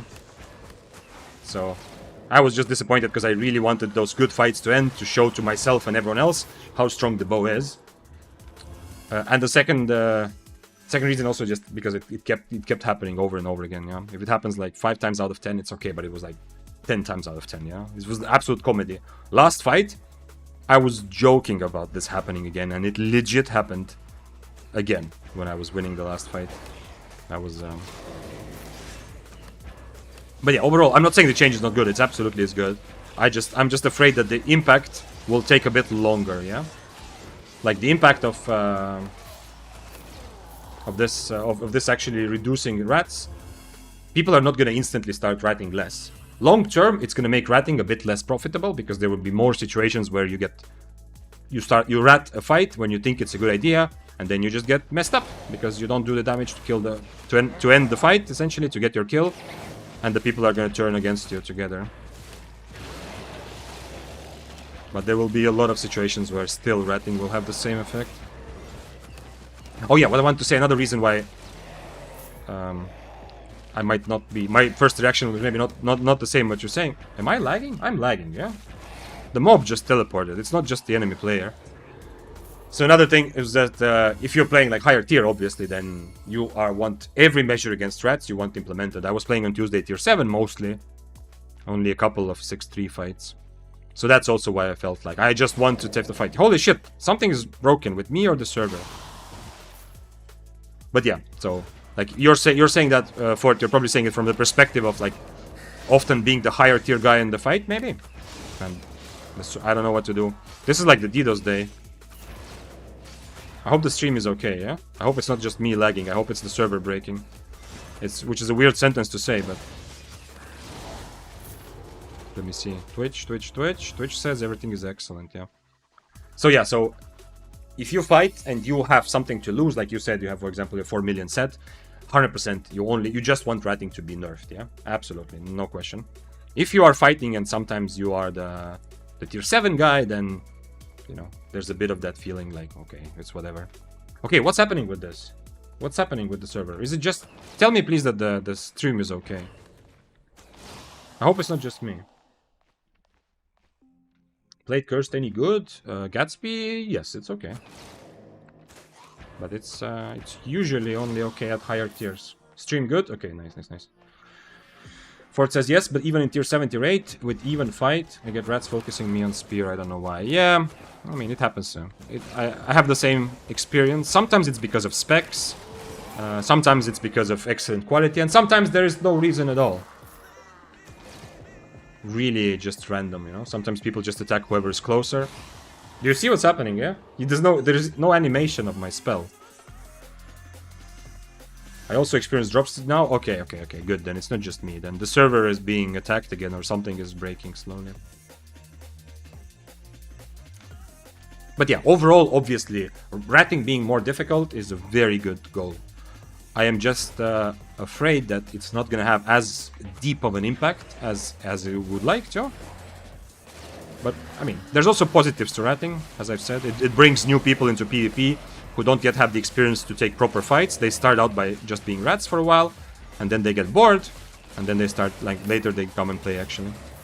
But yes, I think long-term this is going to be a thing, yeah? Like, it's going to have an effect. Because slowly, people who really just focus on ratting, slowly they're going to experience more and more situations where they think they are ratting, but instead they just get murdered even though they are full HP and the person they're ratting is 40% HP, they just get murdered partly because of the debuff. And as they experience that more and more, less people will actually... Like, they will make the connection in the head that, oh, you know what, it's not as profitable to just rat. So they will do something else with their lives. Maybe play a different build, or maybe just play a different content for a while. And then come back later without the ratting only playstyle. Stoxer says there's really no 4.1 budget build for Prowling Staff. Yeah. All shapeshifters are too expensive, I think, for playing them 4.1 really. Also, like it used to be that Prowling was so OP for a couple months that there was people playing tier 3 Prowling and still killing like 4.1s, 4.2s, yeah. But now Prowling is nowhere near that the height of its potential. So, yeah. Hopefully it's gonna fix itself. I got some pretty good kills. Well, unfortunately, the kills don't show up as kills because the Daybreaker got finished off by the other bow, and the guy I killed before decided to suicide. But still, it's been pretty satisfying. Hi, hello, Mohammed. Something is weird. If you're being weirded out by the animations or lack of animations on my screen, it's not just you. It also feels weird for me. But at least it seems like most things are kind of working, yeah? Just with a bit of a delay and the animation is weird. Let's see if there's a red buff here. No, this is blue. I should go north, actually. Wait, I'm gonna go. Everything happens with a bit of a delay. Let's see if there's a couple of easy rooms here. Maybe one of them is red. We feel weird together. I feel like that's a bonding moment. Right? In real life, that is definitely a bonding moment. To feel weird together with someone. It's a good moment.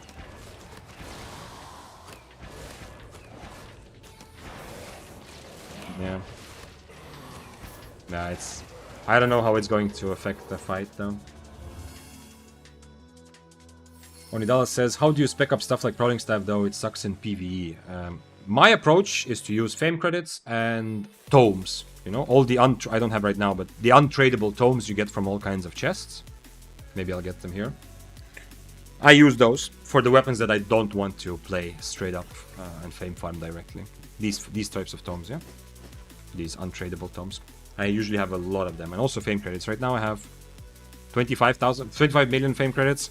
I had at some point 90 million fame credits on EU without focusing on farming them. Just playing Spear and having fun with my life. Spear is pretty good for PvE. So I was just playing Spear like I am on stream, the same thing. Taking fights, killing mobs, clearing abbeys, and I racked up about 90 mil credits, and then I put it into a bunch of other spears that I didn't want to play, as well as some armors and stuff like that. And some Mohammed says, I watch your vids on YouTube, I thought you play Spear. Yes, I do mostly play Spear, yeah. It's definitely my most played weapon, Spear and Daybreaker. It doesn't mean I only play Spear, yeah, I hope that's clear. Today we are exploring the bow together. Thanks for following, Stocksor.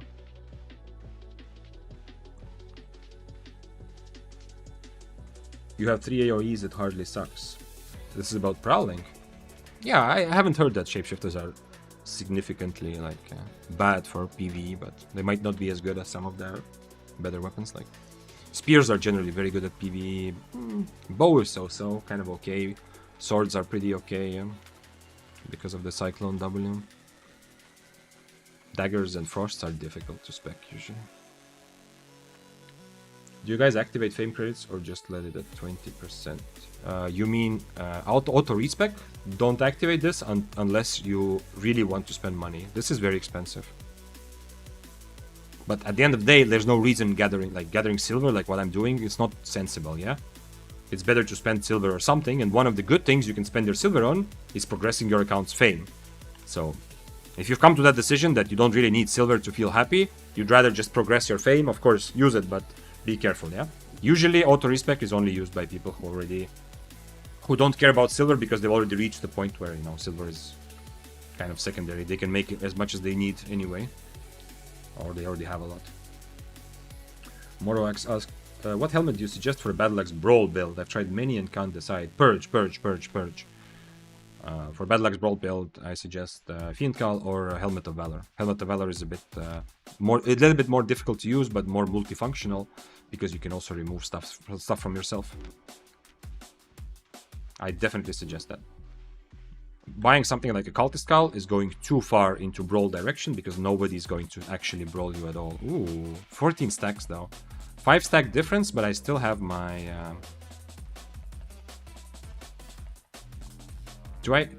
Is 4 minutes enough or not? I mean, we have to try, but...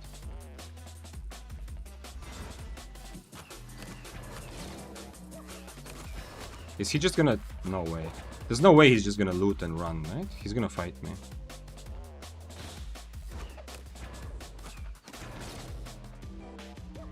No way. You have 5 stacks more and 2 tiers, right? Yeah, I hope he got something good from the bag, because he's gonna need it. Whoa, okay. Wait, that was him? He wrote sad face. Okay, so he wasn't trying to be toxic. He was legit sad. Auto respec with combat bag, poor in 2 minutes. Yeah. If you can auto respec, you can bleed so much money so quickly. And if you add satchel to it, yeah, absolutely. You very quickly lose all your silver. But yeah, as I said, to some people it's worth it. Like in some ways, if you zoom out and think, okay, you're gonna play Albion like over the next 5 years, sometimes play more, sometimes take breaks, so on. The one thing in your account which will always remain the same, regardless of inflation, regardless of how social you are, of how well you're doing, all kinds of leaderboards, whatever. The one thing is going to be the fame that you have, which is going to represent your account progress. I don't think I can help the quarterstaff, unfortunately. He did use his merc jacket though, so he was at least somewhat worried, yeah. We can fight him, of course. I'm running out of food, but it's whatever. I'm tier 7 overcharge though. I don't know why he wants to fight me on tier 6. I should also change my boots, because he's on demon boots, yeah.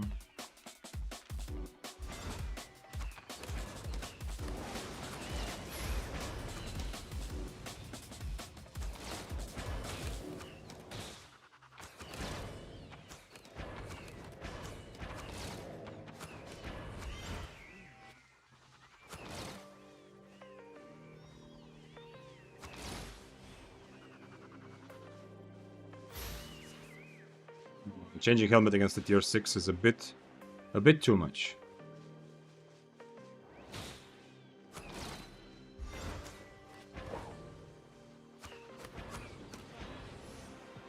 Oh shit, he had actually 2 potions also. Too bad I'm not on... Actually, I can... Oh, I cannot change to omelet now. Yeah, because he's an omelet, he can still run away. I should have charged my boots earlier, when he was still in this. I know you're there, but okay.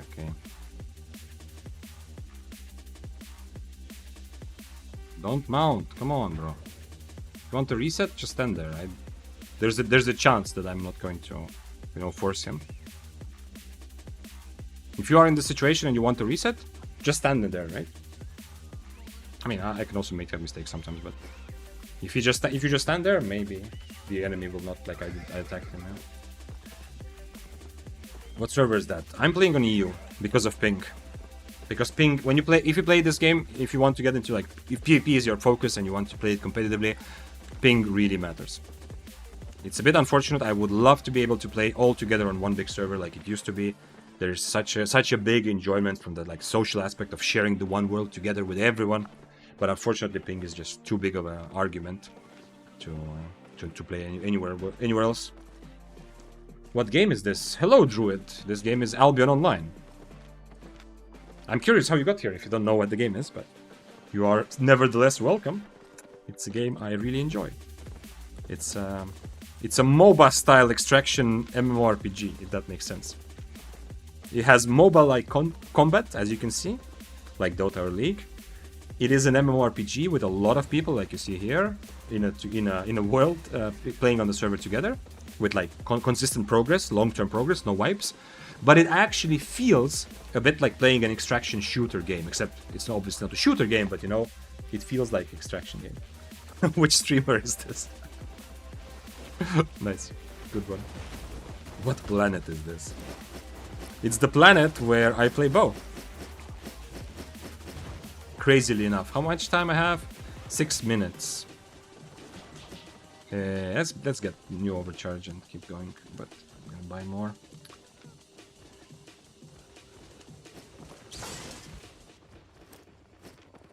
I'm curious that the Daybreaker actually really wanted to fight. I can't show him because the Badon took the last hit, but you know, the tier 8 Daybreaker I killed, he actually, like, you remember that situation, yeah? He actually really wanted to fight. And I was like, it was obvious that I wanted to fight him also, but he was, let's see if I get the clip actually, I can watch it together also. But he was trying to make sure that we fight, and he didn't want to follow me far, yeah? Like, he knew that Badon was close there, he's worth more, and he was not worried. Partly because of Undead Cape, but still. Anyway, we'll maybe look at it later. No OC on Cowl, because I swapped helmet. I did originally overcharge it, but I swapped helmets a couple times. So it removed it. Druid says random recommendation from YouTube. That's also I didn't know that YouTube randomly recommends live streams. Yeah, I know that my videos can be recommended outside of Albion, of course. YouTube always tests, even when it's marked, you know. Like for every video, it's categorized, this is Albion Online, but YouTube still tests. Like, maybe this is interesting for people just outside the niche. I didn't know that live stream also gets recommended. Mobile-like extraction MMORPG, might as well say it's a shooter because you are playing. Yes, but FPS is very specific. Shooter sounds like okay, isometric shooter, yeah, not like FPS. Okay, I'm not gonna do overcharge because we only have 3 items anyway, and we know that one thing is gonna trash. Yeah, there's no predicting. We already on this stream always one thing trashes exactly. Let's see what it is.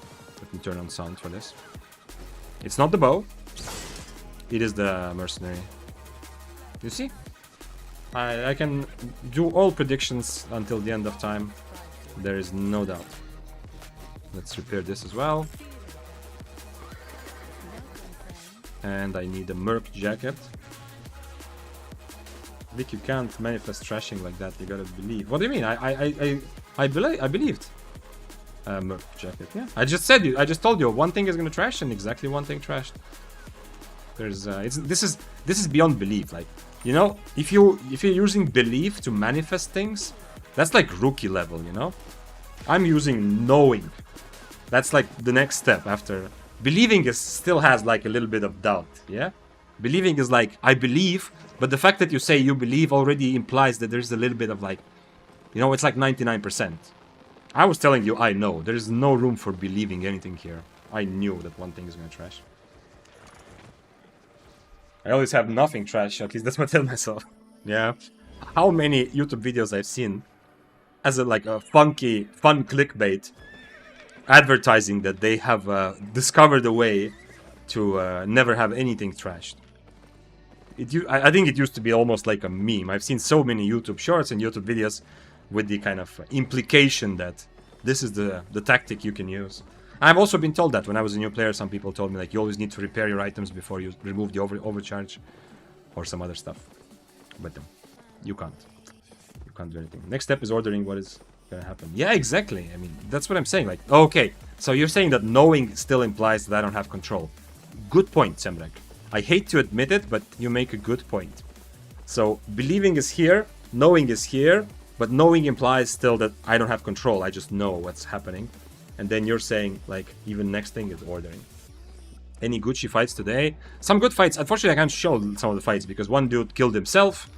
One dude got finished by a rat. The tier 8 Daybreaker. Tier 8 Daybreaker was actually a very nice fight. We should look at it together. The one good kill that I actually have, that I do have here, is the 4463 Battle Axe in an Abbey. But everything else... Was this today? Oh, this was when I had to play Arcane for half an hour. I guess this is also a decent kill, yeah, because it's tier 8. I mean, Gucci is relative, yes. Since I'm playing tier 7 the whole day, then tier 8 kills are like... count as Gucci. Is your E purgeable? No.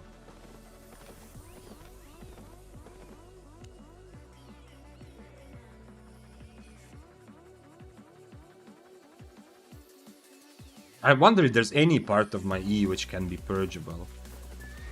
I started thinking now. I don't think it's purgeable. Yeah, I would know, right? But what about the second part of... If I get my first part, Hamster says it is. Really? How come nobody has... Empowered auto attacks. Okay, wait. But if I get purged, so I get purged, I lose these, yeah? So that's also why Daybreaker tried to purge me early the first time. Yeah, when he was still a harpoon. But then I still get the other one, yeah?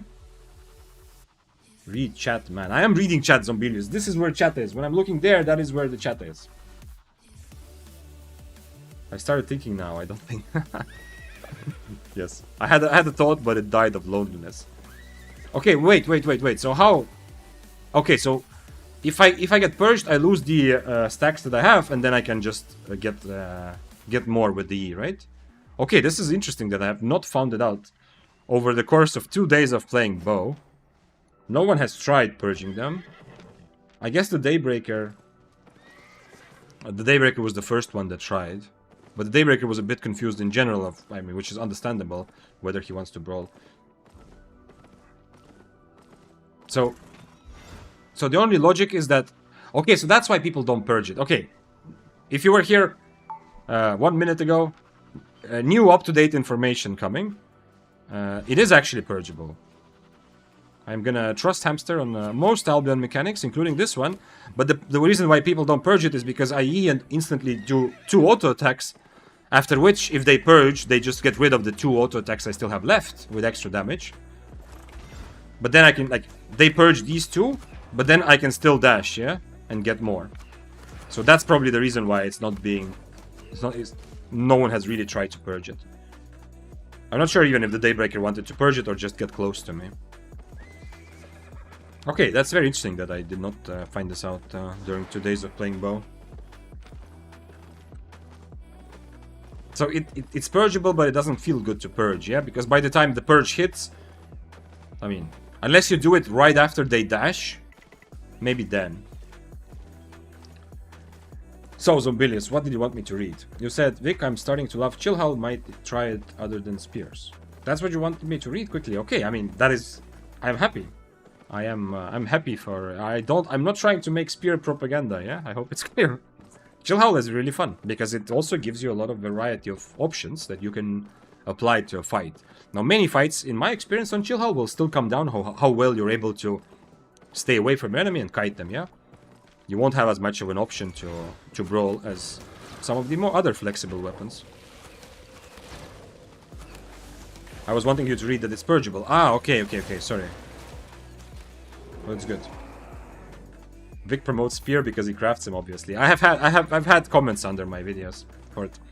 No joke, I've had comments under my videos. The updated spear guide video, there's a couple of comments, people saying that that I am... Keep in mind, that was a spear guide. It wasn't even like me trying to make a tier list. It wasn't a video about, holy shit, spear is so good, here are a bunch of clips of me killing people with a spear, or like, this build is broken. No, it was just updated guide for what is the, like, what sort of builds and what sort of options if you want to play spear. And I did get comments of people saying that this is just me, you know, trying to artificially prop up the spear price, yeah? I guess there was like not super serious, but I don't know. It didn't seem like, it wasn't like a funny troll either. Yeah, it was just there were a couple of people like saying like, okay, that's interesting. I'm gonna invest more in spears, like being reasonable about it and saying, okay, if this content creator thinks spear is actually good or it's kind of played, then I guess, you know, it's time to craft more spears. That's like a reasonable response. Yeah, obviously I don't have that much of an influence of which weapons become popular or not, but at least somewhat, yeah, a little bit. That person thought, okay, they're gonna craft spears. But someone saying like, I made the video in order to sell spears, that was legit and it was fun. Here he goes again, more spear propaganda. Daybreaker. Right now, craft Daybreakers.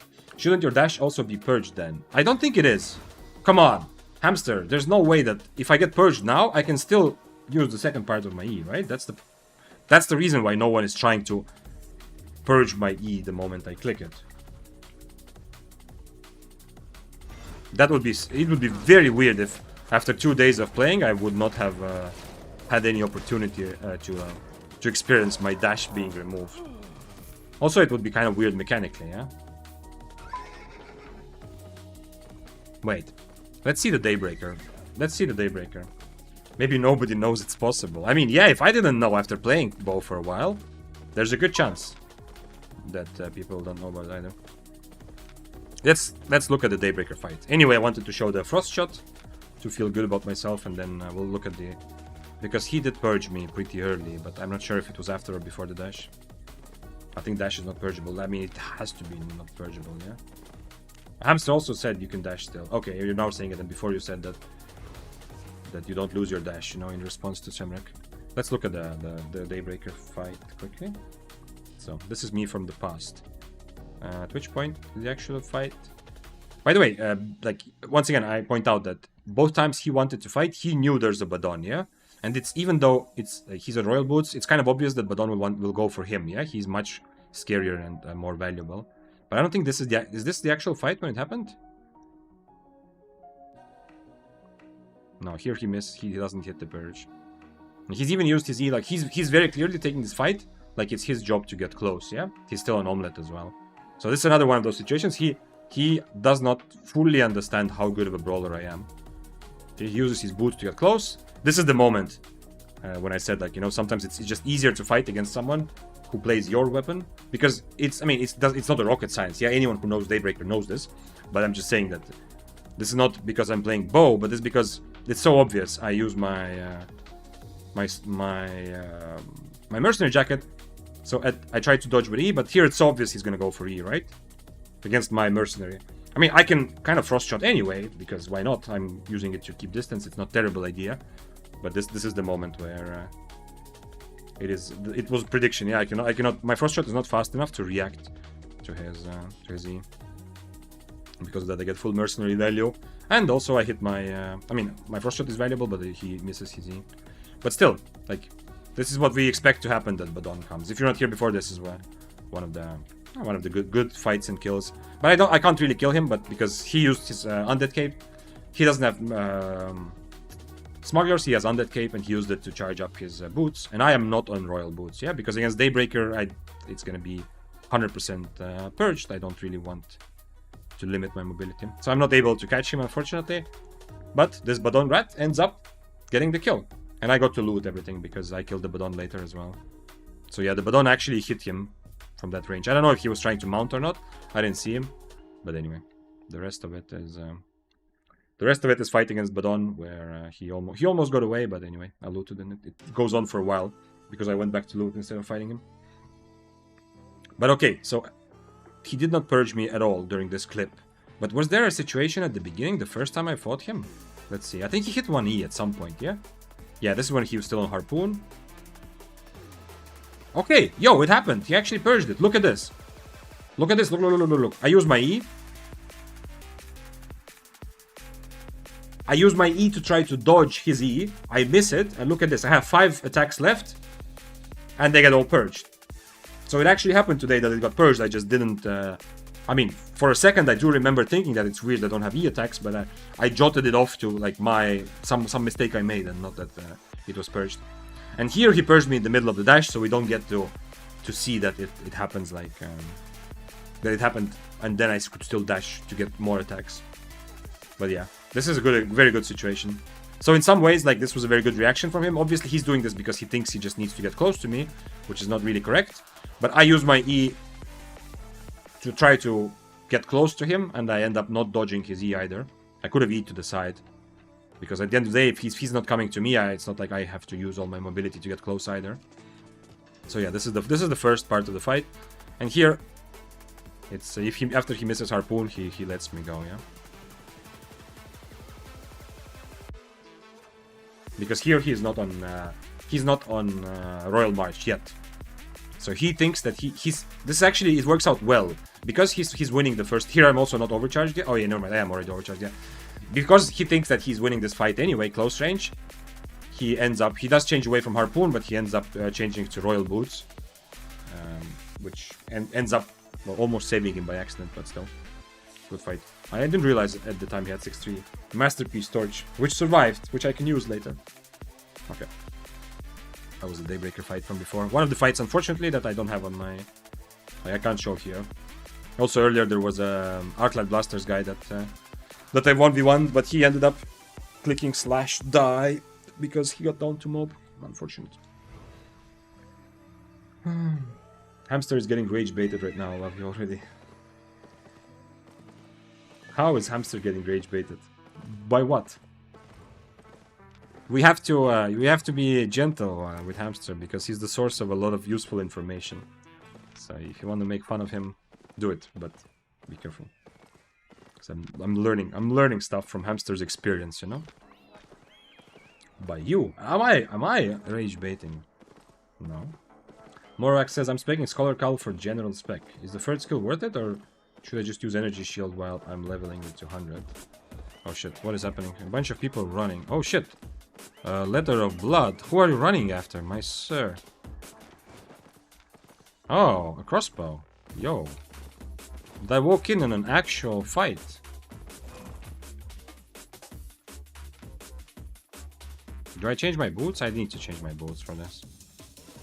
And I think I'm gonna keep myself an omelet for a while, and then we'll see. I need to kill the Bloodletter first. Because the Bloodletter will run away later. The crossbow will not run away from me.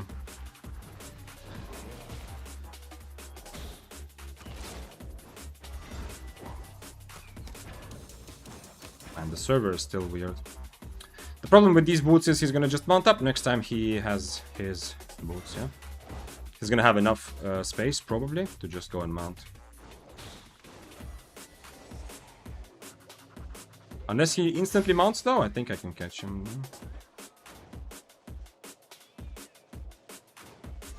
Oh, he's on fish, okay.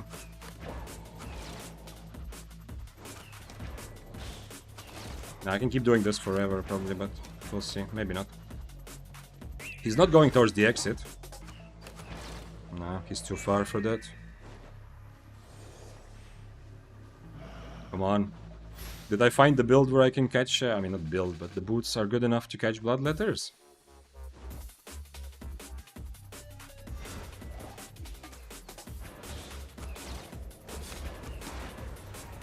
No! Yes! Okay, at least I can still rat tier 6s, yeah? Like earlier when there was actually juicy ratting opportunities, it was not possible that for the bow. Against like meta builds. I mean, he should have good enough mobility to get away. I hope the crossbow is also happy, although... I mean, the crossbow would win the fight against Bloodletter, I think, 9 times out of 10 anyway, but it's just a matter for him, it's kind of impossible to catch the Bloodletter also.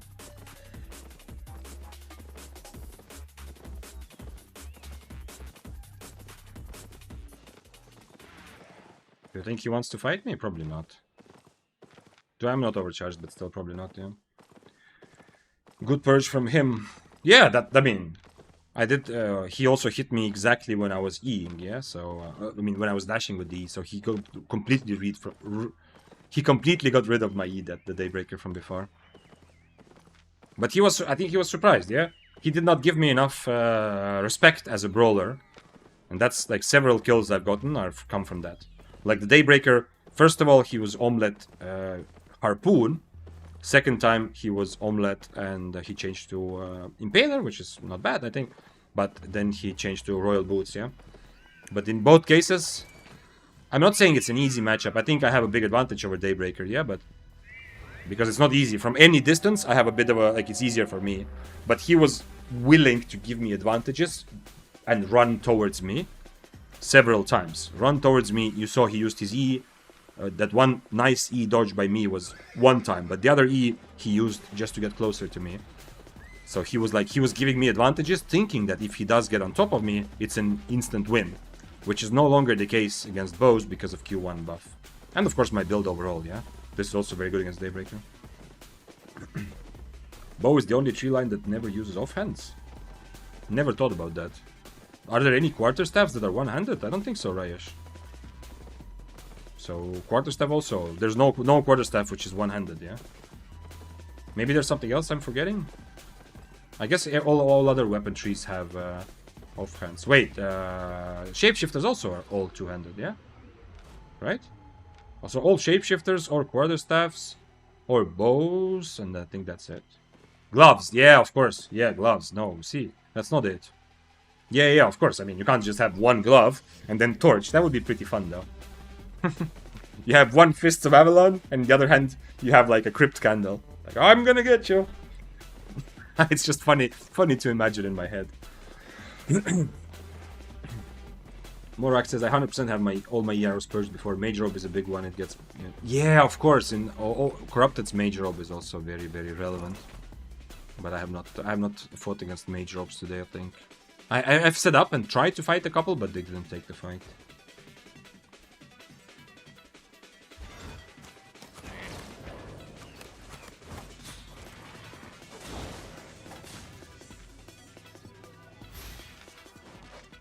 I need to get to the exit and somehow still get away. I am definitely in combat with him, but not for long. He used his E. I just need to frost shot before he's here. Nice. Okay, now I should be okay.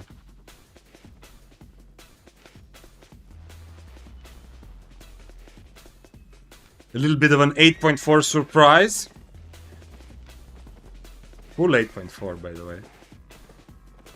Even Smuggler's Cape, he bought 8.4. Damn, pretty crazy.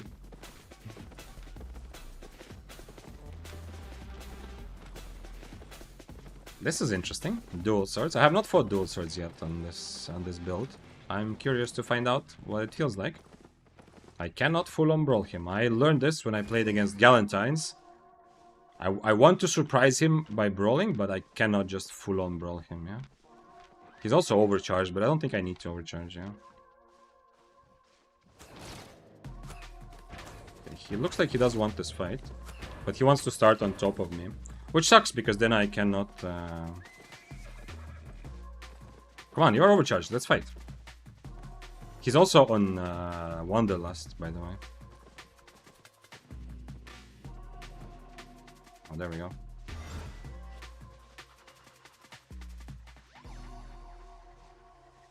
Wanderlust means that if I lose the fight, he's gonna catch me. I'm not changing my boots against him. I think I need my boots during the fight. I cannot afford to just have my Royal March.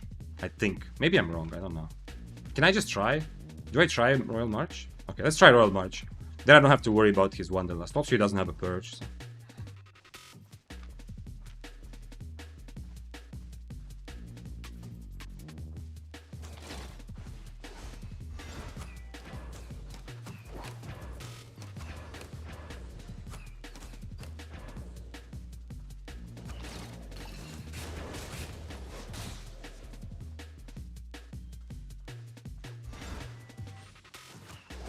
Wait, what?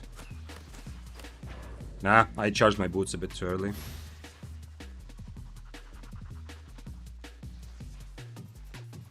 I think I have enough of an advantage that I can just go into him now.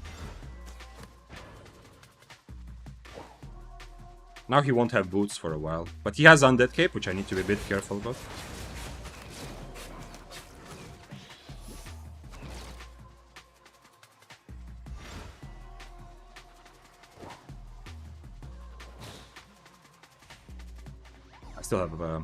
I still have Mercenary, so it's not like he has any chance of winning this.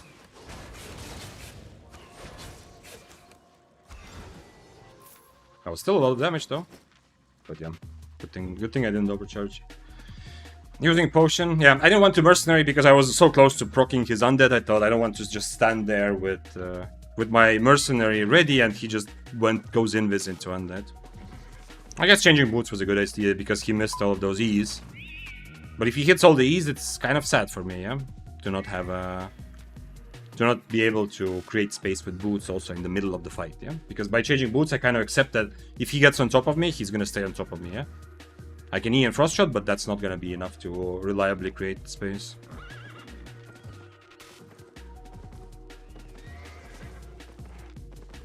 Ooh, Fire Staff Gatherer. Don't see many of those.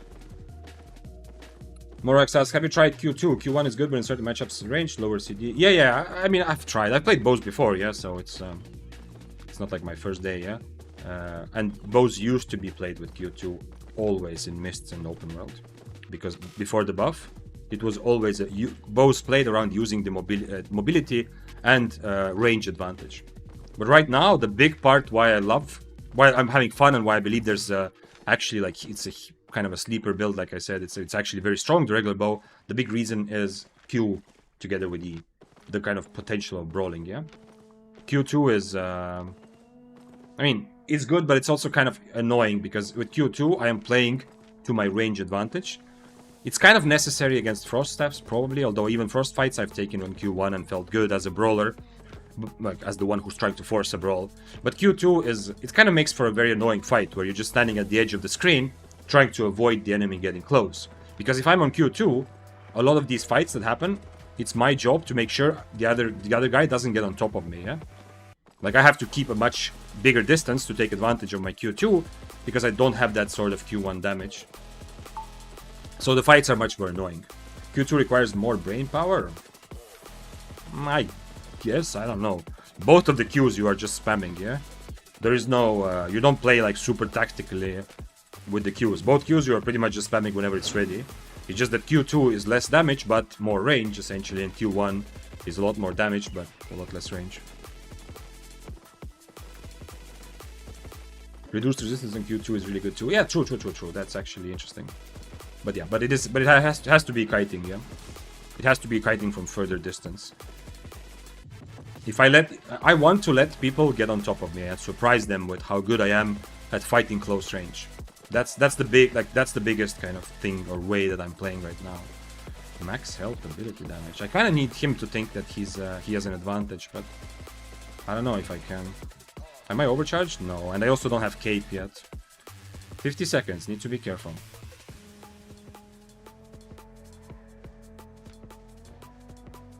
He's playing 5-3 Masterpiece, not 6-3.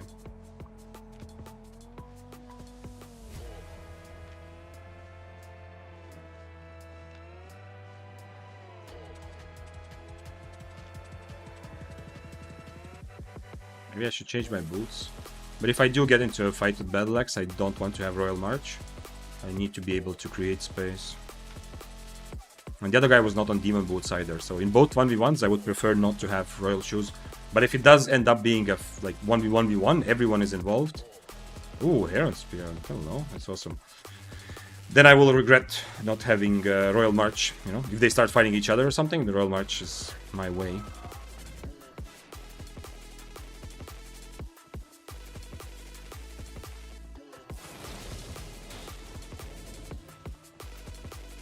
Tier 8. I expect this fight to be difficult, but I don't know if... I don't think I need to overcharge it though. Who knows? There's a tier 7 Heron Spear just looking to pounce also. Oh, he changed. What? He changed to Frost... Why did he change to Frost Shield? To catch me, I guess. He changed back to Merc. I mean, I am a mercenary, right? So, if I'm a mercenary, he should definitely be on the mage road there. Arclight has a lot of mobility too. Yeah. I feel like Arclight is legit one of the strongest 1v1 weapons right now in general. And just like a spear, from every range, Arclight is amazing, yeah? And it doesn't feel... I don't feel like I have a lot of advantages, but who knows?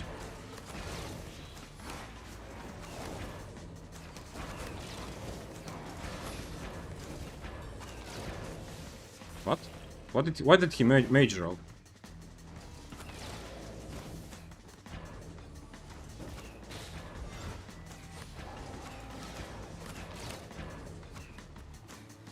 I don't want to dismount him, but I kind of want to get the procs on my mercenary.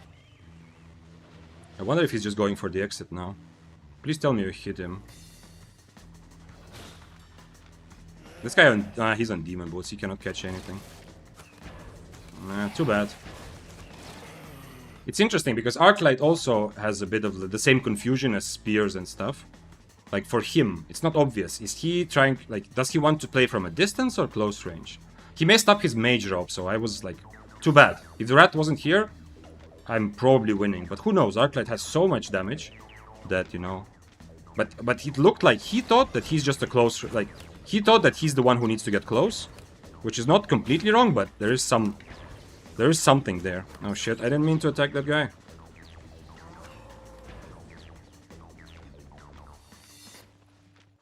I didn't mean to attack the Wolpertinger.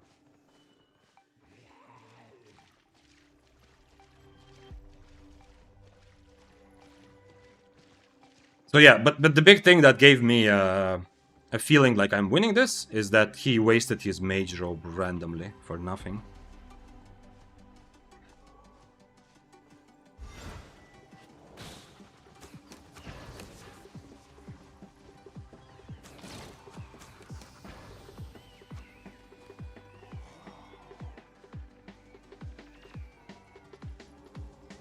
Too bad. That would have been an another awesome fight. Yeah. He's also in demon boot, so even if I dismount him, when he gets low, he's just gonna run away.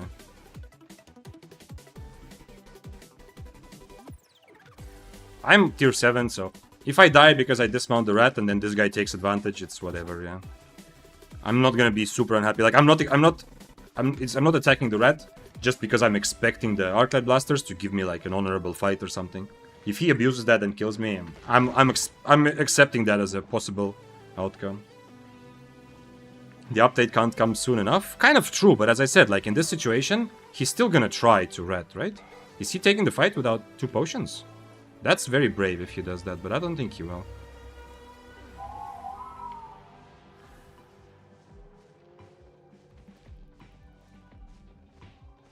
Also, he triggered the rat. I'm not saying that otherwise we could have had a good fight, but this guy, by writing like, starting shit-talking the rat, yes, it's also annoying for me, right? We are both a little bit unhappy. Arclight Blasters actually thought that he's winning, and I'm thought that I'm winning, yeah? Which is interesting. Means it's an interesting fight. It's very good compliment for the fight, yeah? I'm also annoyed, but the fact that he started shit-talking the rat means that now he's never gonna leave us, yeah? Like he got aggroed into following us forever. Unfortunately.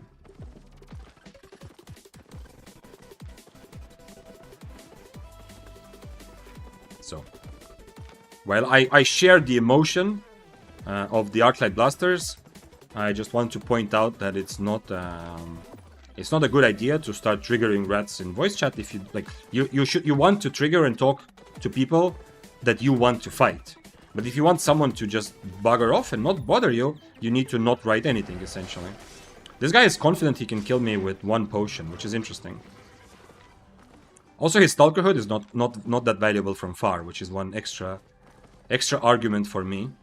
To be the one who plays it from a range, yeah? Man, this is awesome. Like, he's very confident. If the fight goes the same way, I have a big advantage, I think, yeah? But much of it will come down to him wasting his jacket, yeah? You see, now he's being much more careful. He's gonna have just 1 Geek Pot, and I have 2 healings.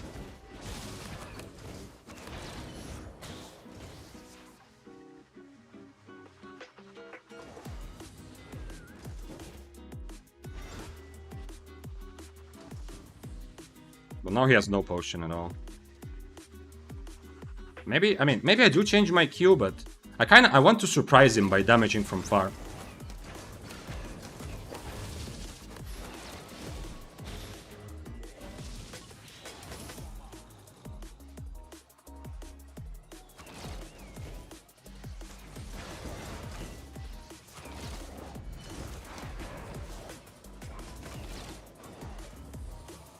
Damn, he had another Geek Pot, I didn't realize. He once again used his Mage Robe kind of randomly, but... I don't know now. Now I really don't know what happens when he gets close. If he gets Stalkerhood debuff on me, I'm dead anyway, right? Not much I can do there.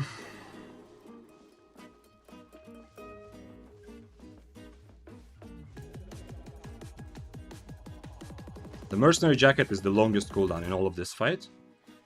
So everything else will be ready before Mercenary. So if I want to take a fight now, with both of us just having 1 potion, it's just... Okay, actually no, Geek Potion is longer cooldown, yeah? So he will have no potion by the time I have 1 potion, essentially.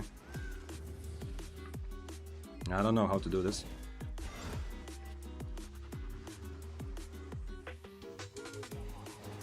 I also don't like running in between mobs because it's so easy for me to frost shot myself into the mob, you know?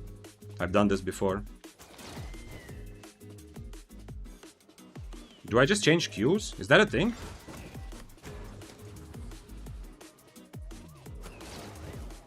Is that a thing? Do I really change Qs and force him to come close?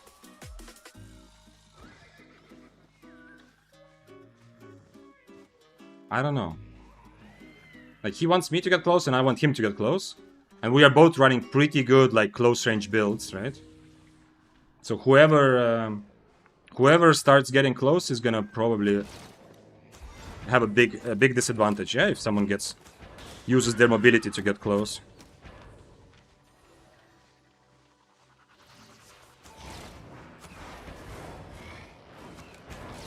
Nope, that was not...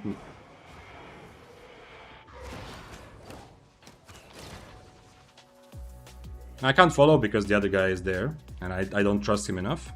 I'm not gonna feel bad if he attacks me, but, you know, still. No point. He figured out you brawl better somehow. Well, he figured out I brawl good, but not better. I am not straight up out-brawling the Arclight Blasters if he's hitting all his spells. Like, if he hits all of his double Qs constantly and his caltrops on me, I'm not brawling better than him. But I am brawling better than he first thought, I think. Maybe I change to Q, yeah? If the fight happens again.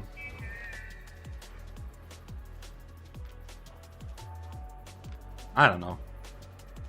He only has one healing potion. That's... I wouldn't say it's like big advantage, but... I mean, right now, both of us have one.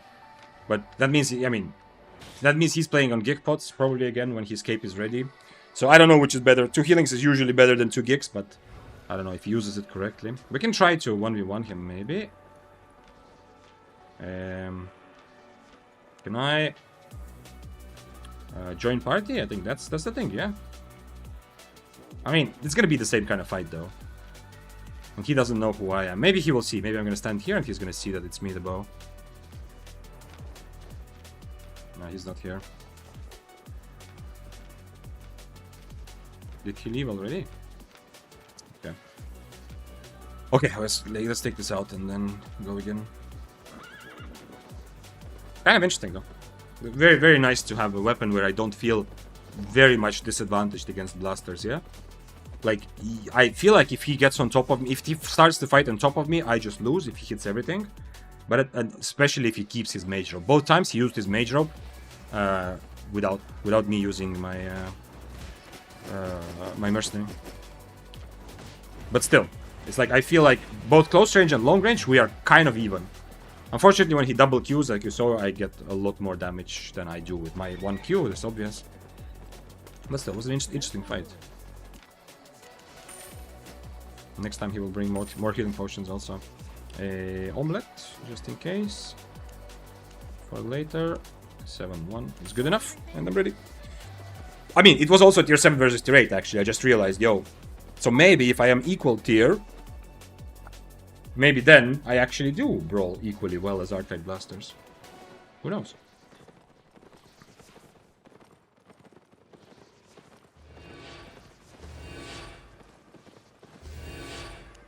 The problem with like Q2 doesn't seem terrible, given that this seemed like a relatively like experienced and aggressive player. But if I have Q2 at the beginning there, for example, it's kind of like what's stopping. He's gonna see that I'm just throwing Q2s from far, and he's just going to run away. Yeah. If I hit Q2s, yeah, he's gonna try getting close to me. He's gonna use he's gonna use his E to get close to me. Maybe caltrops me if he can. I frost shot away, and he's just gonna run away and see like, you know what, fuck it. So it's not. I'm not saying it's worse, but it will make for a less fun fight because I'm gonna have to fight from a long distance this whole time.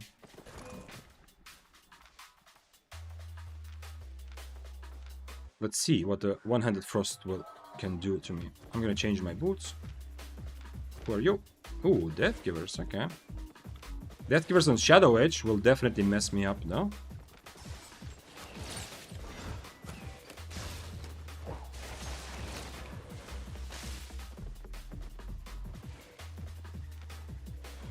It's a 4.1, so I need to be a bit careful if I let him do too much damage to me, because the Death Givers will very obviously just go and kill me right away, the moment they can. So I need to either kill the Frost very cleanly, or be somehow, I don't know, dismount and start killing the Death Givers early. I don't know.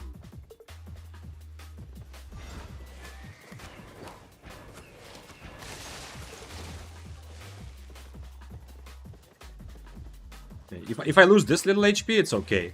But if I start losing anything else anymore, then the Death Givers have has a free kill. Yeah. What the Death Givers build? And the thing is, because of Shadow Edge, yeah, he will just cancel my boots.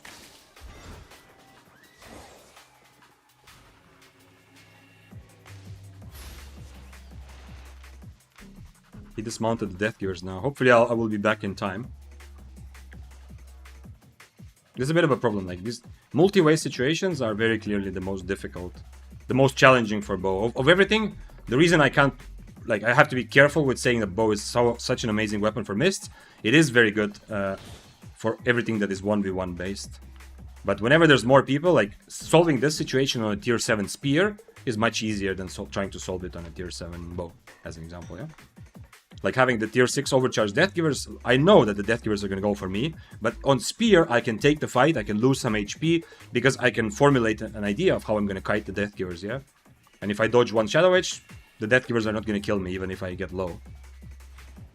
But here, if I get low, I am dead to death givers 100%. My only choice is changing my boots, but then I'm forced into a close range fight against Frost, where the death givers is standing in the middle of us. So yeah, solving multi-way situations is the biggest problem I feel right now on bow. And that's why it's not super popular in Mists, even though it is very good at most 1v1s. Jovik, what's up? Same question as before. Do you think they'll ever rework Pike with Glaive? I hope so, yes. As for Pike, I don't think so, because Pike it still has a place, yeah? Not every weapon is supposed to be equally balanced overall, and not every weapon definitely is supposed to be viable in all kinds of content, yeah? So in terms of Pike, it's an okay place, yeah? I don't think it's like I think you need to tweak the outliers always. The weakest weapons, the strongest weapons, it's good to think about that. But Pike is in a good enough place, yeah? Holy shit, someone else is fighting you. Ooh.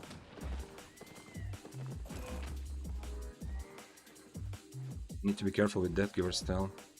Oh, he's on assassin shoes. Okay, so I can kill this guy. After his assassin shoes, I need to frost shot.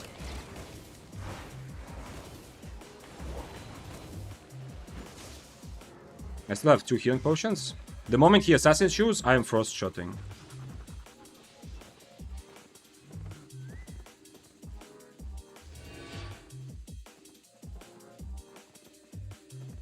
Man, I wish this Death Givers wasn't here. Despite this guy being tier 7 overcharged, Death Givers is by far the most dangerous person here for me. And he hit it, actually, so I'm just dead now. And you can also see that the Death Giver is instantly looking for a chance to kill me. You should aggro a mob, mister. He should have just aggroed the golem. There was a golem on the way, and I would probably die. Okay. Unlucky, I didn't dodge. I jumped either too late or in the same direction where he hit his meatball. Otherwise, I would have dodged. Can I go and show Death Givers his own medicine now? As being a rat myself?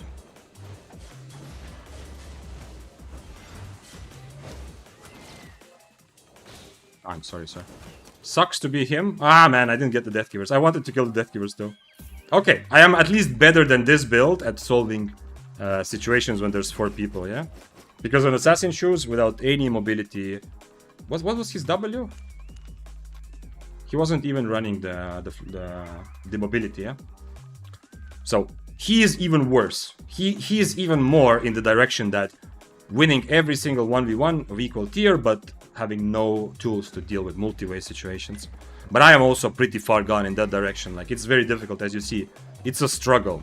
When there's people on my screen, a lot of people on my screen, it's a struggle with the bow, much more than on spear. Okay, let's loot the Death Givers. I was really hoping to last hit Death Givers, because, you know, he was the one who was hovering this whole time. But hey, whatever. At least he didn't survive. So he doesn't get like a positive experience of, oh, I ratted and I was successful. Yeah? Instead, I get that experience. Because in the end, the last one who joins the fight... I mean, kind of Ratvik, but it's not Tosha, it's not exactly Ratvik, right? Because I was part of the original fight that the Death Givers tried to dismount on, yeah? Twice. I was part of the fight twice that the Death Givers tried to rat. So me walking off screen and coming back, it was kind of a logical solution in the end. But yeah. Unfortunately, making money in Mists doesn't just come down to 1v1s. And that's... I'm gonna make a verdict, like after playing bow. My verdict of, so how good is it overall for Mists. And unfortunately, I think I won't be able to place it all the way in A tier. It's gonna be like a strong B+, or maybe A-. And the ultimate big argument against it is that it sucks in those situations, in these complicated multi-way situations. It's not having any sort of dash mobility or something like that.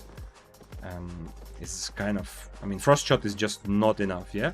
Comparing to Frost W, which is so much more multifunctional, the Frost Shot is just not enough.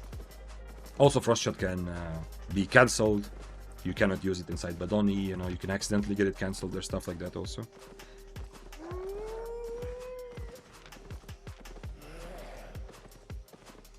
Welcome back, Vic. Hello, Carnage. It's not me that is back, it's you that is back. We have to solve it. We have to not solve. You have to change, Carnage. You have to understand. Welcome back. Makes me think like I was gone. It's like stream was, you know, like stream broke for an hour or something. Then you can say welcome back, yeah. In this case, it's you who came back, so there needs to be a different sentence for that. I saw whole fight. It's Rat Vict, Death Giver's Rat. Yes. Okay, it makes up for 10% of the situations where rats didn't let me finish my fights on bow. So it's at least something. I'll take the, since it's so easy to go back into Brazilian, I'll take the profits out a little bit. Not really a reason not to, because usually I've died so many times already with stuff that I looted from before, so why not?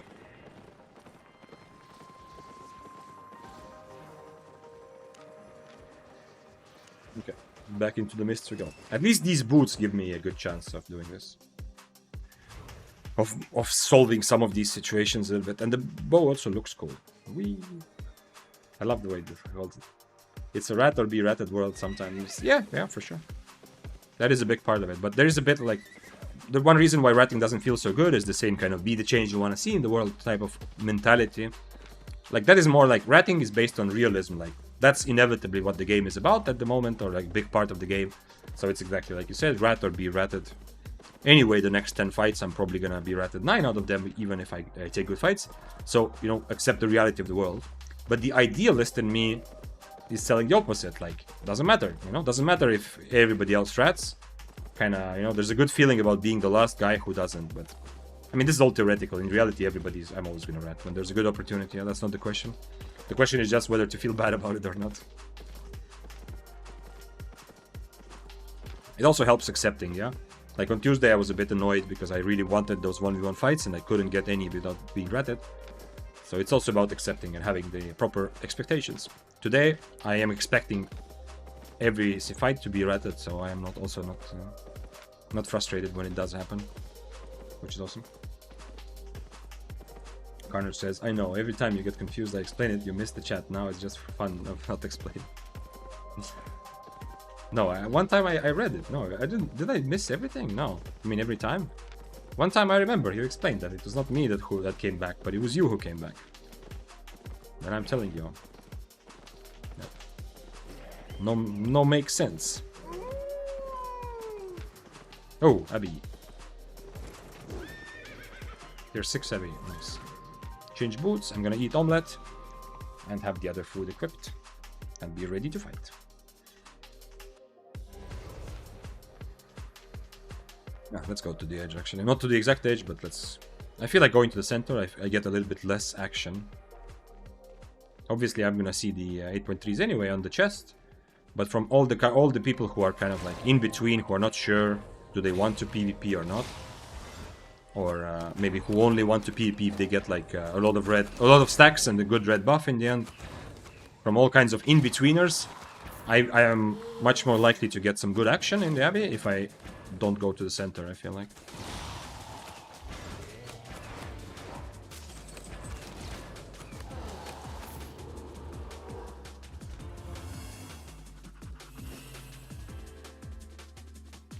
This build looks fun. Would it be good in Corrupted Dungeons? Luki-san, first of all, regular bow is right now the undisputed king of Corrupted Dungeons. It is the weapon itself. By account of the best players who are playing Corrupted, at least on EU, it is the best Corrupted Dungeon weapon. As for the build itself, yes. This is a very classical bow build that can work in Corrupted Dungeons. However, the most meta build on for corrupted bow right now is a little bit different.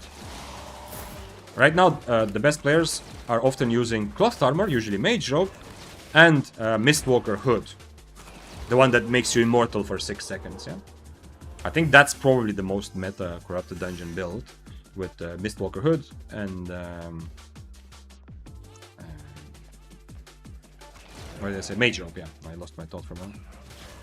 But this build also can work in corrupted. So it has been for a long time a regular bow build, and as I said, bow is just the best weapon right now for corrupted.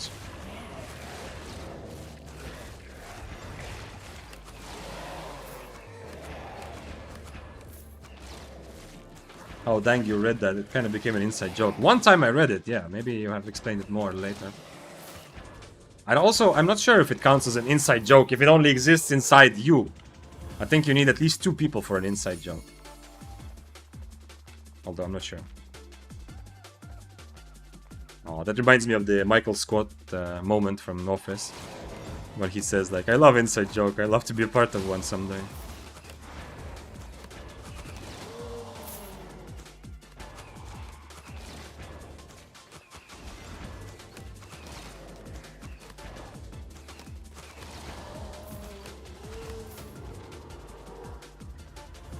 But this is... I wonder if it's actually gonna change my fights at all. But it's important now that I learned that you can actually purge the E stacks on your enemy. This can also be pretty interesting in Corrupted, by the way. For anyone running a Purge or a Daybreaker. The problem is, it's pretty low cooldown. So just even if you get the Purge at the perfect moment, like the Daybreaker did, just purging your enemy's 5 stacks, it's not bad, but it also doesn't feel like, oh my god, it's game-changingly important Purge, yeah? Comparing it to, for example, purging a mercenary jacket, yeah, when it feels that it actually really affects the fight. Oh, purple chest. It's gonna be millions and millions. And 420k, not bad. Still something. Is this worth something? No, it's not.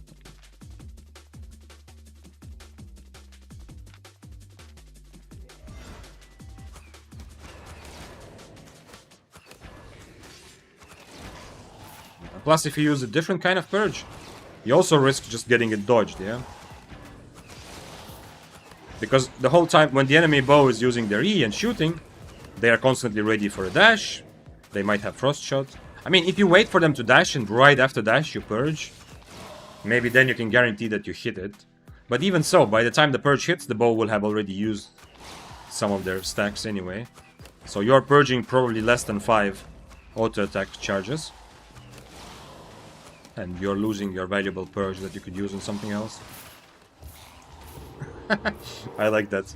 That emoji equation show. Nice. Confucius plus tier 7 spear equals Kappa.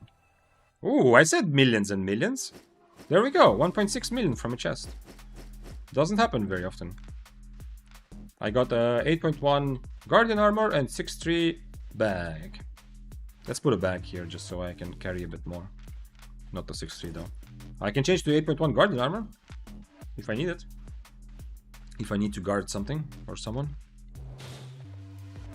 Wait, did I already? Yeah, I already cleared this myself. I came from here. Right.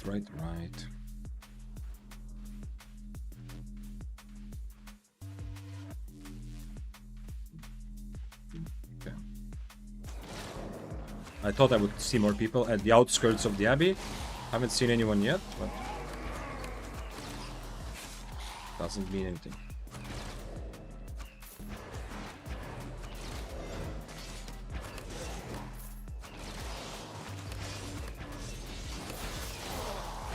Damages. Even clearing mobs feels like... Not that... I mean, Spear is also very good at PvE, but still, for tier 7 it feels pretty good, my clear speed. Even though I'm a Frost Shot. And if I was on the Ray of Light, it would be even crazier.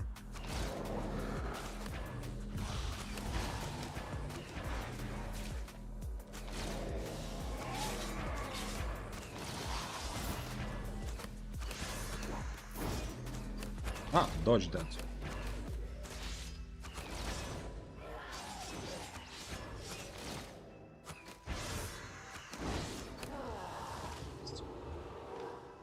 Ooh, how much for the chest? 447. Okay, I probably should start walking towards it. I will need to find another red buff. This one will time out just in time for the chest to arrive. I don't really want to clear. This room is very annoying. But I guess at least it's a red buff. Whatever, I'll clear it. But this is a room which is doesn't feel good because it's a lot of work for just one buff. Many other rooms with this amount of work, you can clear 2 rooms.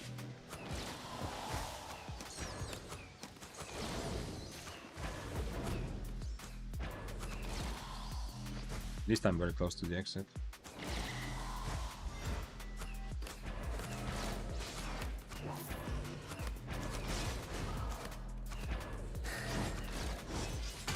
Is there some optimal way how to clear and where to go in Abbey? I used to think about it more. I don't know if there's an optimal route anymore. If you're going for PvE, I do suggest focusing the big rooms. I used to do that and it was pretty nice to go from one big room to the other and only clear everything in between. But you might end up with fewer stacks. So I think currently I don't really feel like there's an optimal route, but there are some rooms which are obviously better than others.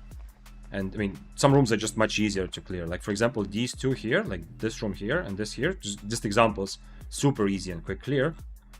Compared to the room I just cleared, both of them give 1 stack, yeah? Or 1 potential stack. The room I just cleared outside around the little post, the red one, that's a lot of effort. If I go north from here, there's also a very bad room. Like, as you play more, you develop a sense of which rooms are just not worth it. Also, some are more dangerous. Like these rooms, these purple ones here, are very, very dangerous. Because if you get attacked, you only have exits on essentially on one side. So if somebody's running at you that you don't want to fight yet, sometimes you don't want to fight at all, but sometimes you just need to set up your spells, you might not be able. This room here that if I keep going north, this one outside is I guess kind of okay, but this room here, for example, is the work of at least 2 rooms, like this one here. It takes so much effort. But those are all examples, like you're not going to actually memorize everything based on what I say, yeah? So it's kind of just something that to keep in mind as you clear, to kind of remember which rooms you like and which don't. I guess some weapons also clear differently. Like most good PvE weapons, you clump up the mobs, right? And then the room becomes better because you clump up the mobs.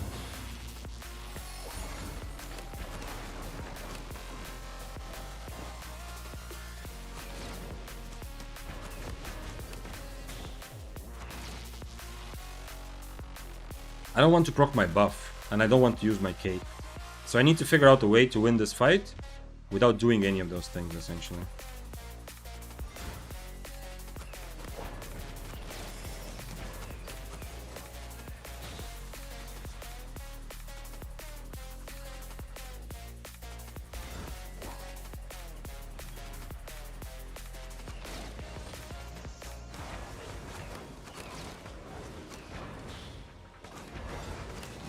Okay, nice. Thank God. Thank God I still have my buff and my potion, so I can take an actual fight. I did use my mercenary, but it will be ready before chest, I think, yeah. I'm surprised he didn't race me for the red buff at the beginning.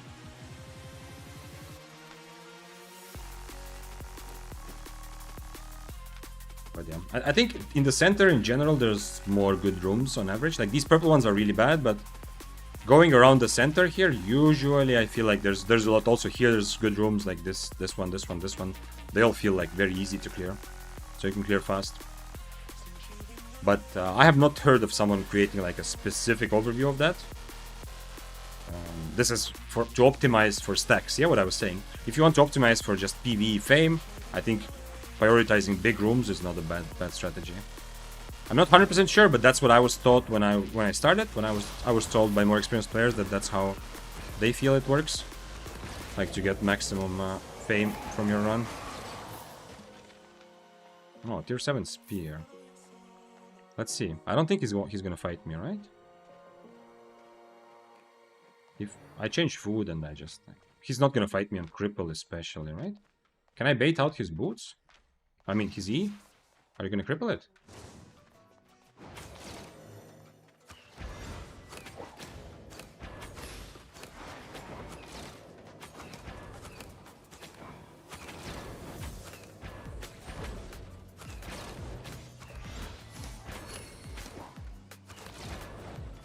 No, he missed. He has to E now. No? Never mind, he doesn't. He used cripple.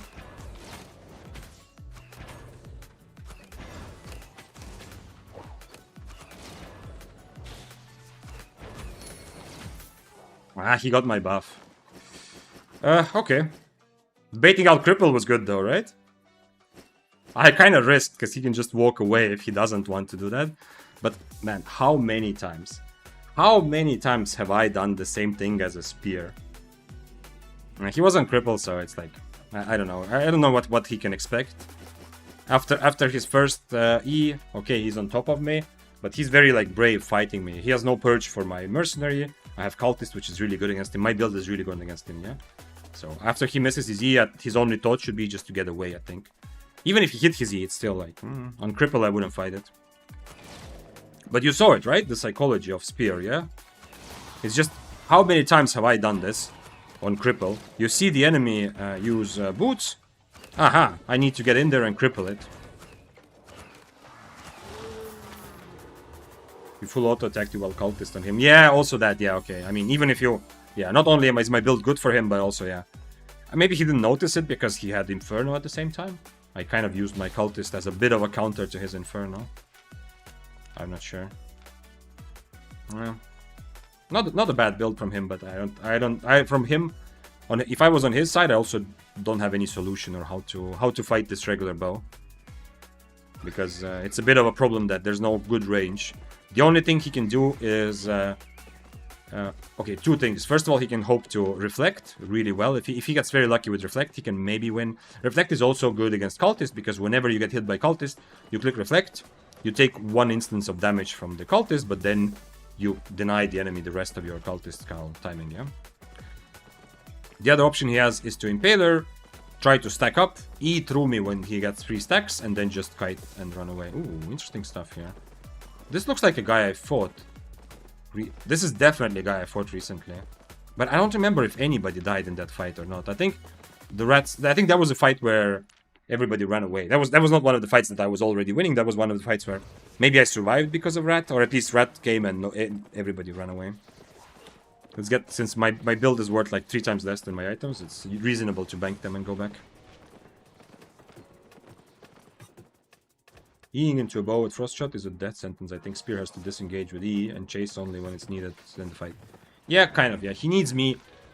With how strong of a brawler I am right now, he does kind of need... He needs to at least at some point in the fight to find himself in a situation where I'm chasing him. Like, he cannot do this thing. Because that used to be how, especially on Daybreaker, but also on Spear, against full kite bows, the mentality for a long time was, and I mean, in some matchups maybe still is, the mentality is to just use everything to get close, because if you get close, you win anyway. But against a build like mine, you can't play like that, yeah? So at least at some point, he needs to get in a situation where I am chasing him. And while I'm chasing him, he's gonna hit his Impalers, he's gonna hit his Qs, he's gonna Q up, and then he can go full stack E, you know, stuff like that. Because I am not, it's not like I'm such a weak brawler that it's logical that he should run into me. So yeah. But yeah, Scriptex, you're right. Also, I also still have Frost Shot, so even if I really want to get out from under him, if he ease into me, I Frost Shot away. But remember, there was a thing, yeah? You saw that I used my boots, yeah? That's why he E'd, yeah? Just so we're clear, yeah? Like, this wasn't just like a random crazy E. Let me show you. I mean, you saw it if you were here. The situation. Like, I use my boots knowing that he's on cripple because I know as a spear. Now, if he E's and cripples my boots, I cannot Frost Shot right away. Because his cripple move speed buff is gonna make up for the Frost Shot, kind of, yeah? So yeah, I'm doing this to dodge the E, and now he doesn't even reach me.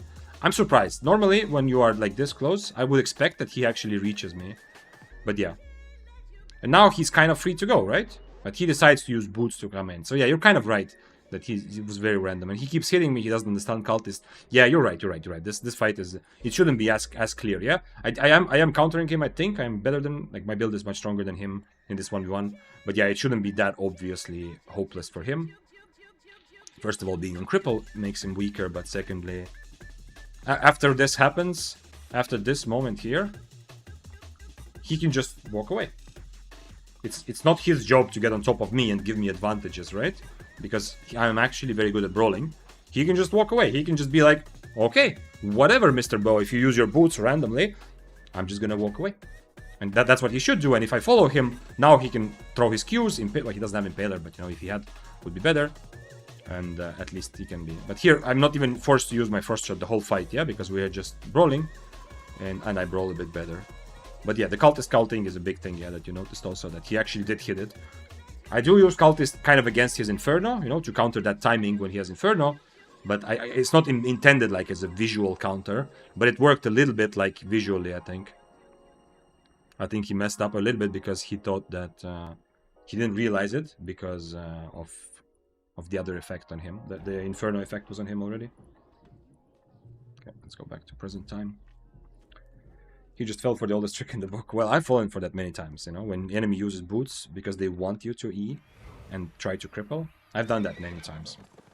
It's part of the spear player's like almost uncontrollable muscle memory. Not anymore because obviously cripple isn't used that much anymore, but still. If you use cripple for long term, it becomes almost automatic for you to look for that E cripple, because that's also why cripple is, well, one of the reasons why it was good on one-handed spear also, without using Duskweaver. Yeah, on Daybreaker you use Duskweaver, because you don't want to E and then cripple. I mean, if you hit E, you don't even need cripple. Plus E is kind of slow. But on regular spear, who are you fighting? Holy shit. On regular spear, it was always the strength of instant E. So wherever your enemy is, you can always kind of guarantee the cripple by instantly ing. We have everyone tier 7? No, this guy is tier 6. I need to fight the fire somehow. The fire is definitely worth more, but if I can't catch the fire, Death Givers are also okay. Death Givers is on Shadow Edge, so if I find myself in a bad situation next to the Death Givers, I am going to.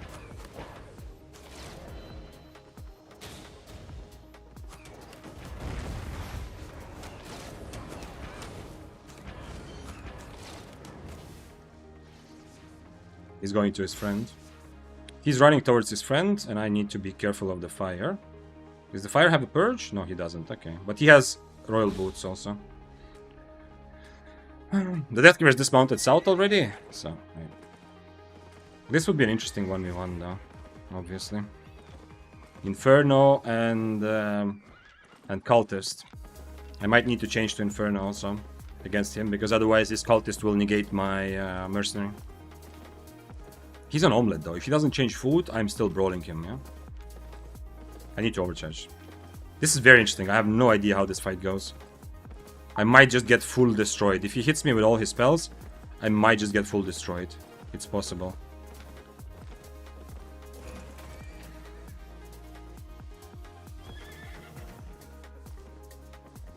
Interesting. Let's see. Is he gonna fight from range? Okay. I don't mind that. That's okay. I will change to Inferno. Fuck it. He cannot cancel. He cannot purge my Inferno. I cannot purge his, so...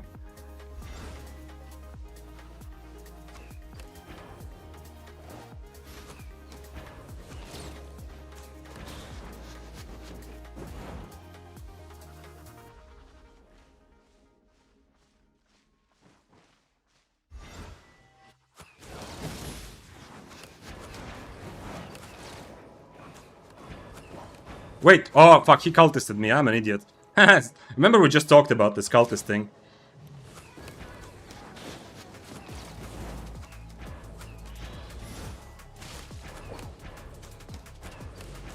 His Inferno will be ready before mine. I actually hit his cultist many times there also.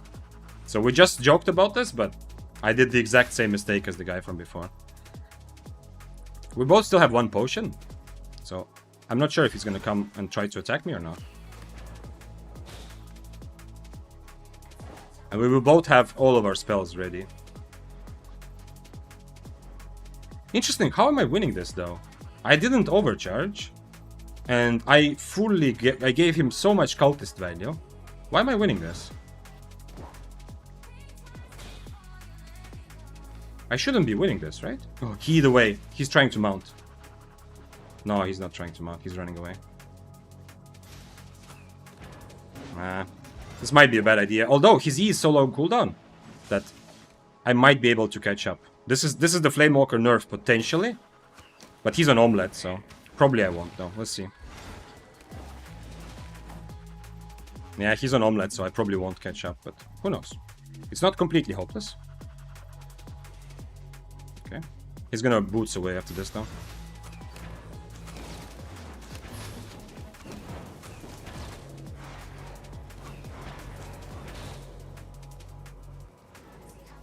Why is he... Did he change food? No, he didn't.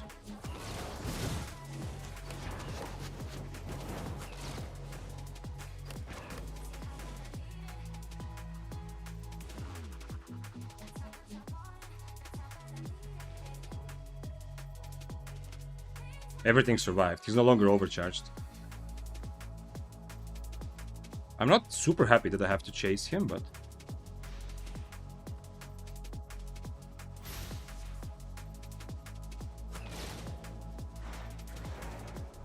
Okay, now I win, I think, but we'll see.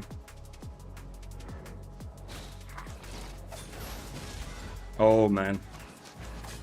I don't have my boots now, fuck. He's gonna have boots just before me, so I don't win. He messed up his spells, but I cannot fully punish him for it.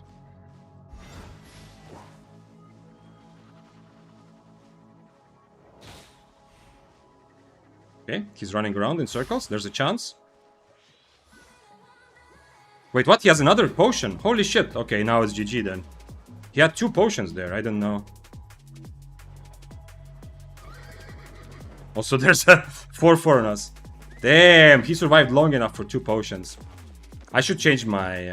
I should change this probably, actually. Damn. He had another potion again.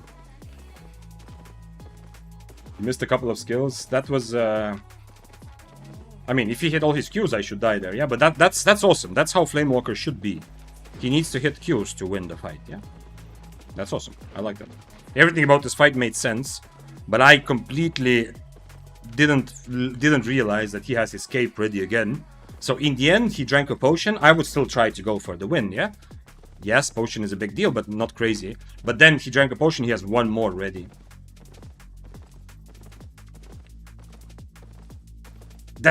How did I win the first brawl though? I procced cultist like 6 times or something.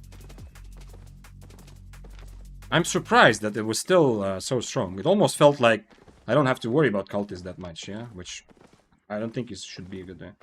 He missed a lot. Yeah, okay. I hope that makes sense. Do the Death Givers want to fight me now or not?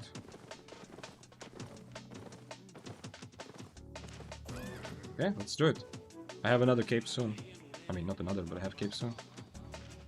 Oh, these are the guys that were friends before. Okay, I need to be careful around them. They tried to 2v1 the Flamewalker, and then this guy was running towards his friend before. I cannot 1v2 them. I think I don't have the kind of mobility tools. My only chance maybe is to use Royal March, but I cannot because he's gonna have Shadow Edge. His friend has Shadow Edge, yeah. So I will not be able to 1v2 them, I think, no matter what I do. Zombilio says, Vic, how can I save a clip in my laptop? I want to watch my fight back. There's a couple ways. One of the easiest ones is just the game bar, Windows game bar. It's like a built-in feature. Go Google it. You have it. You might need to enable it in settings, but then it's just Windows key plus G, and there's other hotkeys, you know. In Windows key plus G opens the game bar, but there's like other hotkeys to save last 5 minutes, yeah? You have to Google it, but it's very simple in the sense that you already have it, you don't have to install anything. You just have to go to settings and make sure it records last 3 minutes or 5 minutes or whatever. The other option, the one that I use right now, is OBS, because I have it running anyway for stream. OBS has a what's called replay buffer, so you can always also record the last couple of minutes. You can also use Medal. Medal is very popular. Medal is very nice to manage files if you don't want to use them anywhere else. If you just want to use Medal to watch them, very nice. But if you want to work with those files in other programs, in my experience, Medal is a bit annoying. I just went from full HP to 0 playing as the Death Givers around same HP. That's happened to me a lot, yeah. If it's Ghost Armor Death Givers with Stalker Hood, the moment you get 50%, you are at risk of dying, yeah. But usually those builds, first of all, are squishy, and secondly, are usually kind of kiteable, yeah? I mean, depends on your build, but usually those Death Givers that run sort of a one-shot build when they do giga damage very fast, usually it comes at the cost of having good mobility against kiters. So if you can kite, you can if you have a kiting weapon or kiting potential, you can try kiting them. Okay, somebody has recently cleared this entrance. What do you think of the new Eugene's ranged battle axe build? If there's something new, Heart, I don't know. I don't keep tabs on every specific creator, and I have.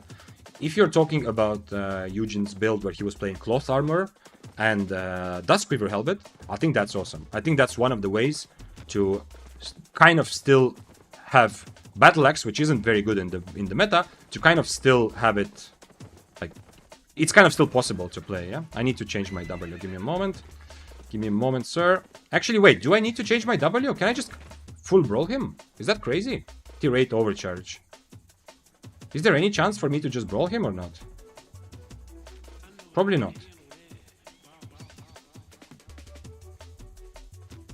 I don't know.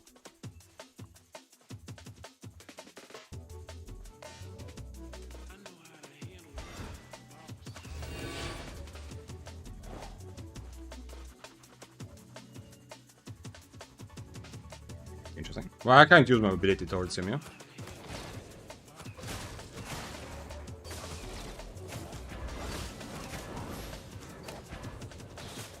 Oh, that sucks. Is he gonna purge it? Okay, now he cannot remove my boots. Man, he messed up here playing into my cultist. He really messed up, but I messed up my frost shot. You saw. That was very, very sad.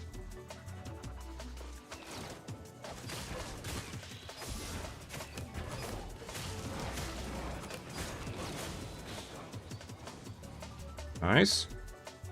He still has one potion, right? I think he still has one potion.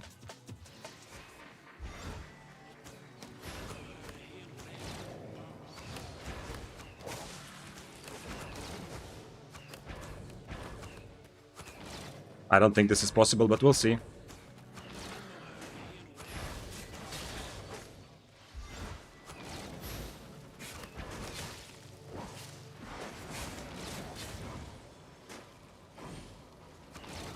No way. No way he actually dies here.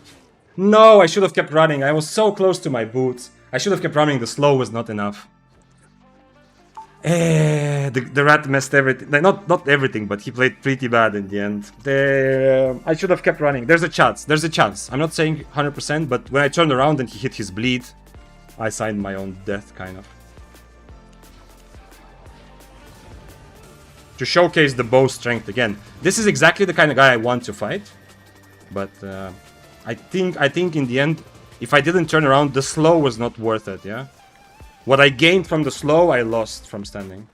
You killed the OC to 8 battle axe. Yeah. And I think battle axe is one of the better fights for me, yeah? Like, my build is good against him. He purged my Inferno, so I had boots, which is nice. The other option I have is to boots and then get him with the Inferno. Damn, though, this guy... I could have had it. I could have had it, I think. If I walk away. Game bar only allows 30 seconds. No. There are other settings. You go to actual Windows gaming settings and you can set it. I was recording 5-minute clips with game bar when I was making YouTube videos. This seems reasonable. 1 million? Yeah, let's go.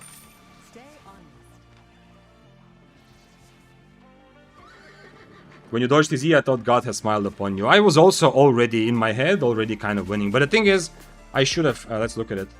Not only the last stop, but I should have been... After his boots are over, I think I should just... I should think about, like, just running away, yeah? Not full running away, but wait for my boots at least. Let's look at this situation here in the end. This is the what just happened. So after I... wait a bit. Okay, so here this is all okay. I'm keeping my... I frost shot the moment he's ready to fight, to force him to come after me. Now, there's no point just running, so here I'm fighting while his boots are still going.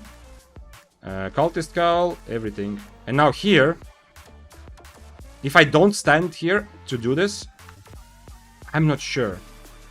It's very close. So what I'm thinking in retrospect is here, at this point, I should just keep walking and just wait for my boots. But to be honest, I think I'm in range anyway. Yeah, oh wait, I stopped to attack. That's the actual... The Q was worth it. But then somehow... Oh yeah, it's the attack. It's not the Q. The Q was okay. I might be out of his range. It's not... The Q is okay. It's the fact that I auto-attacked him, thinking that I might... and I might kill him. But he gigpot and he has a mercenary, yeah. Yeah, the Q was just stupid here. The Q is what killed me in the end. I think without Q I could just get out. The original situation... I mean, it's interesting what happens. I am probably winning this fight, but it's not 100%, yeah? Like you say, I killed tier 8, obviously battle axe. True. But if there is no rat, this guy... I mean, he fights back and it's interesting what happens, yeah? It's not 100% clear. I'm probably killing him, but, you know. I cannot also mount up, obviously. I hope it's obvious, because I hit him already with Qs. That's very, very close now. He's hitting my Inferno, of course, doesn't matter. I cultist here. Man, so close. It's sad, you always lose by a bit. Yeah. Sometimes maybe win, sometimes win, always lose, yeah. It's okay. I got the... This was one of those situations. I got the satisfaction of the original fight, yeah? Thank God. He ratted after I already had the kill, yeah? So I don't mind losing, yeah? But it does feel a little like it does sting a tiny bit, because I think if I don't auto attack there in the end, I think I am already winning, yeah? Like the rat guy definitely was like, he didn't have to also do anything special, but he was a bit clueless. Like, he also didn't understand cultist, yeah? He wasn't thinking, he was just collecting everything. Not that he has to think, yeah? I'm not saying this is like some sort of show of giga skill, but still, like, he could have been much safer in that situation. He could have also walked away while he has his 15-second cooldown a little bit, and whatever. Everything was fine, but I'm just saying that it's... there was definitely a chance to survive there. Maybe if I cultist a bit later also, but...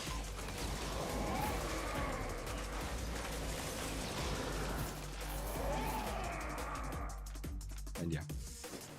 Very close. Just one tier higher and you win this. True. But it's always like that some of these situations, it feels like you would be a bit higher IP, but you have to also remember that all situations change also when you're higher IP. I know you're kind of joking, but it is a good point to make also, that the way that people approach the fight, how many advantages they give you, how aggressive they are, who fights, who will decide to fight you at all, those things change also based on your IP. Yeah? So if I'm tier 8, the original Battle Axe plays more carefully. Maybe doesn't. Maybe I lose more HP to begin with. Yeah, who knows? Maybe the guy doesn't rat like that if I'm tier 8. I mean, the guy who ratted, he didn't have to dismount there with 15 seconds. Yeah, like he chose to do that, but he could have just as easily waited. Like he just stood on the fight and done the Goldstein thing of getting dismounted by damage, right? I mean, okay, there's a chance that we just both disengage and we don't fight again, anymore with the original Battle Axe. But he chose to give himself 15 seconds there, where it felt like he's probably gonna get dismounted anyway if he stands in between us.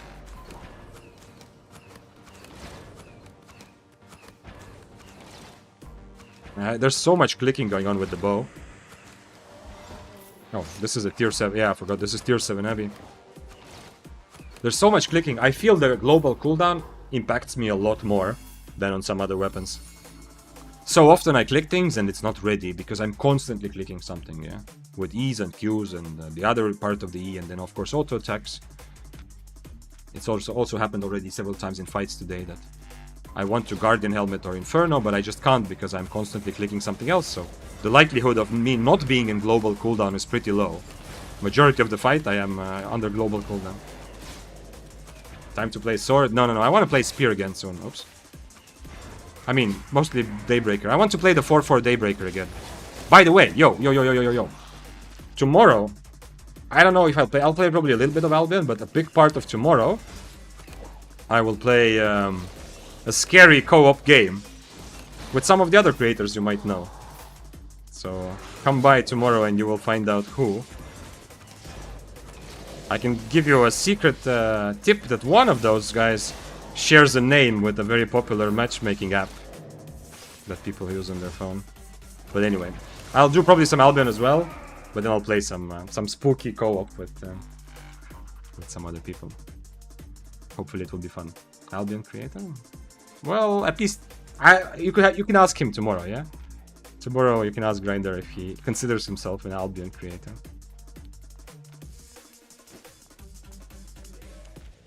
Oh shit. Well, I'm gonna have to... At least he doesn't have boots now.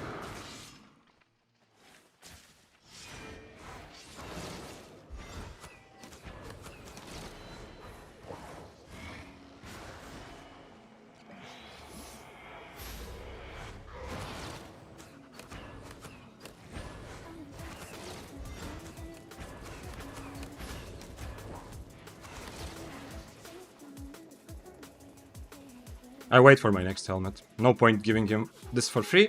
If he eats me before my helmet is ready, I'm obviously dead.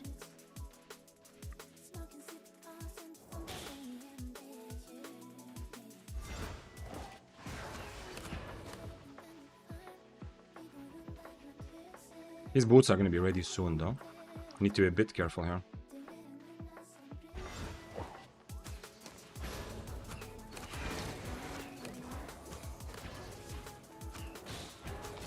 No! No way, and he gets away because of Wanderlust, yeah? Fuck. And because I didn't change my boots. Maybe I can still catch him, actually. He might not be low HP anymore when I catch him, but if he doesn't leave here...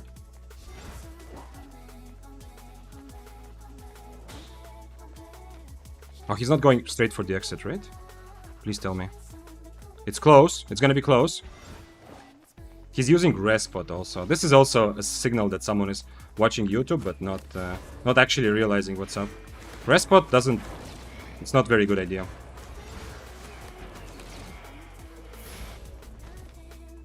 Respot... Someone using Respot like this, it's probably someone who watched the Goldstein videos. And the reason that... I mean, Respot is... I mean, for real PvP, it's very meh. It's good if you are ratting, and specifically really good against double-bladeds, for example. Because obviously, the way that double-bladeds will survive against you, and especially it used to be the case, yeah? If you watched like older videos, you will see that double-bladed always use their W, stun the person, and then run away, yeah? So you can kind of... I mean, there's a bit of respotting going on where it's really not necessary. Good thing I changed to helmet, yeah? I mean, he attacked me when I had 80% HP and I have no buff, but the helmet made up for it. Imagine that one item counters the entire weapon. Yeah. Curse staffs are very difficult to play. It's not just Guardian helmet, yeah? Mistwalker jacket is also a pretty good one. Soldier helmet is not bad for the to block the E damage, but Guardian helmet, yeah, feels the strongest of all of those.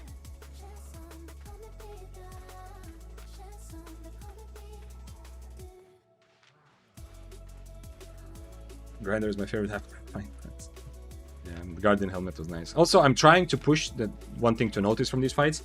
I'm trying to Guardian helmet as late as possible, because until his E pops, he can still keep adding his E stacks. Yeah. So if I Guardian too early, he might still be able to add one stack before the E actually pops. So it will do a little bit more damage. So that's why I mean, you don't have to time it. Yeah, it's not like an iframe. You know, it's not like Soldier helmet. I hope that's clear. I don't have to time my Guardian, but I choose to use it relatively late because then I'm sure that I'm gonna take the E damage without any stacks. Yeah, I'm gonna have just 2 stacks when I enter this. When I go for the chest now, I'm finding a red buff here. It's a tier 7 Abbey, so it's not like everyone has. Like probably no one has 15 stacks, unless there's like 8.3s. But still, I'm gonna have almost no stacks at all. Iframing is the Giga Chat way. Yes, if you have an iframe, yeah? Absolutely. Iframing is so satisfying. When I searched Grindr on Play Store, I immediately regretted it. I doubt that you immediately regretted it. There's no regret.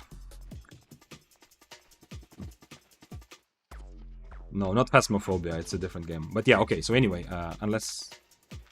At least the current plan is tomorrow. I think I'll play some Albion. We'll see how the timing goes with you guys, but then play some spooky co-op if everything goes as planned.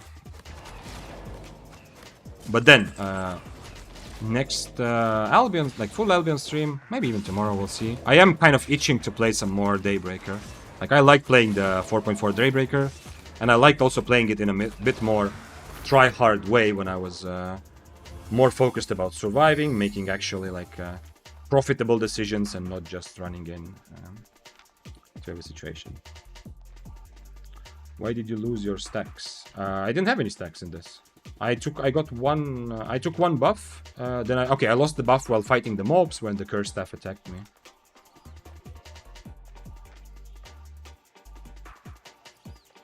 I once practiced iframing on Frost against my friend on Curse. I did it 3 times in a row at peak. Nice.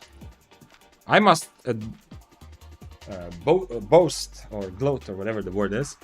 I am surprisingly good at iframing with weapons where I shouldn't be able to. I've gotten lucky so many times with Frost and Grove Keeper, yeah. Like my first couple of times I tried to iframe a Curse, I did it actually. He has 9 stacks, but no red buff. That's interesting. He's on Invis also. This is gonna be interesting. I think I just brawl though. I don't think I need to kite, but we'll see.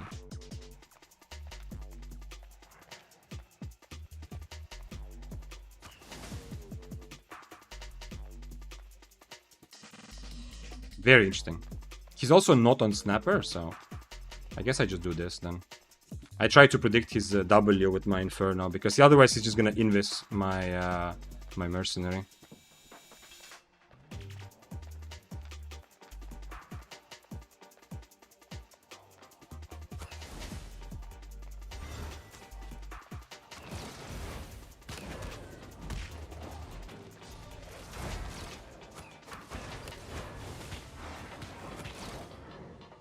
What was his other invis? I don't understand. Oh, he changed his shoes to invis. That's awesome.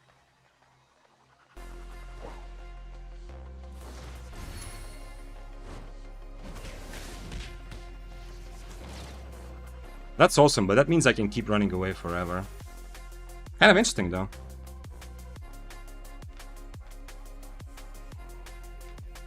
So his shoes plus his Q is his mobility, essentially.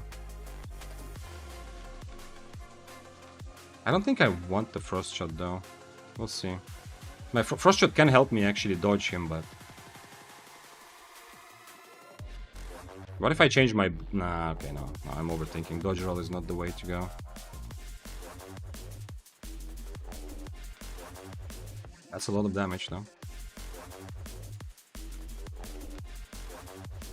I don't have a plan for this, I really don't. What is his cape looking like? Okay, he has 1 potion, I have 2.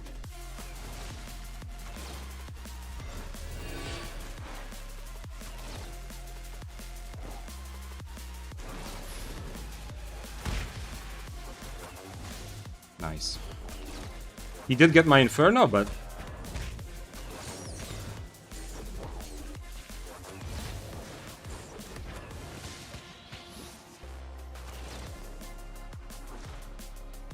He did get my Inferno with his E, but at least he missed his W. But unfortunately, he has pretty good fight to keep, like pretty good build to keep fighting close range. I actually found someone that I cannot just full on brawl like I want to.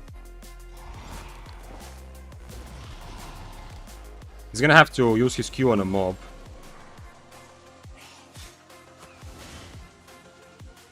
And he has to also change boots. If he wants to keep this fight going, he's gonna have to change boots sooner or later, right?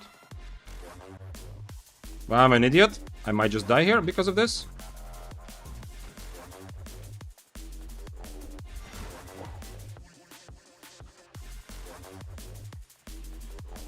He doesn't have E now.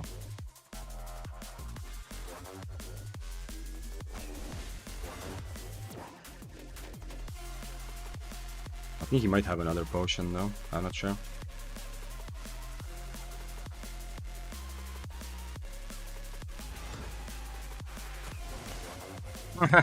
Well, at least my W range is longer than his Q, it seems. I don't know how much HP I need him to lose before I can actually take the fight. I think we both have 1 potion.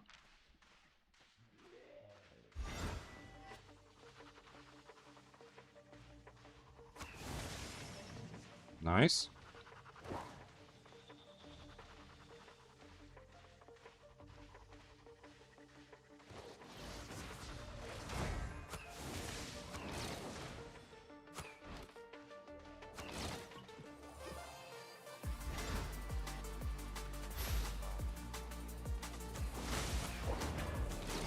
Ooh, no way.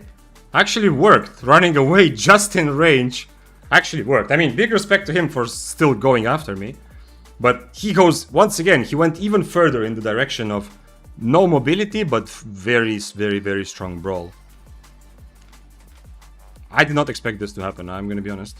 I was pretty sure that at some point he just turns around, and I cannot commit, since I have like 20% HP, I cannot run after him either, yeah? Kinda cool though, he tried to use his E to get close, and then Q to get on top of me. And if he hit the Q, and I would be dead there probably.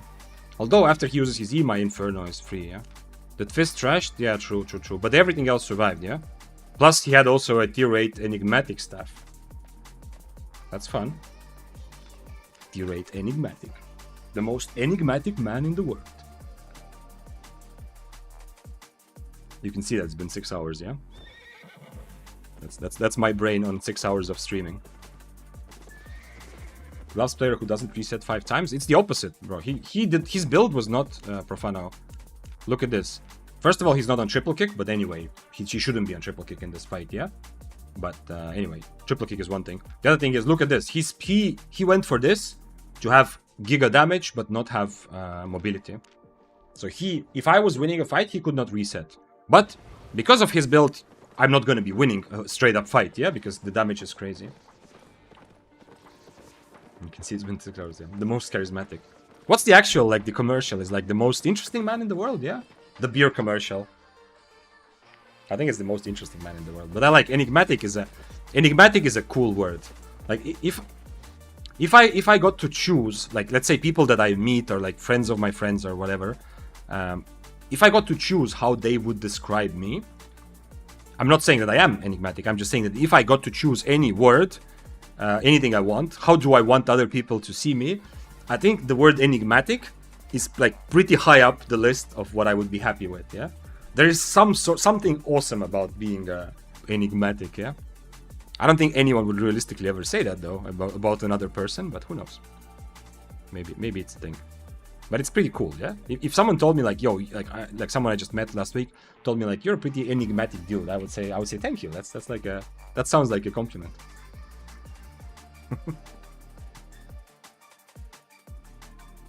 Okay. Also, I found out the limitation of this Q on gloves. I mean, probably he found as well. Since I was able to constantly hit my Ws from 15 meter range, and for his Q, he needs to be 13 meters. Okay. But I think he made a pretty big mistake in the end. Maybe he misclicked it. In the end, he used his E to get close. But his idea, which probably kills me, like 90% kills me, is to E closer, then Q on top of me, you know, if he hits his Q, and then do the second part of his E. And that's so much damage, I'm probably dead, yeah? But, sorry, but he ended up doing both parts of his E just random, like on the ground, and only then trying to hit the Q.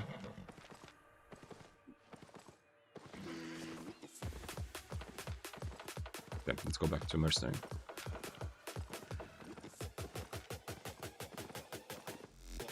I hope it makes sense why I changed to Inferno against him, yeah?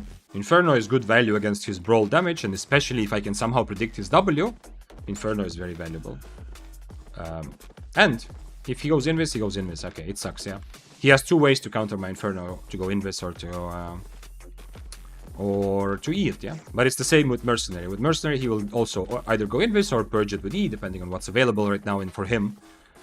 But with Mercenary, it's like, I click Mercenary, he goes invis, and I get 0 value, or maybe 1 tick or something. With Inferno, if I predict his W, I will get good value from it for sure. So I feel like, and also the rest of his damage also. Everything except his E. His E is the only thing I need to be careful about with Inferno, but I think it's much easier for me to get some value from Inferno than Mercenary.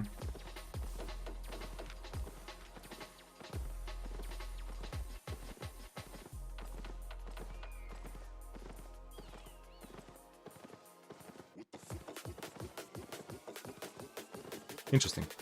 I put just a tiny bit of lemon because I ran out when I was mixing it into water. Kind of weird. I prefer when there's more lemon, I just realized. Zombilio says I'm still mad about getting poked by Deathgears. I hope you put it in Discord channel also. I know I'm getting better, but like the results don't show.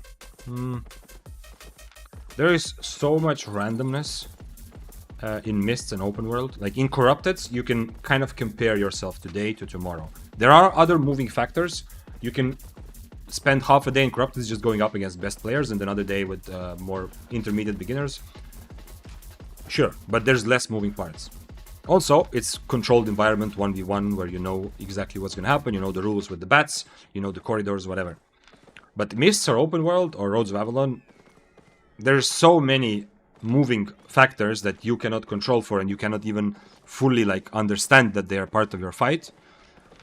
On top of that, so many like rats, different like trees and mobs around you that you can use, different builds, different tiers, different specs. There's just so much happening, all in all, that you can never compare your success based on your result from one day to another. Over time, of course, it evens out, and you can easily feel that you are better today and you are more successful and having more fun in your fights than you had like a month ago. But it has to be like a long perspective, yeah? Short term, unfortunately, only thing you can do is just figure out what exactly you did wrong in this specific fight and move on.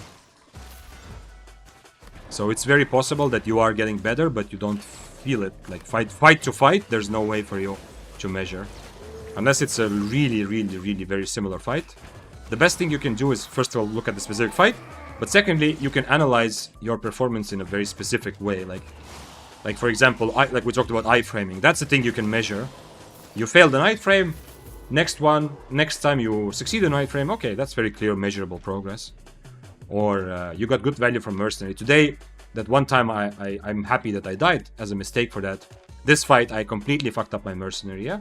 I used it just as he was frost-shotting, so I couldn't hit him, and I didn't have mobs next to me. That's a very clear, specific mistake. So next time I'm in that situation, I'm gonna make sure I avoid it so that like you can progress. You can feel your progress in specific things, but not like your overall skill progress so much.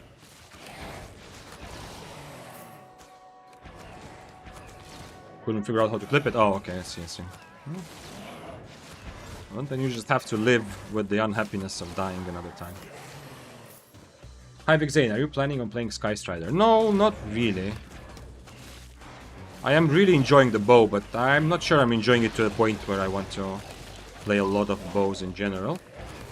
And one thing about Sky Strider is definitely very good right now. One thing, Daybreaker is an exception. I love Daybreaker, and I loved it before. It was cool kind of a little bit already. But then after that, played it even more and discovered how much I like it. And I'm obviously playing a lot of spears anyway. But in general, I'm not a big enjoyer of playing meta builds. And I think Sky Strider right now is one of the best. It is clearly S tier. As I said, Daybreaker is also, yeah, so it's not like I avoid those weapons altogether.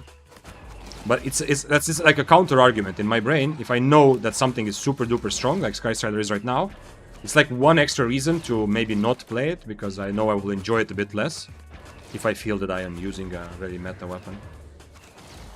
I mean, I may still play it if it seems fun, but honestly, I'm having enough fun with regular bow. I want to play Daybreaker again, and I'm kind of after Ugburg's channel point requests from earlier today. By the way, you can use channel points. If you're watching this on Twitch, this is on Twitch and YouTube, this stream. If you're watching on Twitch, you can use channel points to redeem, to make me play any sort of build for half an hour. Today, Ugburg made me play an arcane build, and I actually like it. To a point where I'm thinking maybe I should play a bit more.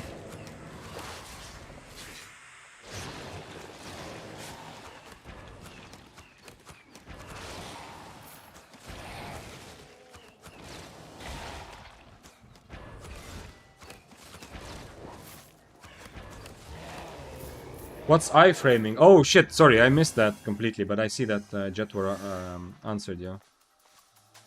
Yeah, okay, very good answer, yeah. It's a concept across different video games, yeah? It's not an Albion thing. From my understanding, it actually originates from fighting games. You know, like Mortal Kombat, Tekken and stuff like that. Because in those games, oftentimes your moves are actually calculated with like frames, yeah? Like a specific combo will take like 2 frames. A specific move in some fighting games will make your character completely immune for 1 frame, so you have to time it perfectly. I think it started from that. And then obviously it's been a concept used in Souls-like games, you know, where sometimes in some games when you roll, it's an iframe. Not every game, but sometimes, yeah. So it means that for that moment you are immune, yeah? It's not, you don't have to just dodge the spell, but you are completely immune. And it has like taken over all games, this concept of having some spell which gives you, like, obviously it's not one frame, yeah? Especially if we talk about Soldier Helmet. It's not it's not actually a frame, it's like 2.5 seconds, yeah? But it's referred to as an iframe often. And some of the things with Albion which actually do feel a bit like an iframe are like Frost W, for example, the Frost Nova. It's 0.3 seconds, it's not just one frame, but still. You have the Arcane stuff, what's it called? Enigma Blade, yeah. Then you have the Poglog has an iframe. A bunch of other weapons also have iframes. I think Claymore. Yo, been a few days since I joined your stream. How you doing? What's up, Deepesh? I'm doing well. Happy to have you join. I'm doing well. I'm enjoying the bow. It's been fun. Today I have not been cursed by a rat every time I fight. In fact, I have myself tried to rat several times, and not always successfully. Because unfortunately bow is not the best for ratting, but at the end of the day it doesn't matter. And I've gotten some really good fights. I've gotten some very enjoyable fights. A couple of good battle axe kills. Unfortunately this one I didn't... Oh, this one was fun as well. This one I didn't get to loot, unfortunately, because I did get ratted, but it was still an enjoyable fight. The 6-3 battle axe I did get to loot that I killed earlier in Heavy. I have nothing to complain about today in terms of how the games have been going. Like, yeah, sure, sometimes there's people who don't let me fight, who are ratting. One time the rat killed me, but nothing crazy, yeah? Only, like, very regular and like, in terms of how often it happens, this is, like, the expected frequency, yeah? I expect to get ratted sometimes, and I also rat sometimes. It just last stream, it was, like, constantly. 10 out of 10 fights, every time I couldn't finish it. Today, absolutely, everything is going well. And fights are good, and I think I'm showing the potential of bow decently, at least for myself, especially against melee weapons that think that they can out-brawl you.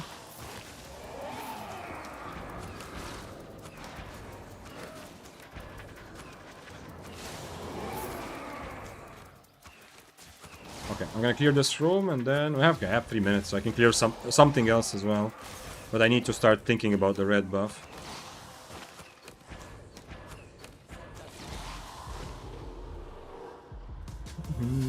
Chain/W on daggers. Yes, good point. Yeah, chain/W and also... Oh, somebody's opening a chest. Not just chain slash. Ooh, we have Sagox again. Not just chain slash, but also...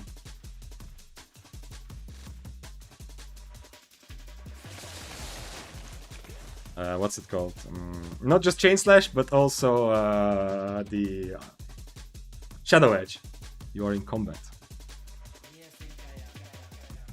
You're from combat. I'm not in combat. Yeah. He's gonna. Next combo is gonna kill me with 7-4. I think it's Sagops. Maybe not. Who knows? But it's likely that he's the one who was playing 7-4, 8-4 last time across that.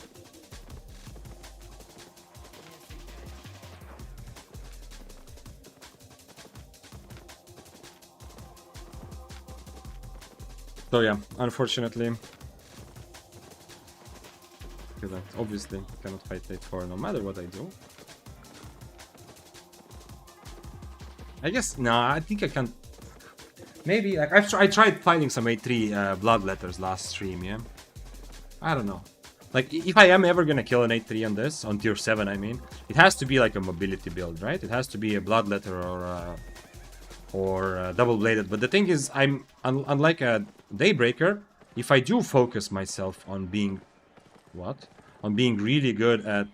if I do focus myself fully on the brawling part, I'm not going to be able to catch the double-bladed. What is this? Is this something good for me or not? Am I fighting this?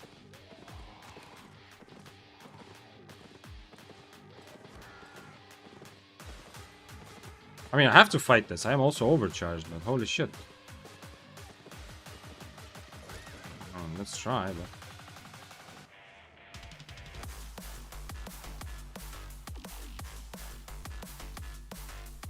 Wait, what? You killed someone with just 2 spells? Who did you kill and how? His W, he changed to long range W, so I don't know how if I can get close enough. At least he cannot remove my mercenary. I'm not even, I don't have a lot of loot either, so okay.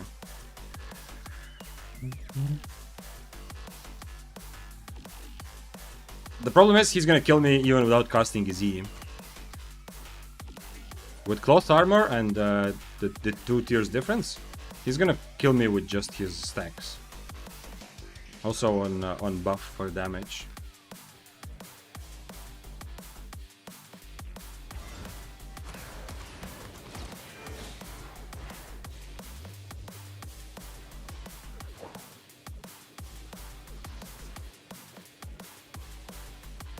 Okay, no more rope for him, but look at the damage I took.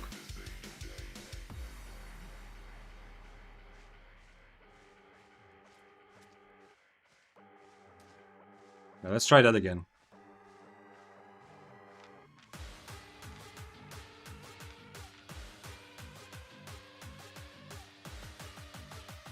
The fight will be very quick.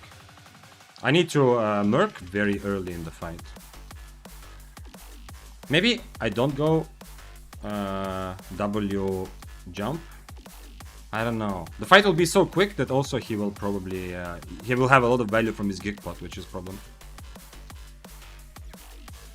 I am worth a lot less, so he's he thinks I'm not worth it probably.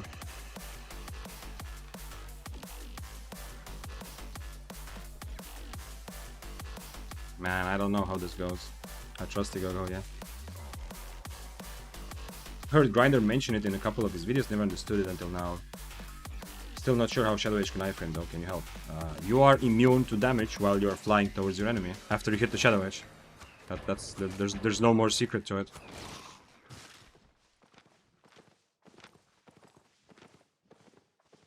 Was I wrong to space away from him?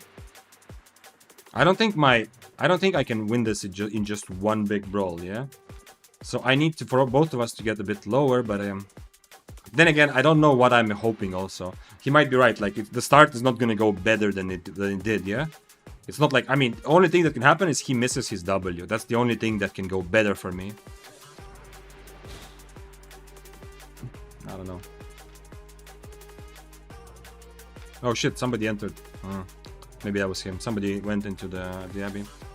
Okay, I'm gonna change food since this one is timing out anyway. You should play Life Curse next. There's an Albion YouTuber I watch named Text4K. Yeah, I know. I mean, he disappeared for a long time, but I watched some of his videos like a year ago or something. It was a really good build with Life Curse. I mean, you say it's a really good build, but don't say that based on the fact that he had a couple of good fights on it, yeah? I've played that build, yeah, and I'm not saying it's bad, but it's not really viable long-term mist. You're not gonna play that at 6-3. You're gonna get destroyed by actual meta weapons on average. Yeah, you're gonna win some good fights, and a lot of fights, just like this guy on Shoes of Tenacity. Like, he is gonna win a lot of fights because the damage he can do close range is really, really good. But when he goes very high IP, people are gonna play much safer, people are gonna have mobility and also experience to start kiting him, so the build becomes a bit less good, less good. I'm not saying you can't play this is a fun build, and he almost killed me, and I'm absolutely sure that the same will go for that. But I'm just be careful saying that the build is good, like you say it's a really good build. It's okay, it's not bad, but I think a regular Life Curse build is on average better. And the regular, I mean, primarily not Shoes of Tenacity, yeah? Like with Duskweaver is fine, but just use regular shoes. It will make it easier for you to control the spacing of the fight in the way that you want.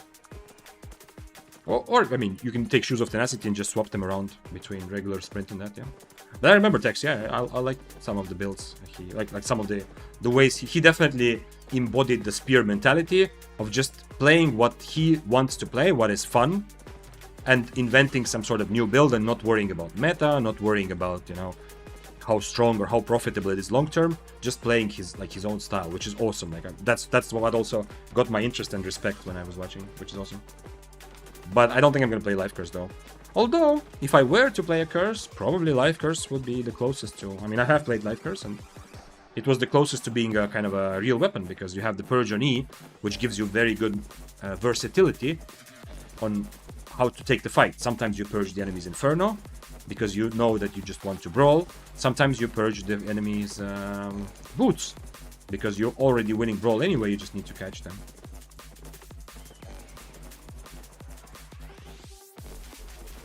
Maybe it's just CC immune on Shadow Age, but I may be wrong. Check later. No, it's also damage immune, not just CC immune. Just enjoying your streaming while I got some work done on the side. Yeah, but I can tell you, Carnage, for sure.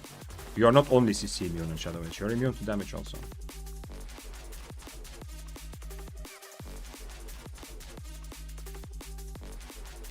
All crowd control effects and debuffs.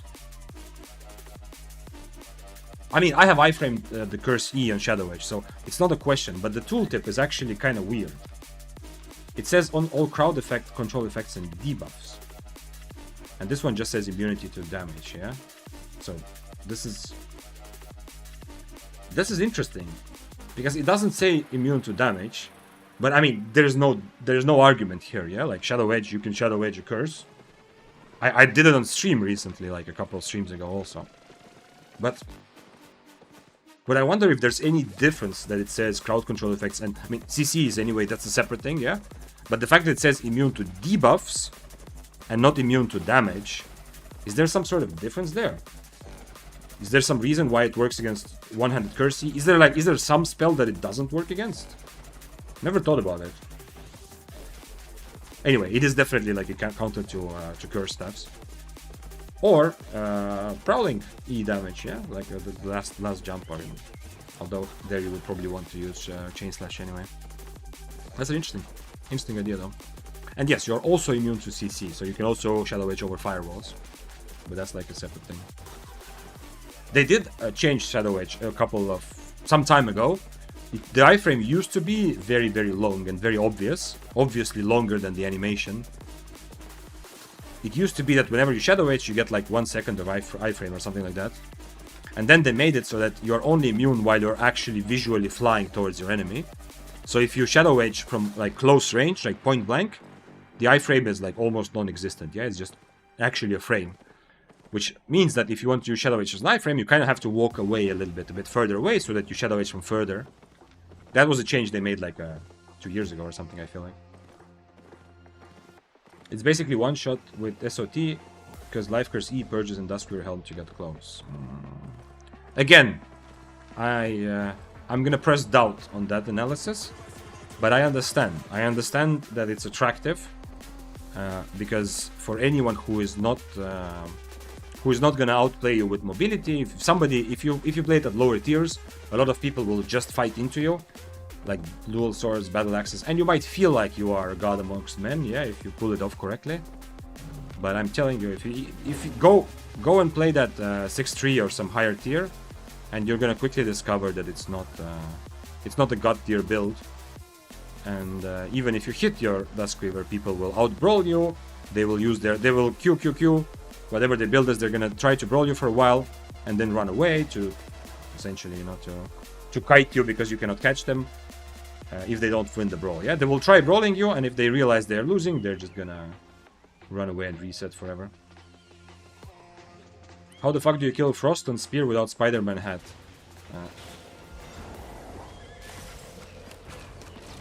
No, I didn't catch him there. I should have charged my boots. I didn't realize he's gonna just dismount right next to me like that. That's kind of weird, but...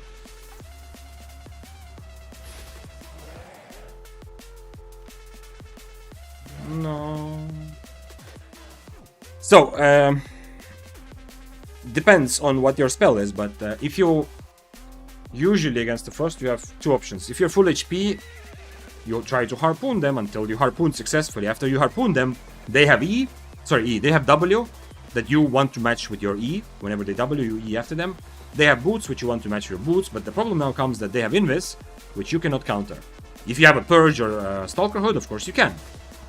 But usually a Spear against Frost, the first time you catch them with Harpoon, they get away because they're able to use Invis and good cooldown reduction. But the second time you catch them, the Invis cooldown is so long that you will have everything ready and their Invis is not ready, so you can actually brawl and fight and kill them. If that doesn't work, one of the things that happens often in Frost fights is after they start, maybe they hit their helmet or they hit their Qs or something. Very often I'm in a situation where I just walk away. And if the Frost never uses mobility to get closer to you, unfortunately the fight just doesn't happen. Nobody dies essentially. However, if you lose like 1 bar of HP, if you are same IP, you can afford to lose 1 bar of HP. I know it doesn't feel good, so you don't have to always do this, but you can lose a little bit. Sorry, you can lose a little bit of HP and then just walk away, and then wait for the Frost to use their mobility towards you. And now everything that we just talked about, you have an extra advantage because they have 1 mobility spell on cooldown, whether it's the W or their boots, and you have everything ready. You have Harpoon, you have E, you have boots, yeah. So it's, but it's very common for me also that the fight against Frost kind of doesn't happen. That's a lesson for Frost staff players. Sometimes you need to let your enemy catch you at least once to at least start the fight. But the lesson for a spear player there is that you need to learn to bait a little bit, yeah. And sometimes it means that you need to lose some HP and then you walk away, and then the Frost sees, like, it looks at you as if you're trying to go for a reset, and they get inclined to use some mobility towards you essentially. Harpoon it is. Yeah, absolutely. I'm using Harpoon against Frost staff pretty much always. And unfortunately, that means that if the Frost staff is 2 tiers higher than you, you might just lose the fight, because if they are 2 tiers higher, you changing to Harpoon means that it's very difficult for you to brawl, yeah? Like, you are a better brawler, but they are just 2 tiers higher, so it sucks, but then... And only thing to be careful, if a Frost staff is not using Frost Nova on W, then you don't want Harpoon. If they change to Frost Lance, you definitely need your W to do a lot of damage, so probably Impaler.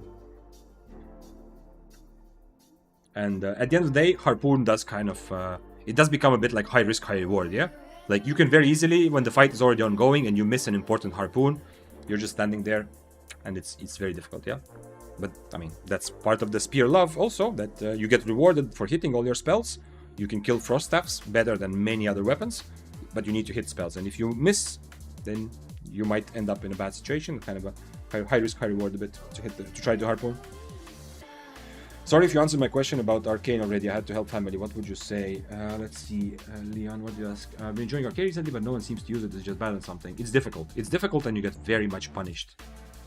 Only weapon that actually meaningfully would contest some meta builds from the Arcane family, the only one is the regular Arcane.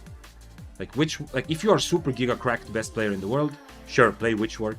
That's not terrible. It's not hopeless. The others don't really compete, in my opinion. But the reason is it's difficult. You have to hit all the spells. You cannot waste anything, and you will be punished very easily if you mess up tactically, like wasting your E at the wrong moment. You can just lose the fight because you E'd randomly, or if you mechanically miss a spell. If you misuse your enigmatic blade, or you miss your enemy so you don't even have the blink part, if you miss a lot of Qs, yeah. Arcane is difficult. It's not bad. It is, the regular one-hand Arcane is definitely viable and can stand up to a lot of meta weapons. But a lot of the fights, if you mess up, you will be punished. If your enemy messes up, well, you better hope there's a Wolpertinger around, because if there's no Wolpertinger, you don't have the mobility. Like, if I'm a spear fighting against you, I realize I start dying, how are you going to catch me on Arcane? You need to hit Enigma Blade on a Wolpertinger. You need to try to purge my boots. It's much more difficult for you. On the other hand, if I'm starting to win the fight, I'm 90% of the chance I'm going to finish the fight by being able to stay on top of you and kill you. And it's not just spear. It's the same with daggers. It's the same with swords, or with a lot of meta weapons. Fists of Avalon, yeah. So Arcane overall, it's also kind of spear-like in that it's difficult, and you have to really play well. But it is also very rewarding. So I definitely suggest playing it if you like it. But be ready. It's not as forgiving as most of the meta weapons. I think baiting is one of the main skills in Albion PP, says Rapid Scrap, so it applies not only to spear players. 100%, yeah, I agree. I think baiting is one of the most valuable and most difficult skills, because to be really good at baiting, you kind of need to know everything, right? Like, for a proper bait, I need to know exactly how much damage my spells will do, how much damage my enemy spells will do, to calculate. It's like, if I was a supercomputer, right? If I was like an AI times 50, a supercomputer who would know exactly what would happen right now, if I hit all my spells, my enemy hits my spells, which fights are going to be the most lucrative? How am I going to make money? Think about it. If I'm a supercomputer, and when I look at a situation, I instantly know to calculate how much HP your enemy will do, and how much they will do, and how much I will do.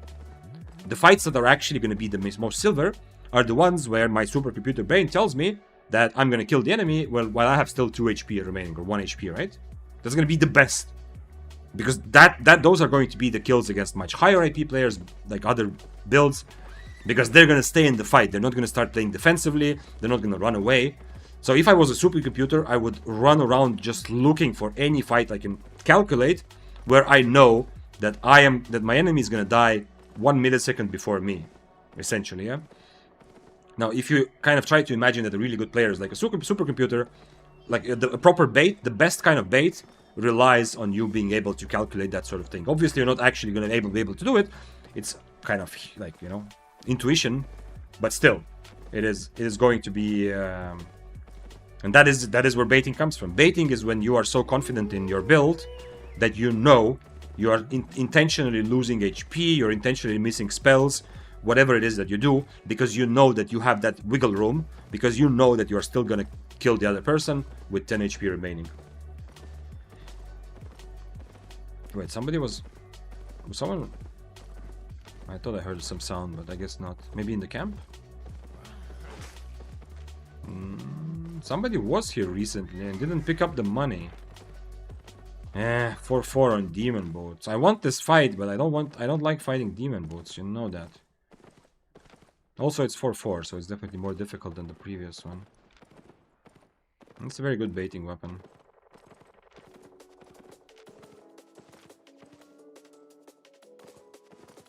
I don't think I can do this, but let's see. If I don't get any good, like, this is the kind of fight I take if I haven't gotten any fights for a long time, you know, and I'm desperate for any kind of PvP. Like, this is the kind of fight that I will take just to get something happening. Bobby says, I'm very good at baiting. By being a new player, everyone wants to kill me. I mean, part of the bait is that you're joking, but part of the bait is what you look, yeah? Like, my IP is much lower than I am actually, how strong I am. Well, not much, but a bit lower, yeah? I don't waste money upgrading my cape. My boots are 4.1. I usually buy like random quality. If you buy everything excellent quality, you will also be more scary. Sometimes the bait is just your lower AP. Sometimes the bait is having not the best build that you personally know really well. Like, playing a weapon that is off meta can also function as an extra bait, because people underestimate. While you actually know how good you are, other people's internal calculator will be a little bit off. All of that matters. Do you think Mimic second spell is realistically playable? I have never seen it played in solo PvP. I have not tried it, so I can't really answer. I don't even know what you mimic. I know that from Spear, you get the deflecting spin. But honestly, I don't know if there's a matchup where you can... where you want the spell that you get from a Mimic. I'm not sure. I don't know. I don't even know what spell you get from things like gloves or swords or so on. Or Flamewalkers. Like, what W do you get from Flamewalkers? As a Mimic, I'm not sure. But against Spears, it's not good, yeah, because deflecting spin. You don't want deflecting spin. You want extra mobility. If you want to play proper like Arcane, you want Enigmatic Blade. That's your only chance to have at least some sort of mobility, plus an iframe to dodge, plus just to dodge stuff, plus an iframe as well. So you definitely want Enigmatic Blade, plus to catch people, to get away in space.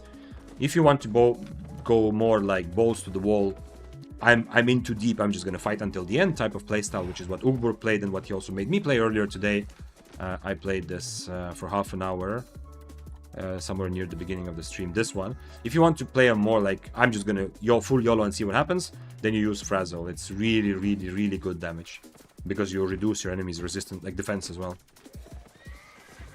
which is a big thing. I have never seen anyone in solo PP use Mimic, but I don't know why.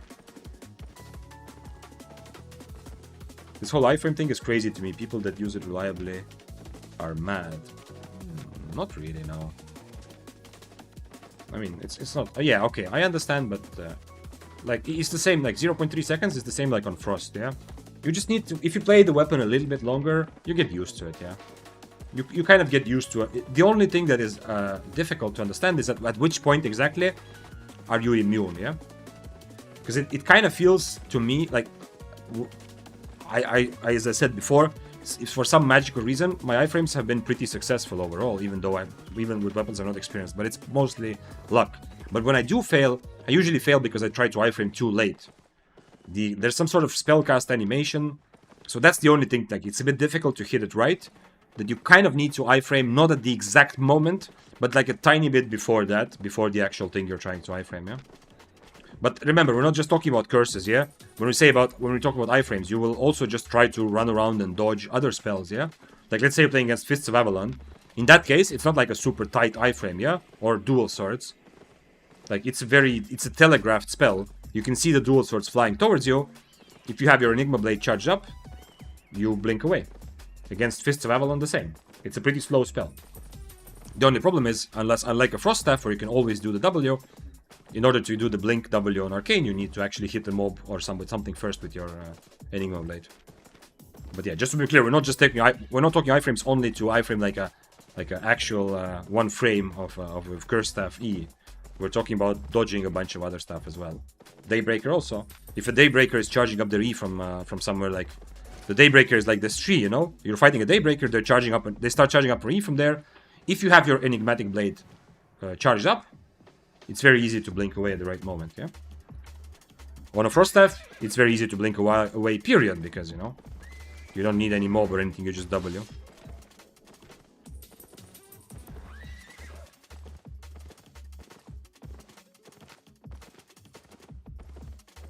Okay, who is this?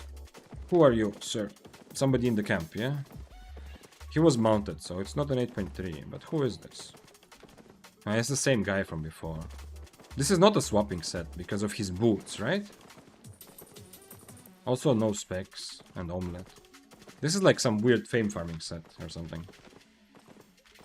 I mean, the same set would kind of work for swapping, but I would expect him to have a better mount. And also not have omelet equipped already. He might be on omelet, he might have eaten omelet, but he would have the other food equipped, or the other way around.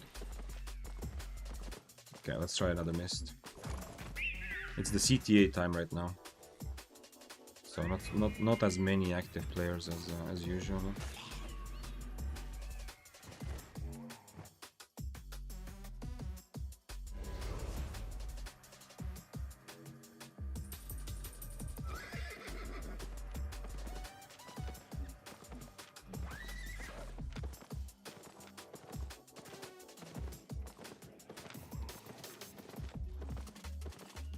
So yeah, probably tomorrow the spooky co-op game will be like pretty much in the evening, yeah?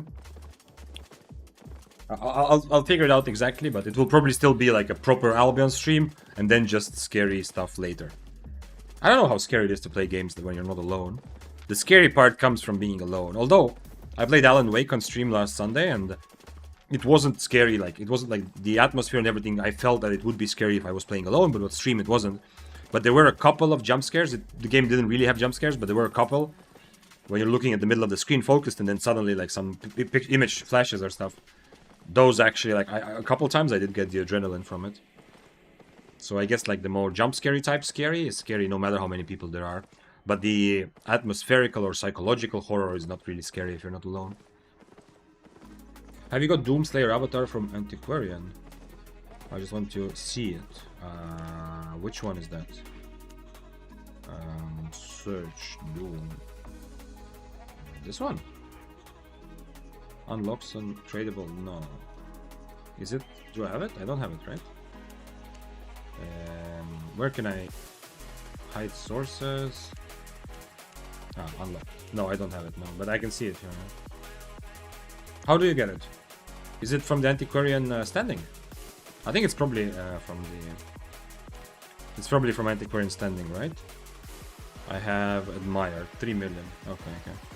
Interesting, I got a lot of... Like, considering how long it took to get to 10 million Brazilian, I played Depths and Corrupted just a little bit, and I feel like I already got 3 million, that's a lot. Smugglers, I have only 80k. I played some open world after the Smugglers update, but apparently not enough.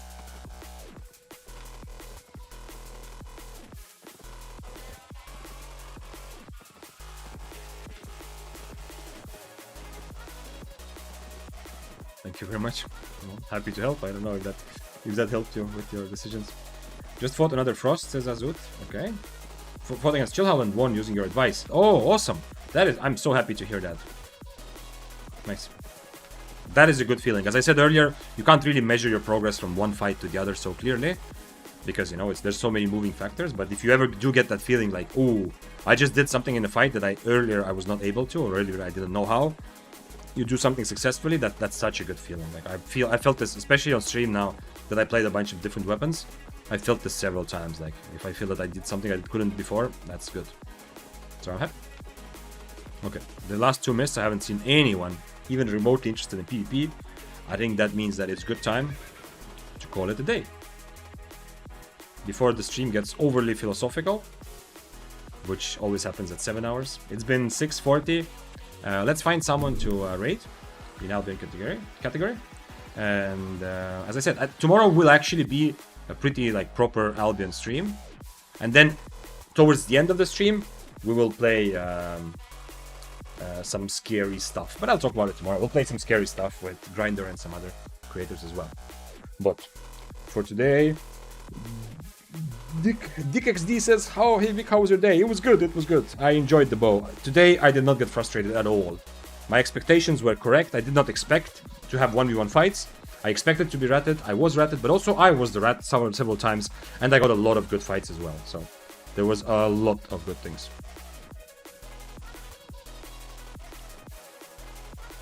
It's been good to catch you live. I usually watch from YouTube vids. Okay, well, happy to have you here. Yeah, I think my schedule will be, as September rolls around, I'm gonna stream a little bit earlier, like maybe 1 hour earlier. Nothing crazy, and there's gonna be 1 or 2 days. Anyway, on Discord I will talk about it.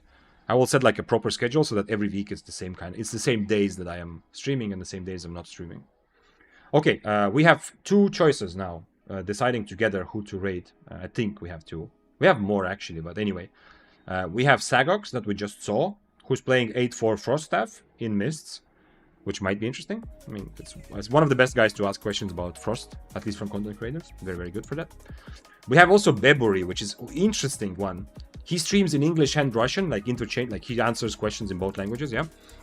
But interesting thing about Beburi is that he legit is one of the guys that I think has played Corrupted for like 5 or 6 years straight, at least from what I've heard. Doesn't matter the amount of time, but he has so much experience in Corrupted. Any questions you have, he's also one of the top players on EU right now in Corrupted. Any questions you have about Corrupted or bows, I feel like that's a good place to go and start, yeah? So both, like, we have to choose essentially between those. Yeah, there's obviously other choices as well, but let's start, because Sagox I've only raided once and Beburi I've never raided. So if someone has a preference, let me know. Otherwise, I'm just choosing something. From what I've seen, okay. The first answer is Sagox, so we'll just go with Sagox, and then we will raid Beburi some other time. In the future, I think if he starts creating, I think it's a very interesting like source of information about Corrupted's Beburi, because he plays a lot of. He's one guy who does also play some of the meta builds, but from what I've seen, he also plays non-meta builds because like he has the same mentality, you know, not just trying to squeeze the maximum silver from every Corrupted fight, but to play some different builds and see, because with his experience, he can make a lot of like suboptimal builds work. But okay, let's go with Sagox I mean, he didn't kill me, yeah? I mean, he couldn't have killed me, yeah? But you remember that Frost? That was him. So, strap up and be ready for some 8.4 gameplay. Where is my raid? Here it is. Okay, stick for the raid so you can get some channel points, so that later you can make me play anything you want. I'll see you tomorrow. Proper Albion stream, maybe not as long, but then at the end of the stream, scary stuff. Come to Discord to share your clips. Thanks for being here. Bye bye bye bye bye bye. And if you're watching from YouTube, I know